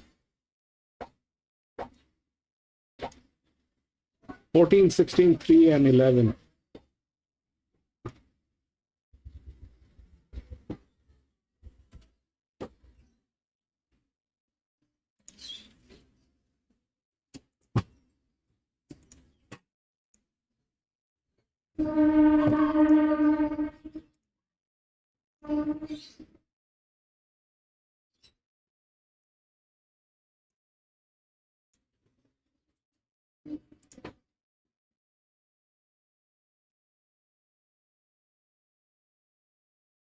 So 1300 meter LR.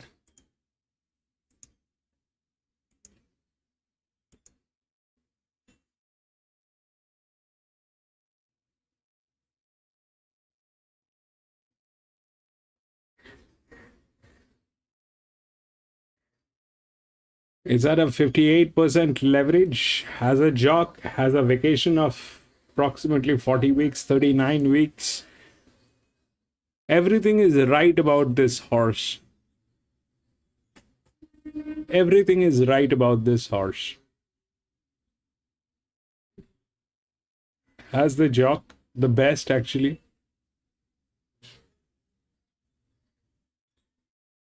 Body weight is there, rating is there, rails are there. It's 172. That's a little scary. The expectation is huge. The expectation is huge. So 16 is the second linear, which is there with a lot of physics, which is coming up here. Now,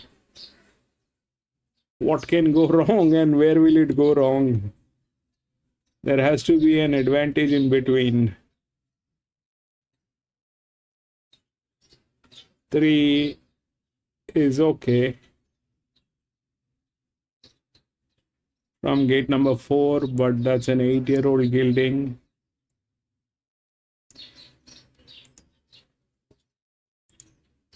That matches, but that's dropping. 8-year-old 3. That is okay. Even this is also okay, but that is also the same scene. 3. This is gate number 8. This is gate number 17. That is not enough. Is it enough? Is it enough? That is the EW, which is 15.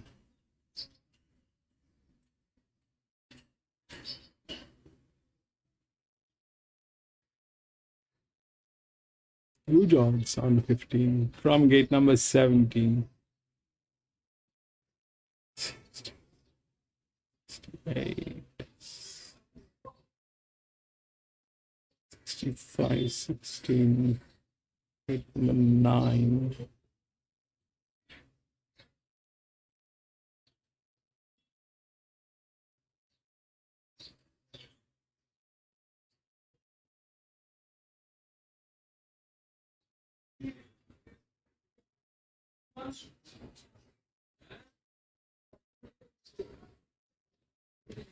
Fifteen is gate number 17, doesn't have a jockey, but has a dedicated jock.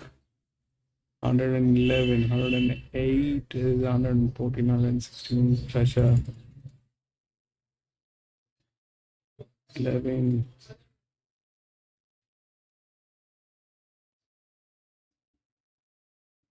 This is pressure gate number 18. This is very difficult, but very high weighted.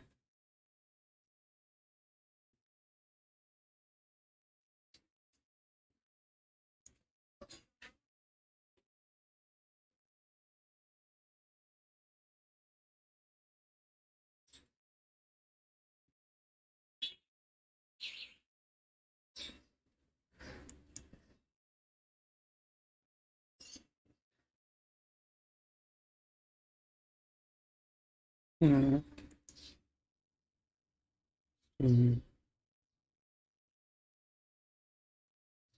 25, 27.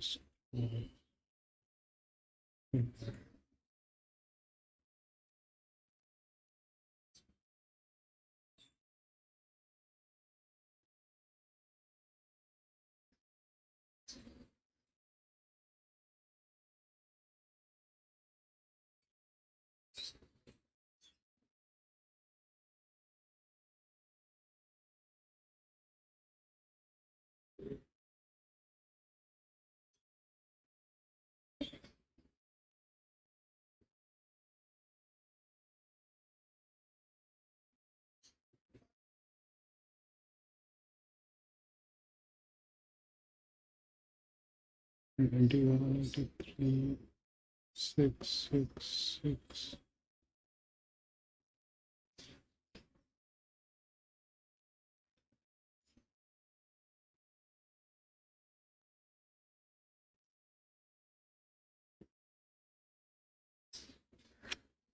Eight-year-old. That 5 is a check in between. So what's happening here is first of all, nothing is happening. We are getting burned. But here is the thing: the 14.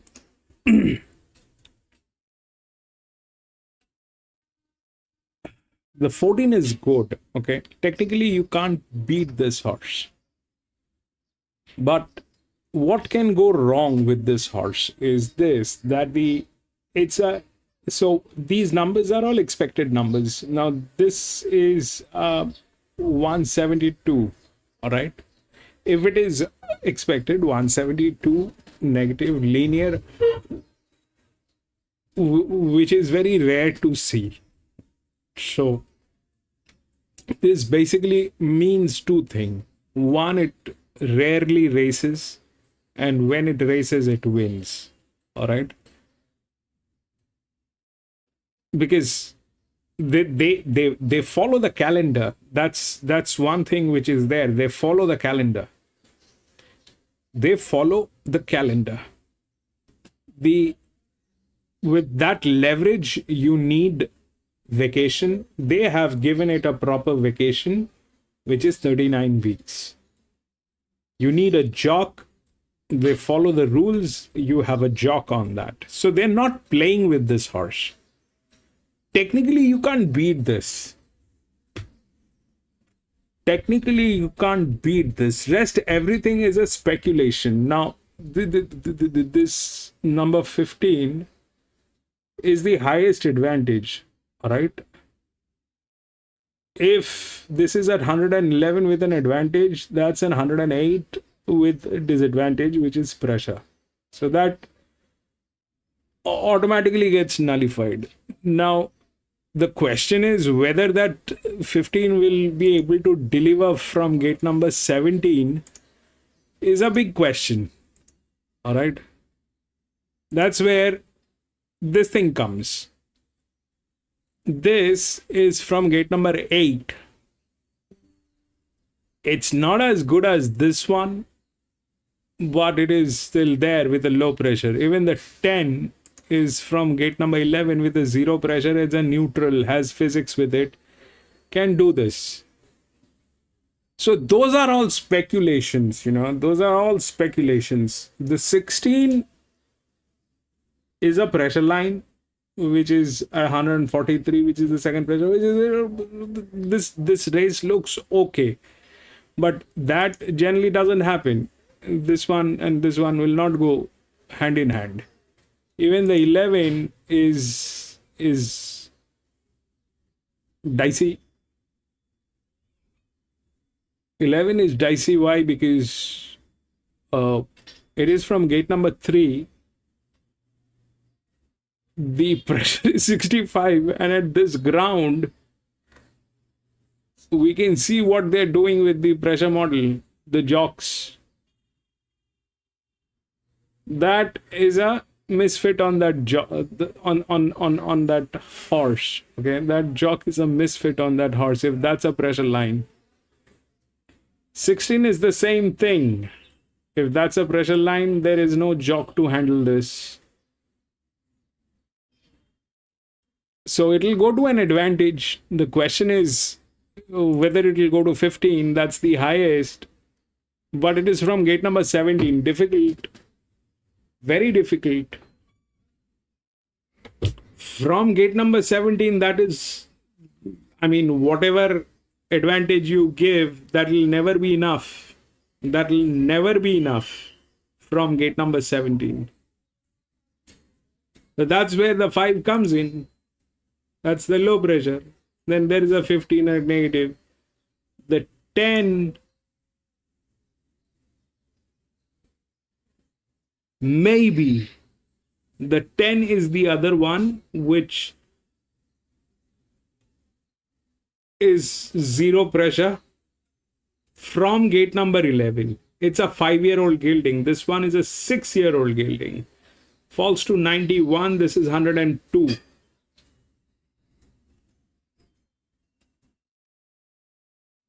You don't need a jock for this. So it's either here or here or here somewhere it'll be.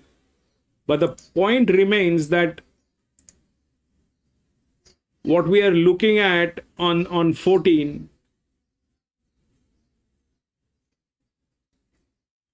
is on papers it doesn't it looks like there is nobody else in this race. It looks like there's nobody else in this race. That's what it looks like.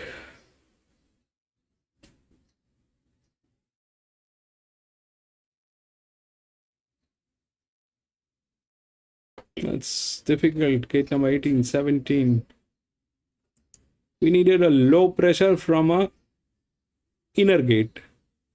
They all come in handy, but how would you choose them and how would you work on them? This is a very good hand, by the way, the 2.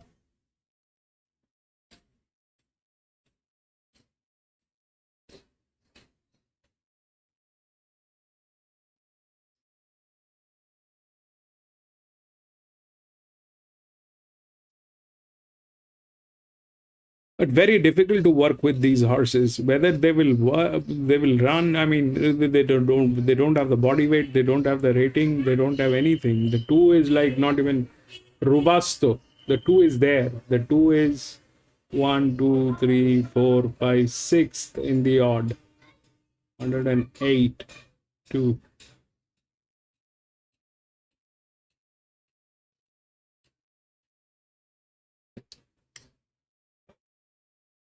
Rest everything is hazy. It's very difficult to understand whether it will work from gate number 17. From gate number 17, no pressure is enough. No advantage is enough. We still have to figure out what kind of a pressure do you need from gate number 17. But from gate number 13, 14, that is enough. We need 80% and above. It is 80% and above. We need 120, it's 160. So we good here. From gate number 13, we are good here. I don't know whether gate number 17 that will work. 3 might be. Those are very hazy things. It has the physics. That's 11 has the physics, but generally that doesn't work. There has to be an advantage which will play. The 10, 15, 5 all have the abilities to do this, but it is the gate number that will make the difference. We'll see how it works. 14 probably cannot be beaten. That the flip side is this, that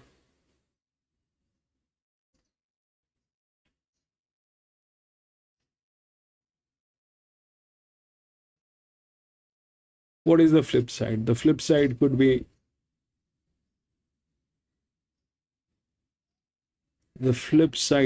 what? I don't see a flip side. This is 46% bleeding. How they will do anything is a question. The 2 is there, but maybe the 2, 13, 2, then 16 with 9, maybe. Largest 5, obviously, that is there. 14, 18,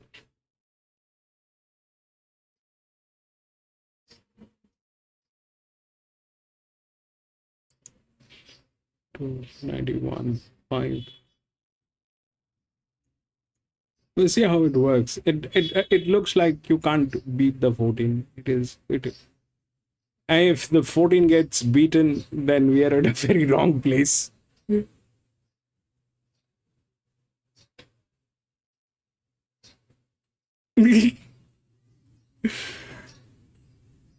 Morph.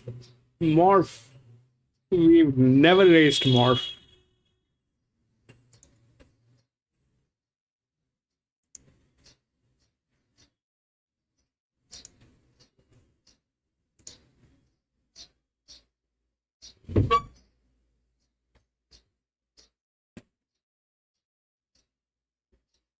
14 is a good horse. Yeah, 14 looks like on papers, it looks like you can't beat 14. There is everything else is a possibility.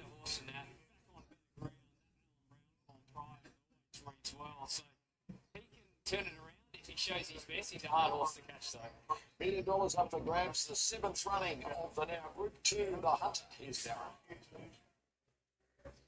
This is the Hunter. This is the reason we are here. Impressing at the trials is the favourite. Kandasana goes in. Felix Majestic gaining a start here at the expense of Anna Merck. About to move in as Golden Mile goes up. Darnation, the import with Kieran Maher about to go forward. The mare from the Northern Hemisphere, Darnation in. And here's Infancy and the Australian Bloodstock Silks going forward. Airman and Coal Crusher. The other there is the Stadio Mustar, who has got this outside draw. It pulled off a spectacular last to first victory when it rolled, accredited with a big weight at Raumick on Big Dance Day. So Stadio Mustar moves up now to the outside draw. Adam Hieronymus looking to go back to back. There's the light, ready for the Newcastle Herald Hunter. Gates are back in the $1 million feature and they're off. Fearsome Blue the start. Golden Mile jumps sharply together with Gold Crusher, Brutal there. And Robusto just settles in fourth, followed by Felix Majestic. Then came Accredited, Strikers out wide together with him, and then Conasana. And the favourite Yorkshire's covering a bit of ground as well as they go into the first turn. Clear Thinking moves into a great spot, followed by Safrado. Darnation deeper out, a length and a half to Infancy, Stadio Mustea, and Fearsome is the last one inside the 800, and Coal Crusher took the lead from Golden Mile and Felix Majestic. Then came a striker off the track, Brutal with a cosy run on the inside of Robusto. Airman further back, then came Accredited from Conasana, and well back in the field is Yorkshire being ridden up in the white cap as they turn for home, and Coal Crusher looking for his second win of the hunter, whether in the storm of Golden Mile. Then came Brutal further back to Robusto, a striker. Accredited taking a rails run further back to Airman, Clear Thinking. Yorkshire's not in the hunt. It's Coal Crusher in front. Brutal, the local horse getting chased. Coal Crusher brave in the lead from Brutal Accredited. It's Coal Crusher. His second hunter success. Coal Crusher. Three. Accredited ran second, and Brutal in a photo for third with Clear Thinking. 3:11. From Fierce, and then came Robusto, Infancy, further back to M and Conasana, Golden Mile from Darnation. Felix Majestic dropped out. Now Yorkshire's finished near last, the favourite. Coal Crusher, he's done it again. Winning for Joe Pride, arms in the air, celebrating. What happened? The 3 won. That 8-year-old with a low pressure. 3, 8.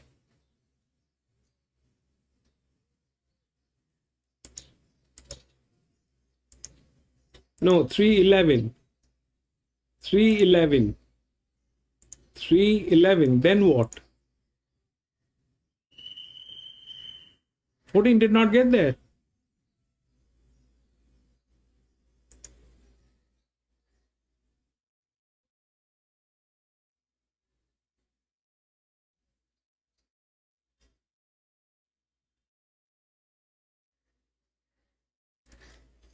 I don't believe this.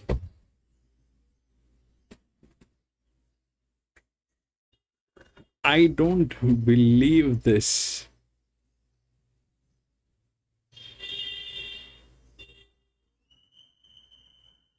There's something not right here at this ground. There's nothing.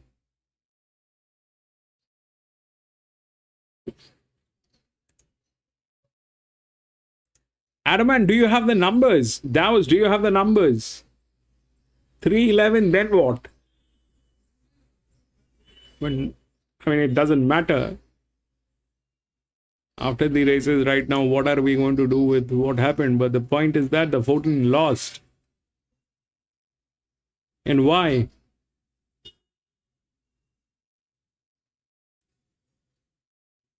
$119. How did the 3? Is this what they're going to do? They're going to bring in all those 8-year-old geldings, put in no pressure on them, and then win? Is that what they're going to do?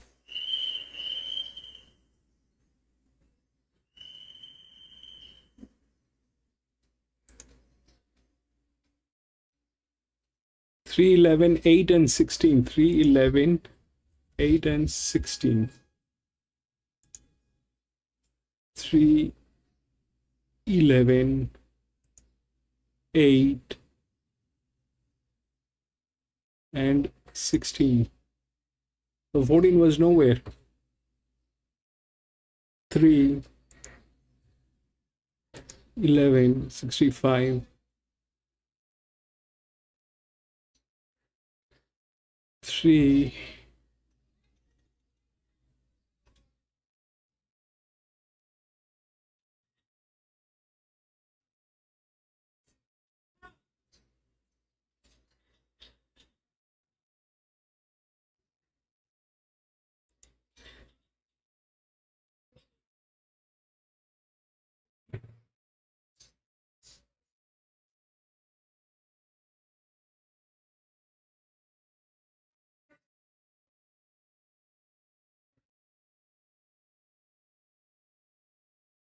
so on a group 2, you want me to believe that gate number 13 is a pressure line for this horse? On a group 2.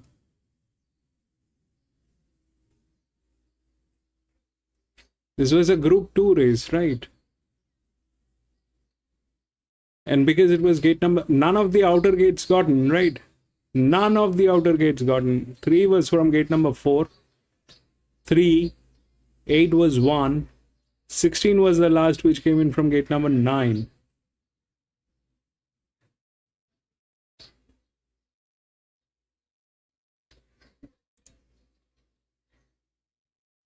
$14 shouldn't be getting stuck in traffic. I don't know. I will watch this race again, but $14 should not be. $14 getting stuck in traffic. How big deal is that? $14 getting stuck in traffic, all right, but it still had the opening at the last 415 meter. What was he doing? What was he doing?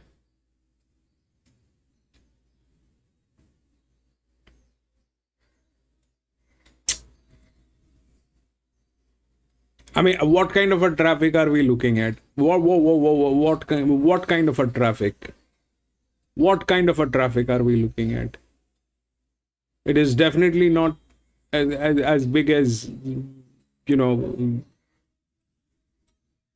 some of the races that we've done. It is not. But practically speaking, this is what has happened. So this is gate number 4. This is gate number 3. Gate number 1. That is where it played. None of the outer gates got a chance. None of the outer gates got a chance because their horses are like that. Is that what they're trying to say, that we have horses like this? Deal with it. 189 from gate number 13. You cannot pull it off.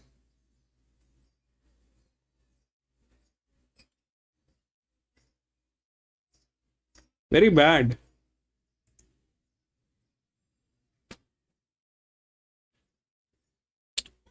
Something went wrong is okay, but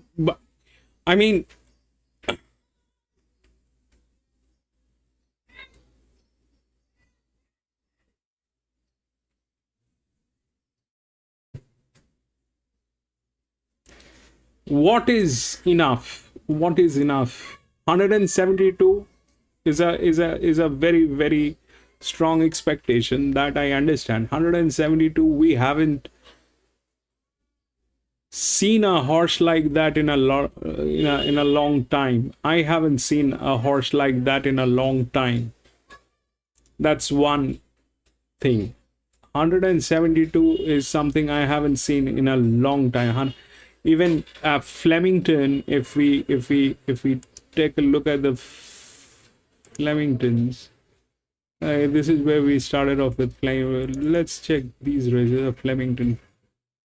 336, 342, 282, 279, 434, 287, 315, 228, 325, 262.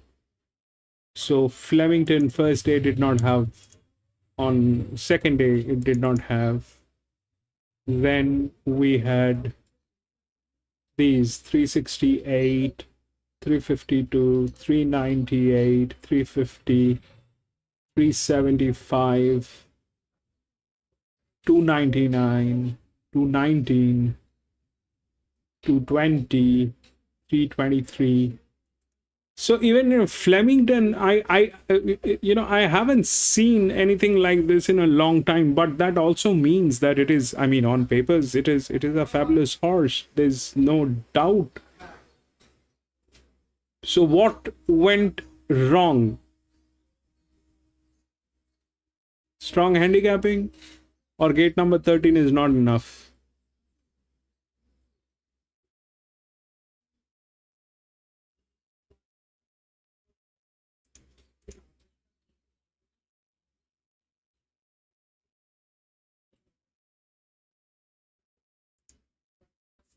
Buck.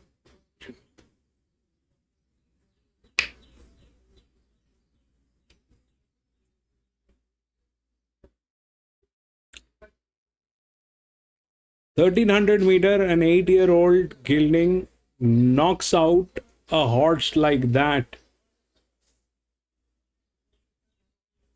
What are we doing? What are we dealing with?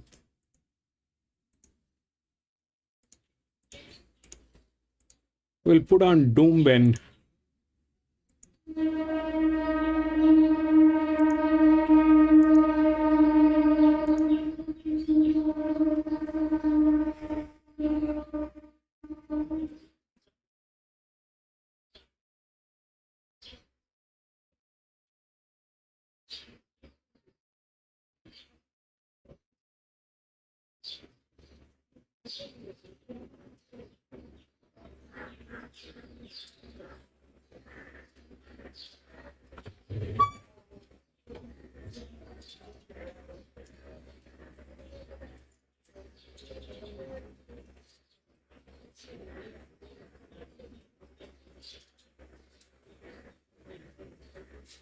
Yeah, that's Doomben. He is the favourite. Now, Gumroom and Visitor are about to come up. Bonjour Rupert will be the last one in. And the starter will then be in a position to release the field in the 8th today. Barrier blanket on the roughie. Bonjour Rupert, he'll be the last one up. 420 Boom Shot, 440 He-Man, 650 Gunroom, Centennial Park at 7, Silver Nito coming into 850 from 12. All in now. There's the light. Ready to break 1350 metres the distance. Racing. Jumped in a good line, but the jockey of He-Man fell off. And He-Man's out of the race. They're one of the favourites. Martin Harley sitting up, but He-Man is out of business. Early sensation. There's Oriente. Spearing out of the ruck, goes inside Centennial Park. Gentleman thought 3 wide. He-Man is out of business, but He-Man doesn't agree to that. He-Man wants to be in the business. Boom Shot. A few weeks to Tambourine Man and El Pensador is the last in the gloom. Down below the 800, Oriente led from Gunroom. That riderless horse is charging up towards the leaders. And on the inside, Silverito getting a good run in transit. Not so Gentleman, 3-1 exposed, no cover. Centennial Park between the pair. Followed then by 10 Good Reasons. Moonshot, they race together. A long way back, Bonjour Rupert with El Pensador and Tambourine Man. Around the home turn now, a short of 400 left to Rana, and Oriente led into the straight. From on the outside, Gunroom. Silverino stuck up inside the pair, challenged strongly. Moonshot not far away from Centennial Park and Gelatin, but Silverino has gone to the lead. He's being balked by the riderless horse, but he's in front, Silverino. Boomshot emerging out of the ruck, but Silverino off for the prize. Too good. Beat Boomshot, Centennial Park, Gelatin and Oriente, Tambourine Man, and the head of the others, 10 Good Reasons, followed by Gunroom. Well back was El Pensador, and Bonjour Rupert last over the line. B-Man galloped on and caused some problems. Martin Harley and Lance Ward were sitting up, so hopefully nothing serious there after that early tumble. Silverino lands and Benson longer odds there, up from Sydney, Mr. Joyce.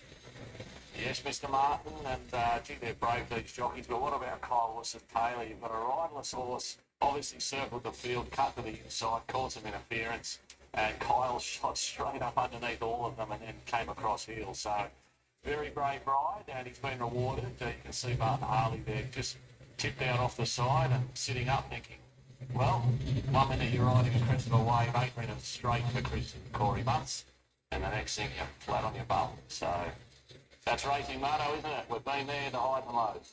Yep, the horse just dipped about a stride out of the barrier stalls. That's what happened. And then it galloped on and watched Silverito having to switch around the riderless horse, but it didn't matter. It gets the cash in race number 8 from Doomben. On Horse Stakes Day, race number 9 coming up from Caulfield is the Thoroughbred Club Stakes, and this is over the 1,200 metres. This had a massive prize money increase. It was $200,000 last year, and it's now $1 million. You're siding with the toppy here, James, by Gladiola, and she was terrific behind a Star Colt in the Coolmore Stud Stakes. She was. She's racing really well. She basically has never put a bad run in. I think she got beaten once in a Blue Diamond where things didn't go away. Otherwise, top 2 finishes. I reckon the start before that, she was with McGaw and they beat Centaurus too. So she sort of picks herself. We've seen odds on pots win the first 2 legs of the quaddie. They're trying to make it 3 from 3. And she'll need luck, a bit like she's the alibi back in race 7. She's got that inside gate. It's not a leader. I don't think it'll be too far off, but it will need an ounce of luck. But she's very hard to pick against. And she's very popular as well, 210 into 185, and it's a clear-cut market mover at the tab fix. Second pick is Ingaruna, and went up at $5, laid $6 into 5, back to $5.50. And horse number 9 has just been spec'd in the trade, $11 into $9.50, Tanalili, amongst some of the others. That's the tab read quickly. Over to the bookies in the last 15 minutes of the trade by Gladiola. It's best backed everywhere, $1.95 into $1.85. Very smart filly, and he's flying for John McCarthy. Yeah, it's going really well. As I said, she just need a bit of luck. I think probably yours for there is about her right price. Outside of that, it's tricky. I've got Tinalele is a chance. It's a fighter, but I just worry about it coming back in trip. It's got a good little finish on it, but going to 1,400 last start I like. With Flemington coming back to 12, back around the title track at Caulfield, not completely sold. It can be the favourite without, some luck going against it, but it's around the mixing. Karuna was probably the better lanes last start, went well, but was no match for the winner. Outside of that, it becomes very open. I thought Rahisha, but he's racing well, probably entitled to win its last 2, but the blinkers go on that might sharpen it up. But it is a pretty open race outside the favourite. Second big with the bookies is Ingaruna, 550 out to 6, back into 5. And number 9 is attracting interest here as well, Tanalili. It is 10 and 11 into $9.50. For those after one at big odds, 26 into 21 for number 17, Jessica Rabbit for Trent. Second at the Ballarat, 1,200 on debut. What do you make of that? It was better for the experience. It's obviously harder here in terms of that maiden. I know it was only a maiden, but it rated well. Sherguy won the race. It was well back its next start. Rated a couple of lengths better than average on the way I do it. So I think if it went to a maiden, I'd have it odds on. It's not going to a maiden. It's going to $1 million race, set weights and batteries. So it's going to have to handle that class rise and improve pretty quickly. But gets an inside gate. To be honest, it might even bounce and be in front of the favourite in the run, but I'd say my Gladiola will sprint past it. My Gladiola has drawn the inside and has just been loaded. How far does she get back from there? Well, it's funny because half of her runs basically have been down the straight. It's very hard to map horses around the straight, down the straight, then back to her in the corner because they just don't have that early pressure in the straight. There's not a competition to get a spot. So I hope they don't drive her out thinking they're going to box seat. But if she lands in a box seat, I wouldn't be against it. But I would say a pair further back. I'd say fifth defence, if I could draw it out how I would like it. I'm on the favourite. I'd say fifth defence is probably the go, giving the speed. Probably 2 to 3 lengths. The speed's coming from out wide. I think Tomato Toasty from 15, Thanks Gorgeous from 13, and then maybe Cantiamo from 17. They're the three that'll roll forward with Rahija Shades on first time. But I think maybe fit the fence for it. Further late support here for Inkaruna, becoming quite popular late. $5.50 out to 6 now, into $4.80 late with the bookies. And they're getting set for the now $1 million Thoroughbred Club Stakes over 1,200 metres with Matt. Merritt is celebrating a 93rd birthday. Good on you, Bruce. I hope you found a winner this afternoon. I hope you see many more of these great race days here at Caulfield. Taylor Lely, $11 into $9 has gone forward. Tomato Toasty, drawn a wide gate, fresh, comes up.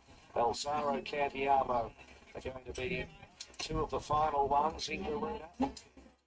Checkered passage, of course, with the red roses going in. Second elect here, El Zaro is the next one forward, and Cantiamo will be the last for Harry Coffey. The $1 million Thoroughbred Club Stakes at 1,200. Here's El Zaro. Takes away over Harry Coffey, 16. So El Zaro goes in, and Cantiamo to complete the line. El Zaro just a little bit reluctant, wants to turn sideways to the gates. I just need some boys to shut these gates out wide here. El Zaro in, Right, half one's on its way. You keep me ready. and the widest takes her spot Cantiamo. So they're ready. 1,200. Gates are back, and away they go. Taylor Lely slow away. Mike Gladiola jumped away pretty quickly, and Tupacar is drifting out shortly after the start. Thanks Gorgeous jumped well with Tomato Toasty sharing it from Rohisia, and then Jessica Rabbit in fourth place, Mike Gladiola next, and then came Inkaruna. Quick as Diva, Chatterley midfield, Taylor Lely picking up some ground, then came Kajenga looking to improve out deeper. A length and a half, Choir Point, Snow Mercy, and further back on the inside, Tupacara, then El Zaro, well back in the field, Hey Jessie, Cantiamo last, Tomato Toasty, 5.50 out, 3/4 of a length, Thanks Gorgeous, Rohisia 3 wide. Now Mike Gladiola, fourth on the inside, needing it out, and then came around her Inkaruna with Jessica Rabbit, then came Kajenga, Chatterley, Taylor Lely sneaking ground up on the inside, Snow Mercy, and Choir Point coming with Kajenga out wide, Thanks Gorgeous in front by a length, Rohisia, Mike Gladiola back on the inside, Thanks Gorgeous with 150 to go, Rohisia and Inkaruna, and Mike Gladiola, Inkaruna ducking in, but took the front from Mike Gladiola, Kajenga and Inkaruna, came away Inkaruna to win it. From Kajenga, Mike Gladiola, Thanks Gorgeous, Rohisia, then Choir Point, El Zaro. Next to finish in the race was Cantiamo and Snow Mercy. Then came Chatterley and Tomato Toasty, well back, Jessica Rabbit, El Zaro, quick as, and at the back of the field was Tupacara. Inkaruna zooms away late for Craig Williamson, pays the early 5 range across the toast. Looks like 5 will get second. 2-5.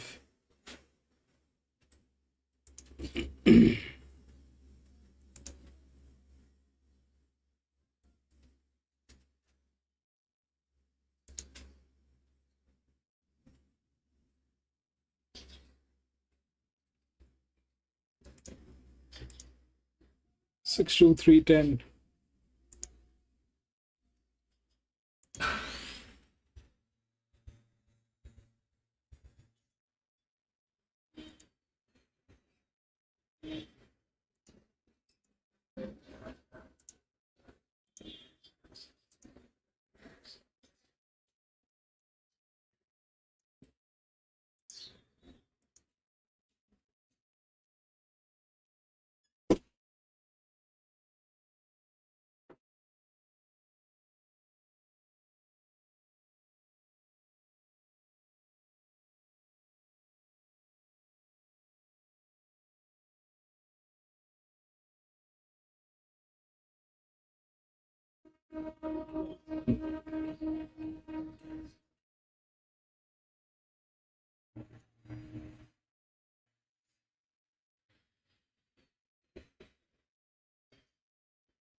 So it's a 2300 meter.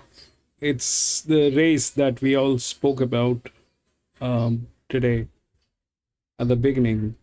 I mean, 2300 meters, anything above 2000 meters, it's very difficult for the linears to win. That's a linear. It has the rails do not matter, but it definitely is a sign that it doesn't have the physics to win this. So that generally doesn't happen.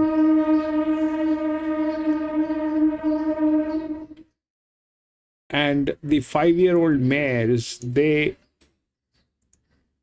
kind of are very strong in this distance.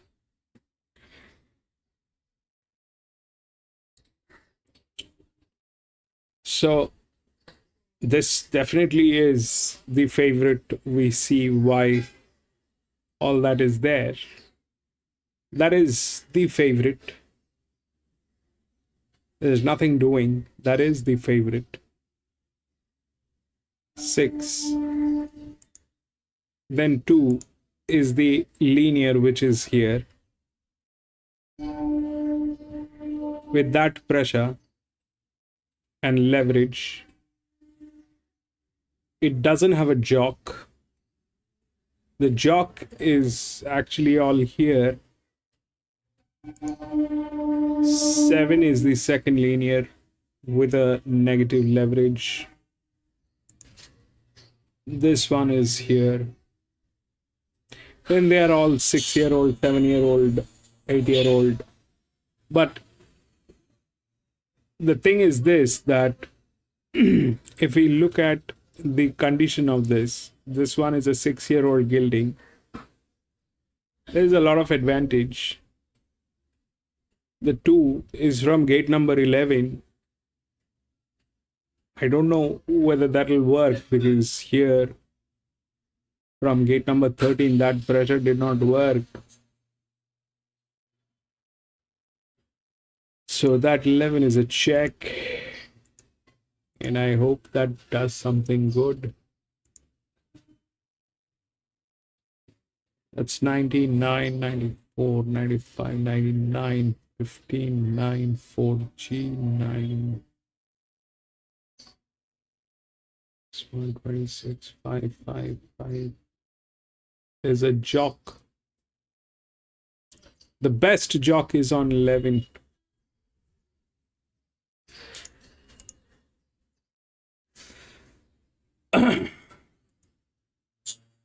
That anyway is a check, because anything above 2000 meters, linears have a difficulty winning.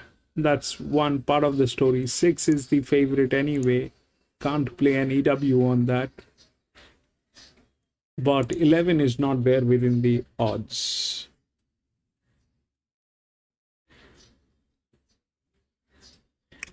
So either it will get a place or it won't. But anyways, things are haywire here. Anyways, things are haywire. It is not that we've been doing great. It is not that we've been doing great.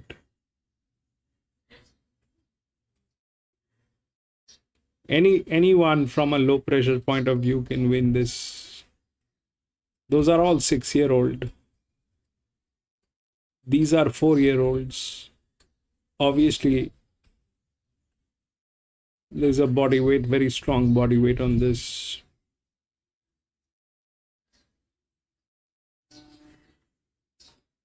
That's okay. This is difficult. 3 is, I don't know how that'll work. But 11 is a check.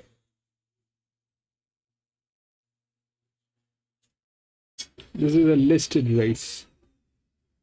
Ideally, what and how it should work in a listed race is through the DICR, right? But we don't have those things through the DICR. Ideally,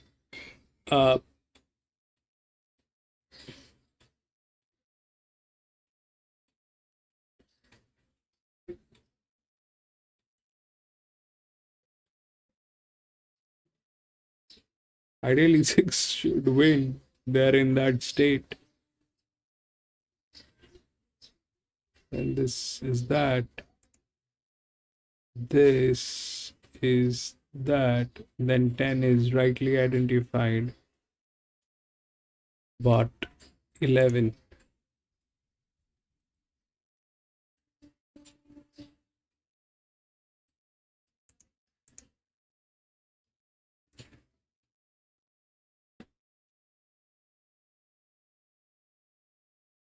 We'll see how it works.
And Derby, the successor, of course, and had a genuine excuse last time out, Davo.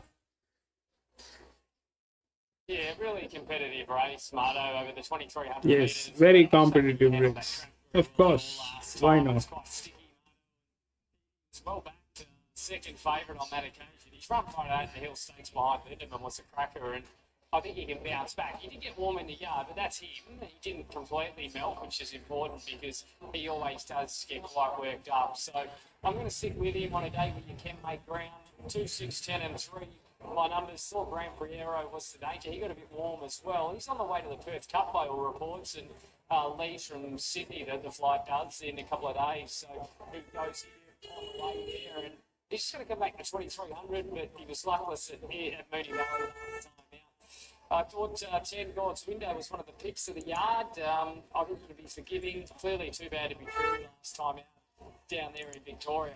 And the run prior to that in Sydney made 2 runs was terrific. I think can really show up here and look to treat in the mounting yard. It's very future history that I've got next best. The other one I want to mention out of the yard was number 4, Asterix.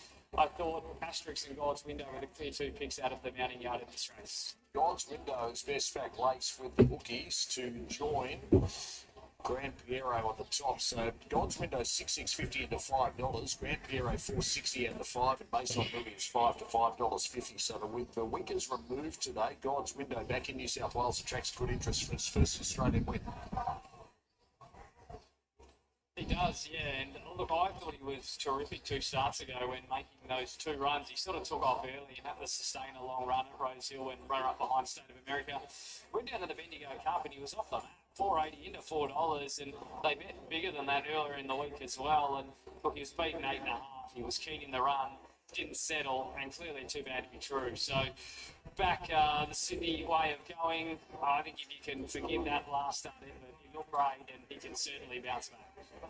Gold Coast is going to go on Sky Racing 2. I think they're out on the track there for race number 6 after that storm has passed through. And slightly longer on Scarlet Oak's been spec 11.14 back into $12 late with the bookies. A quick read was 7th on a soft 7 last time out at Rose Hill. Yeah, she probably wants to win track, but another one who looked to be great in the yard, mate. Her coat looked fantastic. Just a bit of news out of the Hunter. Yorkshire pulled up with cardiac arrhythmia, so that explains the disappointing run of the favourite.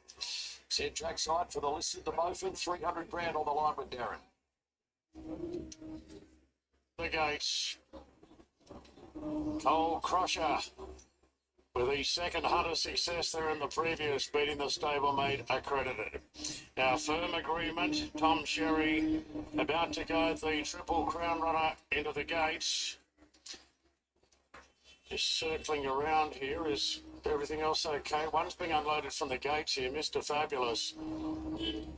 Mr. Fabulous, the outsider of the field, has been taken out of the gates, undergoing a vet's examination. Now it's being led back towards the stalls. Firm agreement just in a holding pattern. It's been cleared. Mr. Fabulous is being cleared to run. Our outsider of the field, right at the bottom of the ratings. So he's back in the gates. Firm agreement comes up. And a dozen running. So we're just about ready. In the Beaufort, the gates crash back and they're off and racing. Well, overall, that's a good line out. Aegis Sail and Asterix for the first 2 out. Future History's handy. Fujita Sand there on the rails. Mason Louis going forward with Naval College. Grand Bureau tucked in behind them, and firm agreement is very, very wide early. Mr. Fabulous taken back from God's Window, and Wycliffe's last. Number 6. Rodimus pushes on here on Future History.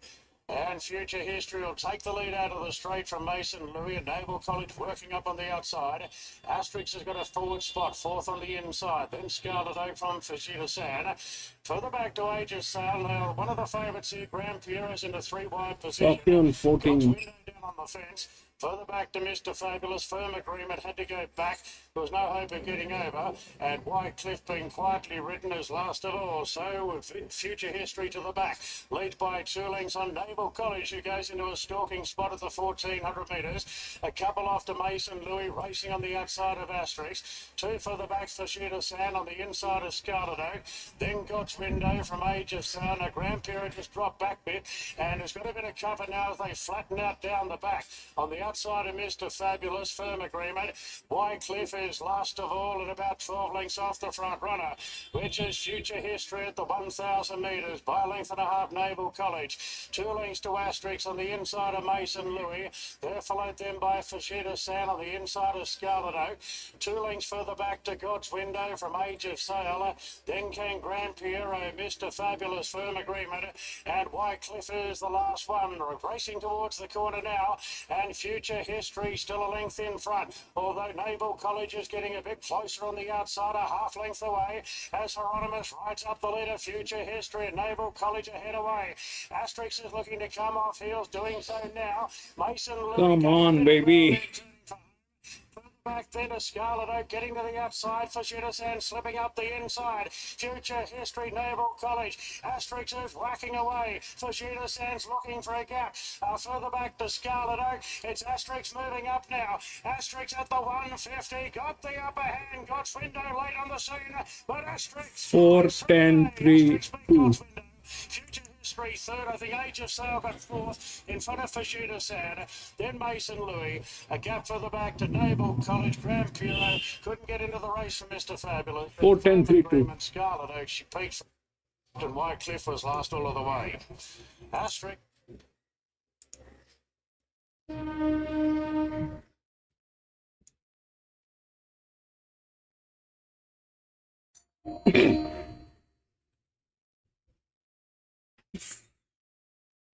4, 10, and then 3, 2.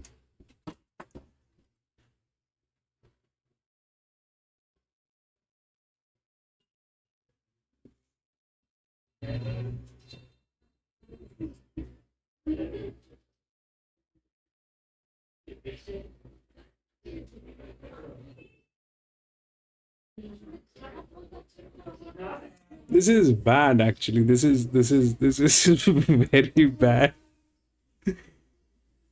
4.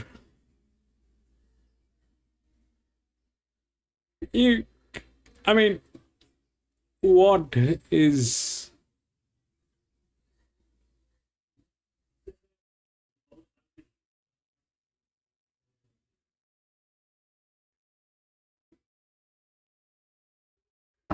Four, then came 10, 3, 2. They generally don't win. But what happened to 6?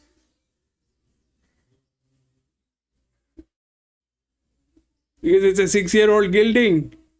Then this is a 7-year-old gilding.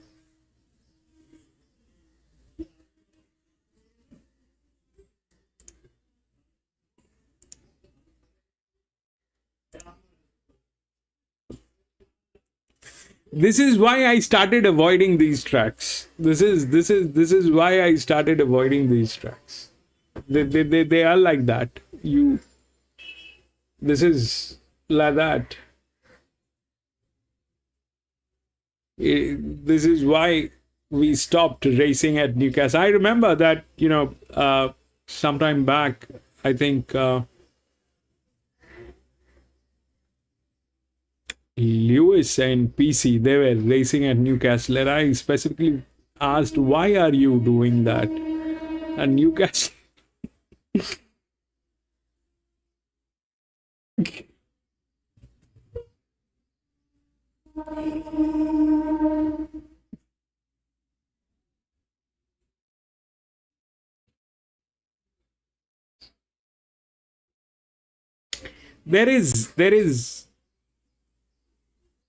There's a reason why this track is not among the top 20 tracks in Australia.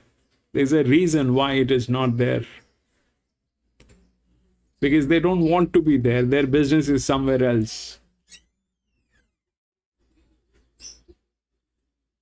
There's a reason why it is not on top 15, 20 tracks in Australia. They prefer to be where they are and do what they've been doing.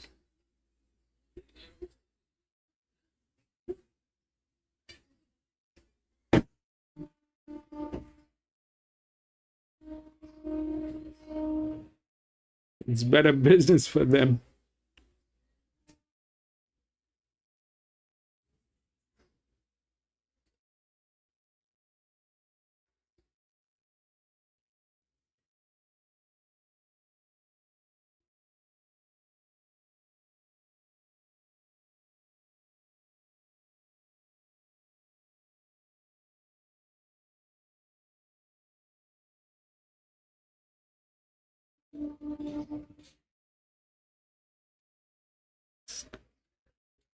Very monkey business.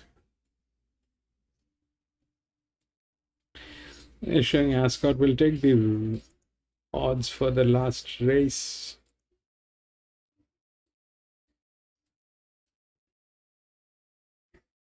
3, 5, 7, 10. 3, 5, 7, 10. 13, 19, 20.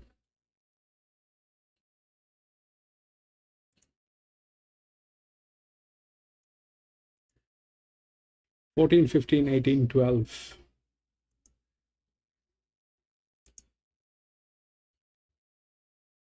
Yeah, Doomben. I'll put on Doomben. They're showing Ascot.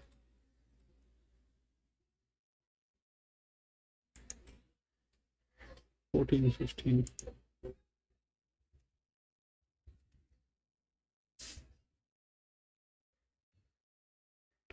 14, 15, 18, 12.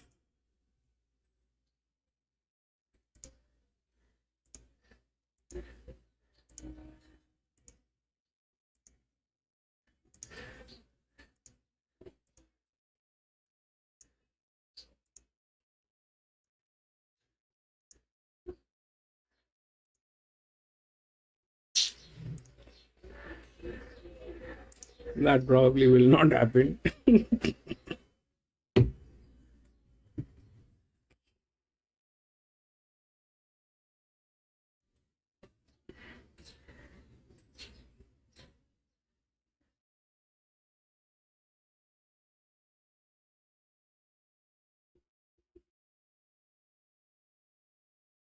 Doombane, come on, where are you?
When we need the replays, they don't play the replays. And when we don't need it, they're doing it like for the 10th time.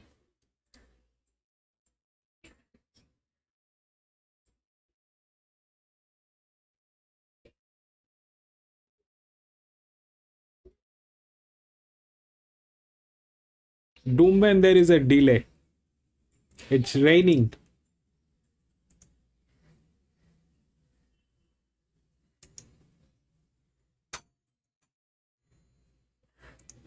Rough more stakes there, Caulfield, other side.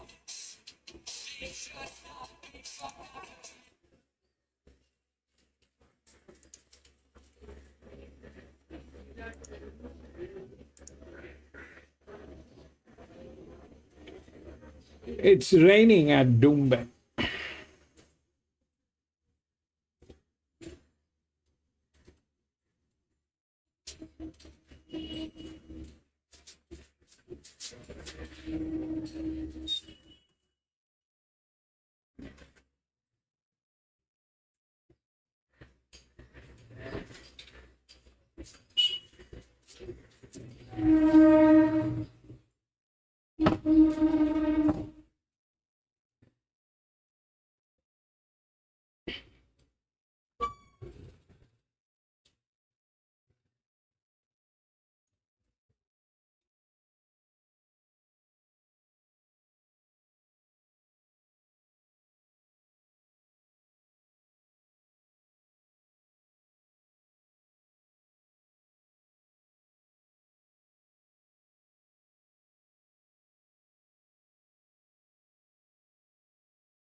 placing at Geelong.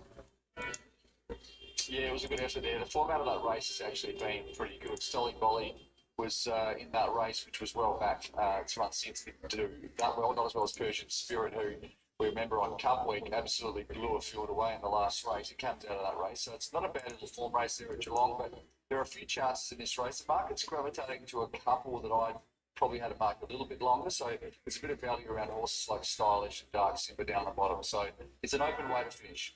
Spione's the favourite with the tab fix, went up at 380, late 350, 390, back to $3.80. Taken number 7 to be best back to beat it, $5 into 420. Catocchio, 750 into 650. Road Cone's another one, horse number 11, and it's $11 into $8. It lobs second up, and it's won that way before for Moody Stylish. Luke Nolan.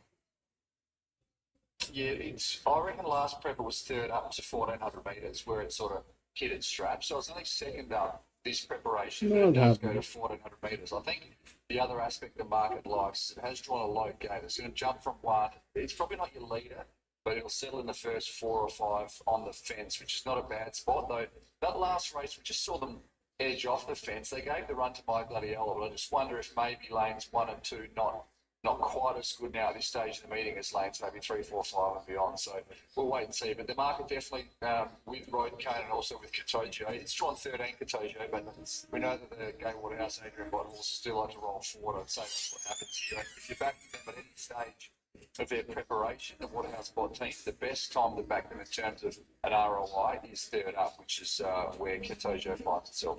Your second pick's at $11. Dark Simba, returning from a break, placed 1 of 2 jump outs, and then it won a trial here by a length and 3/4 at Caulfield. I feel like it's got a good grounding for this. It's had, as you said, it's had a couple of jump outs and then a trial. It's a progressive sort of horse. It's got a good little record. It sort of can go on all types of ground. And I just think 1400 metres is quite a nice kick-off point. It'll need an ounce of luck. It's drawn 10, but it's got no weight on its back, and if it can sort of lob a 3-wide trail midfield, I think it's one that's over the odds. Certainly on my market, it's the bet I'd be having each way. Happy to take that sort of $11. Let's have a look at what's happening late with the bookies. Last 15 minutes, Spione is $3.40, $3.90 back to $3.80. Good support for Catocchio to beat it. $8 into $6.50 for Jamie Mellon, Waterhouse Bott. It's horse number 12. And it's had 3 weeks off and comes back from 1600 today, or probably soon. Yeah, it will. I guess looking at what this sort of market's telling us late, there are 2 horses that are interesting. The first up, 7 and 8, Taken and Stylish. The market's gone one way with Taken, it's trimmed it right up, and Taken's only had the 1 jump out. So I wanted to see what the market would do with it. Now that there's a push for it, I certainly would warm to it. The other, conversely, I suppose, is Stylish, who's had a couple of jump outs. It's got a really good fresh record, and its best ever run was with Ben Allen in the saddle. It's gone the other way. It's out to double figures now. So if you are liking the sort of punter that likes to follow market moves, I would say Taken is as good as any push. 13, 14 into 11 for Raikoki at longer odds. It's been spec as well, but you're coming home with Spione. Very lightly raced 5-year-old, and he's talented. Yeah, he's out to a backable price now, sort of want $4. I think you'll get that on the tote. So happy to have him on top, but I do think the value bet, it was 11 a minute ago, it's now 10, Dark Simba. So I wouldn't talk about a Spione, but I think Dark Simba's got a strong each-way chance too. Last on all stakes day with Matt. Here's Celsius Star is the next one forwards. Final race of the day. As coming forward is Catocchio, who's firmed 1.5 points. Catocchio and VOP. Field set, 1400s, race 10. They stand pretty well. Holds them. A longish hold here. Racing. Jumping well mowed down with Road Cone and Celsius Star, and Catocchio from the deep. Berkshire Shadows kicking up 2 with Raikoki. Celsius Star led Raikoki, and then Berkshire Shadow, Catocchio wider, trying to find a spot. Taken 3 wide around mowed down and Road Cone, followed by Spione next, who's just a shade beyond centre field. Then came Stylish, Pashiro, Typhoon Harmony, Dark Simba, and Somewhere as last. Celsius Star, 900 metres to go, led them by 3/4 Raikoki. Berkshire Shadow third on the rails, and then came Catocchio. A length and a quarter Road Cone, followed by Mow Down, and Taken's in that group around them 3 deep. A length Stylish around Spione and Pashiro, then Dark Simba, Typhoon Harmony, and Somewhere as last. Celsius Stars had a decent run in front from Raikoki at the 600. Contagio 3 wide, Taken 4 deep, is sliding into the fray. Berkshire Shadow behind them from Mow Down, Road Code Stylish, 2 lengths Spione, Pashiro, Dark Simba, Typhoon Harmony, and Somewhere. Celsius Star from Raikoki at the 350. Contagio 3 and 4 deep. Taken next on the outside. Berkshire Shadow back on the rails. And then Road Cone. Contagio claims Celsius Star. Then Taken and Road Cone. Contagio at the 100 metres. Taken trying to pick it up. Contagio with Taken having a dive late at Contagio. Photo. That is close. Contagio or Taken. Then Stylish and Road Cone. Celsius Star behind those horses. Followed by Dark Simba Somewhere and Berkshire Shadow, Spione, Modown, Raikoki, Typhoon Harmony, and at the tail, Pashiro. Oh, just about get up on the outside here, Taken. We stand by, it'll win. Taken will just get up on the line, right on the line, Taken wins. Taken, number 7, will just win from in second place, Katon.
If it plays right, it is probably a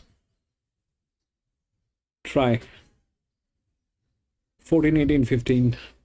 12 is very questionable. Gate number 17. That's okay. That's okay. That's the other low pressure, but it'll go upside down. This is good actually at 10%. This is good. It'll go upside down if. Okay, there is 79. There's no jock on this, but that's a dedicated jock.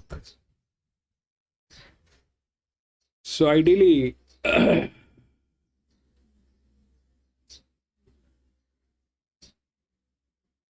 it plays right, it should play. This is 83, 97, 16, gate number 13. This is gate number 15. Not happening. This is an 8-year-old gilding. We've just seen an 8-year-old gilding doing that thing. If that plays all right, then 14 wins, linear. Then this, then 15. If it plays all right.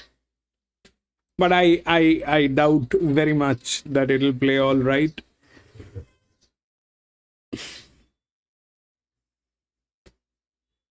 It's a benchmark 94. Gate number 17 is bad. Very bad, actually. So, if it plays right, then it is here. What is this talking about? 36. 71, 36. Probably no.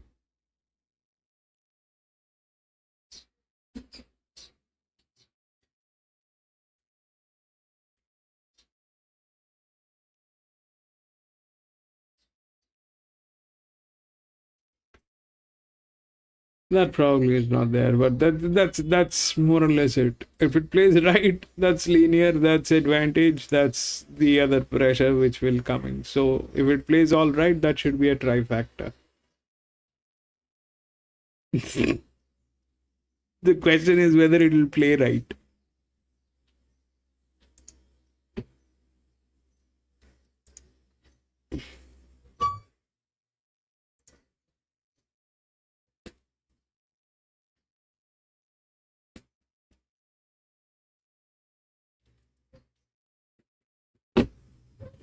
I'm going to be back from the washroom in a jiffy.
metres, wrapping up the 10 race card.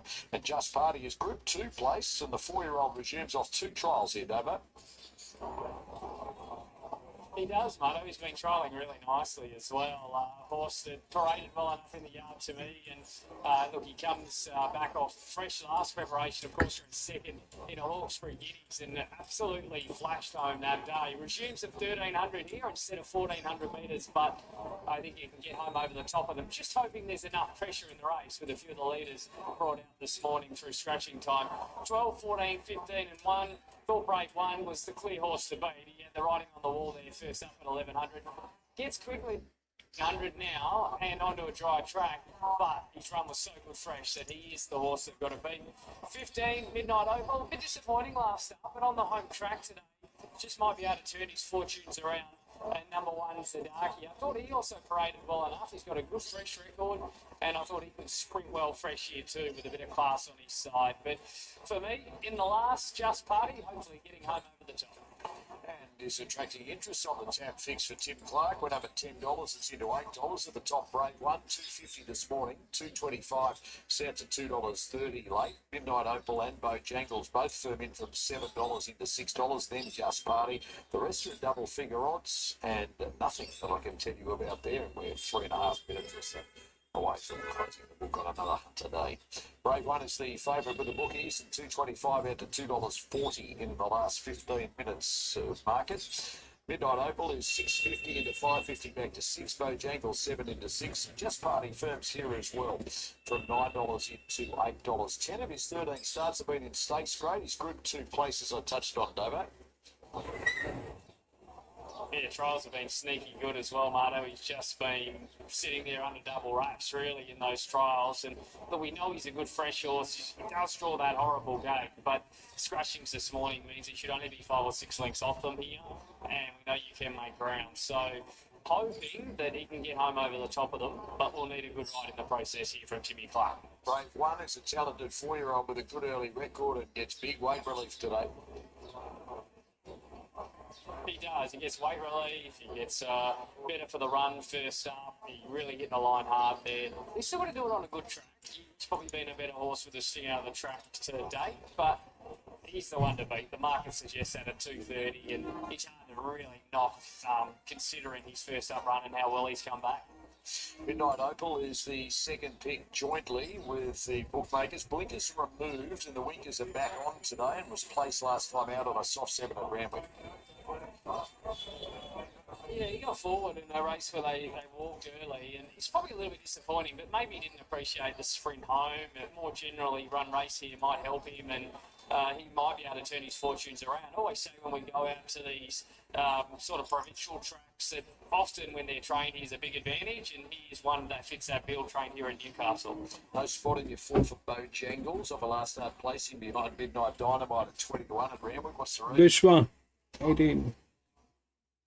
He's going well. I just thought he was well beaten last time, and he's exposed now. He doesn't seem to have a lot of improvement left, but he continues to race well. He's 4th up this preparation, and look, the effort behind Midnight Dynamite was certainly good enough. So I can't really knock him. He's just struggling to get the job done at the moment. For those after one at double figure odds, Mayfair is 10, draw back into $11, and was good at the Silver Eagle and then outclassing the Golden Eagle. He was disappointing in the Golden Eagle, but that was on that real sticky track as well, so he's clearly too bad to be true there. The run in the Silver Eagle was okay without threatening. He still hasn't proved to me that he's back to sort of his 3-year-old days when he was matching with some of the best horses in the country, but look, maybe today he can take a step forward. If you're really after a roughie, Shehab, number 17 for Braith Knock is $31.41, back into $31. And they're about to load them away for the last of 10 on the Hunter Day. How have you found it trackside, Dovo? Yeah, it's been great, Marto. There's a fantastic atmosphere out here, and it's been wonderful to be on track. The storms have stayed away as well, so we've found a few winners too, and I might not hang around after the race to this one if that's all right, Marto. I've got me train in about 12 minutes, and I've got to bolt to the train station because the next one's an hour after that, so I'm trying to get back to Sydney today. So I might leave it in your capable hands. And we'll get Just Party home in the last. Yeah, good luck on the train on the way home. You might be getting the train down to Wollongong next week for Gong Day. Yeah, I think I'll be in the car down there next week. So looking forward to Kemblo to be fantastic for the Gong meeting as well. So it's great to get out to the provincial tracks and then put on a great I'm not on anyone, Vishwa. I'm not on anyone. I've had enough today. It's all monkey business.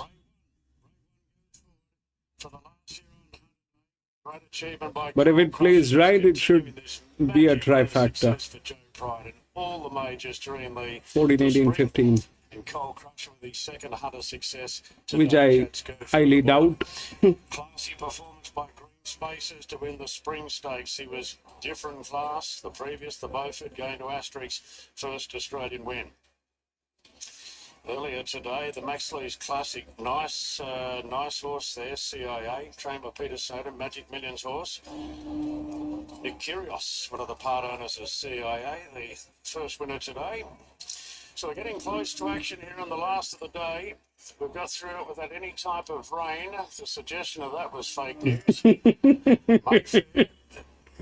This may not be the track, Vishwa. This may not be the best place to go all in. Just Party first up is the last to move in. We've been avoiding this track for a very long time, Newcastle. And Just Party's about to. We've been avoiding this track for a very, very long time. John Query just read for a moment. Locked and loaded. Here we go for the last of the day. Stand by for a break. Starter has his hand on the button, just waiting for the all clear from behind with movement in the gates. The gates claim back now. Firestar jumped really well off the inside. So to the favourite Brave One. Bojangles there. And Mayfair being sent forward on the outside. Midnight Opal will settle fifth. 2 lengths clear from Astero. Then Junquira slipping over. They're followed after 2. Then 2's the Darky on the outside of Mirror Mount Buller. Further back to Elliptical. Just Party getting in front of the last 2 runners there. But that's Molly and also She Have. Brave One holds the front down the side. It's Brave One from Firestar. In second spot, Mayfair parked on the outside. 2 off to the well back, Bojangles. Then Midnight Opal from Astero. Jun Queer is the Darky. Now Just Party's out wide, creeping closer as they approach the corner. Inside the 600 metres. Where is the 18? From Mayfair, Bojangles closing in. Firestar back on the rails. Then came Midnight Opal. Just Party as they flatten for the run home. It's Brave One being eyeballed by Mayfair now at the 300 metres. Mayfair really turning it on to Brave One. Firestar running on behind them. Then came Zadaki. Brave One's got a kick though at the 150. Got a length and a half clear from Mayfair. Then came Bojangles, but in front Brave One seeing it out. Brave One, Firestar second. 14. Zadaki on the inside third. 14-2. For fourth. Wide out there was She Have. Just Party, Astero, Bojangles, Mayfair, Mirrorbound Buller, Midnight Opal late from Elliptical, Junquira well back along with That's Molly. Right? So it's Brave One seeing it out. So the favorite went home, 14. Then it was 2. And then it was 1. 14, 2, and 1. God knows what they do, but that was a good hand. 6. I couldn't even see the 18. 18 was scratched or what? Anyways, that is it, ladies and gentlemen. That is it. We had 10 races today here at Newcastle. That was the last one. But I'm going to be racing back again on Wednesday, probably. So if you have a little time, please come and join me. We will race together, do a little chit chat, and try to have some fun. And I want to thank everybody who's been watching this stream. It's an honor.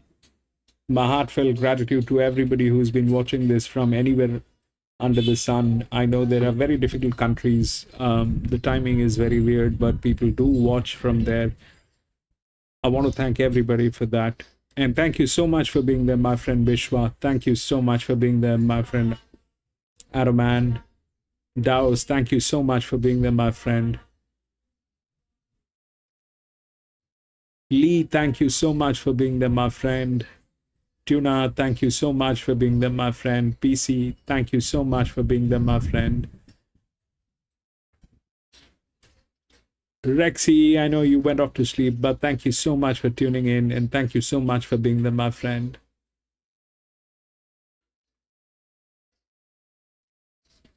I think that is it. And Tuna, thank you so much for making that donation. Thank you so much for doing that, my friend. I'll see you on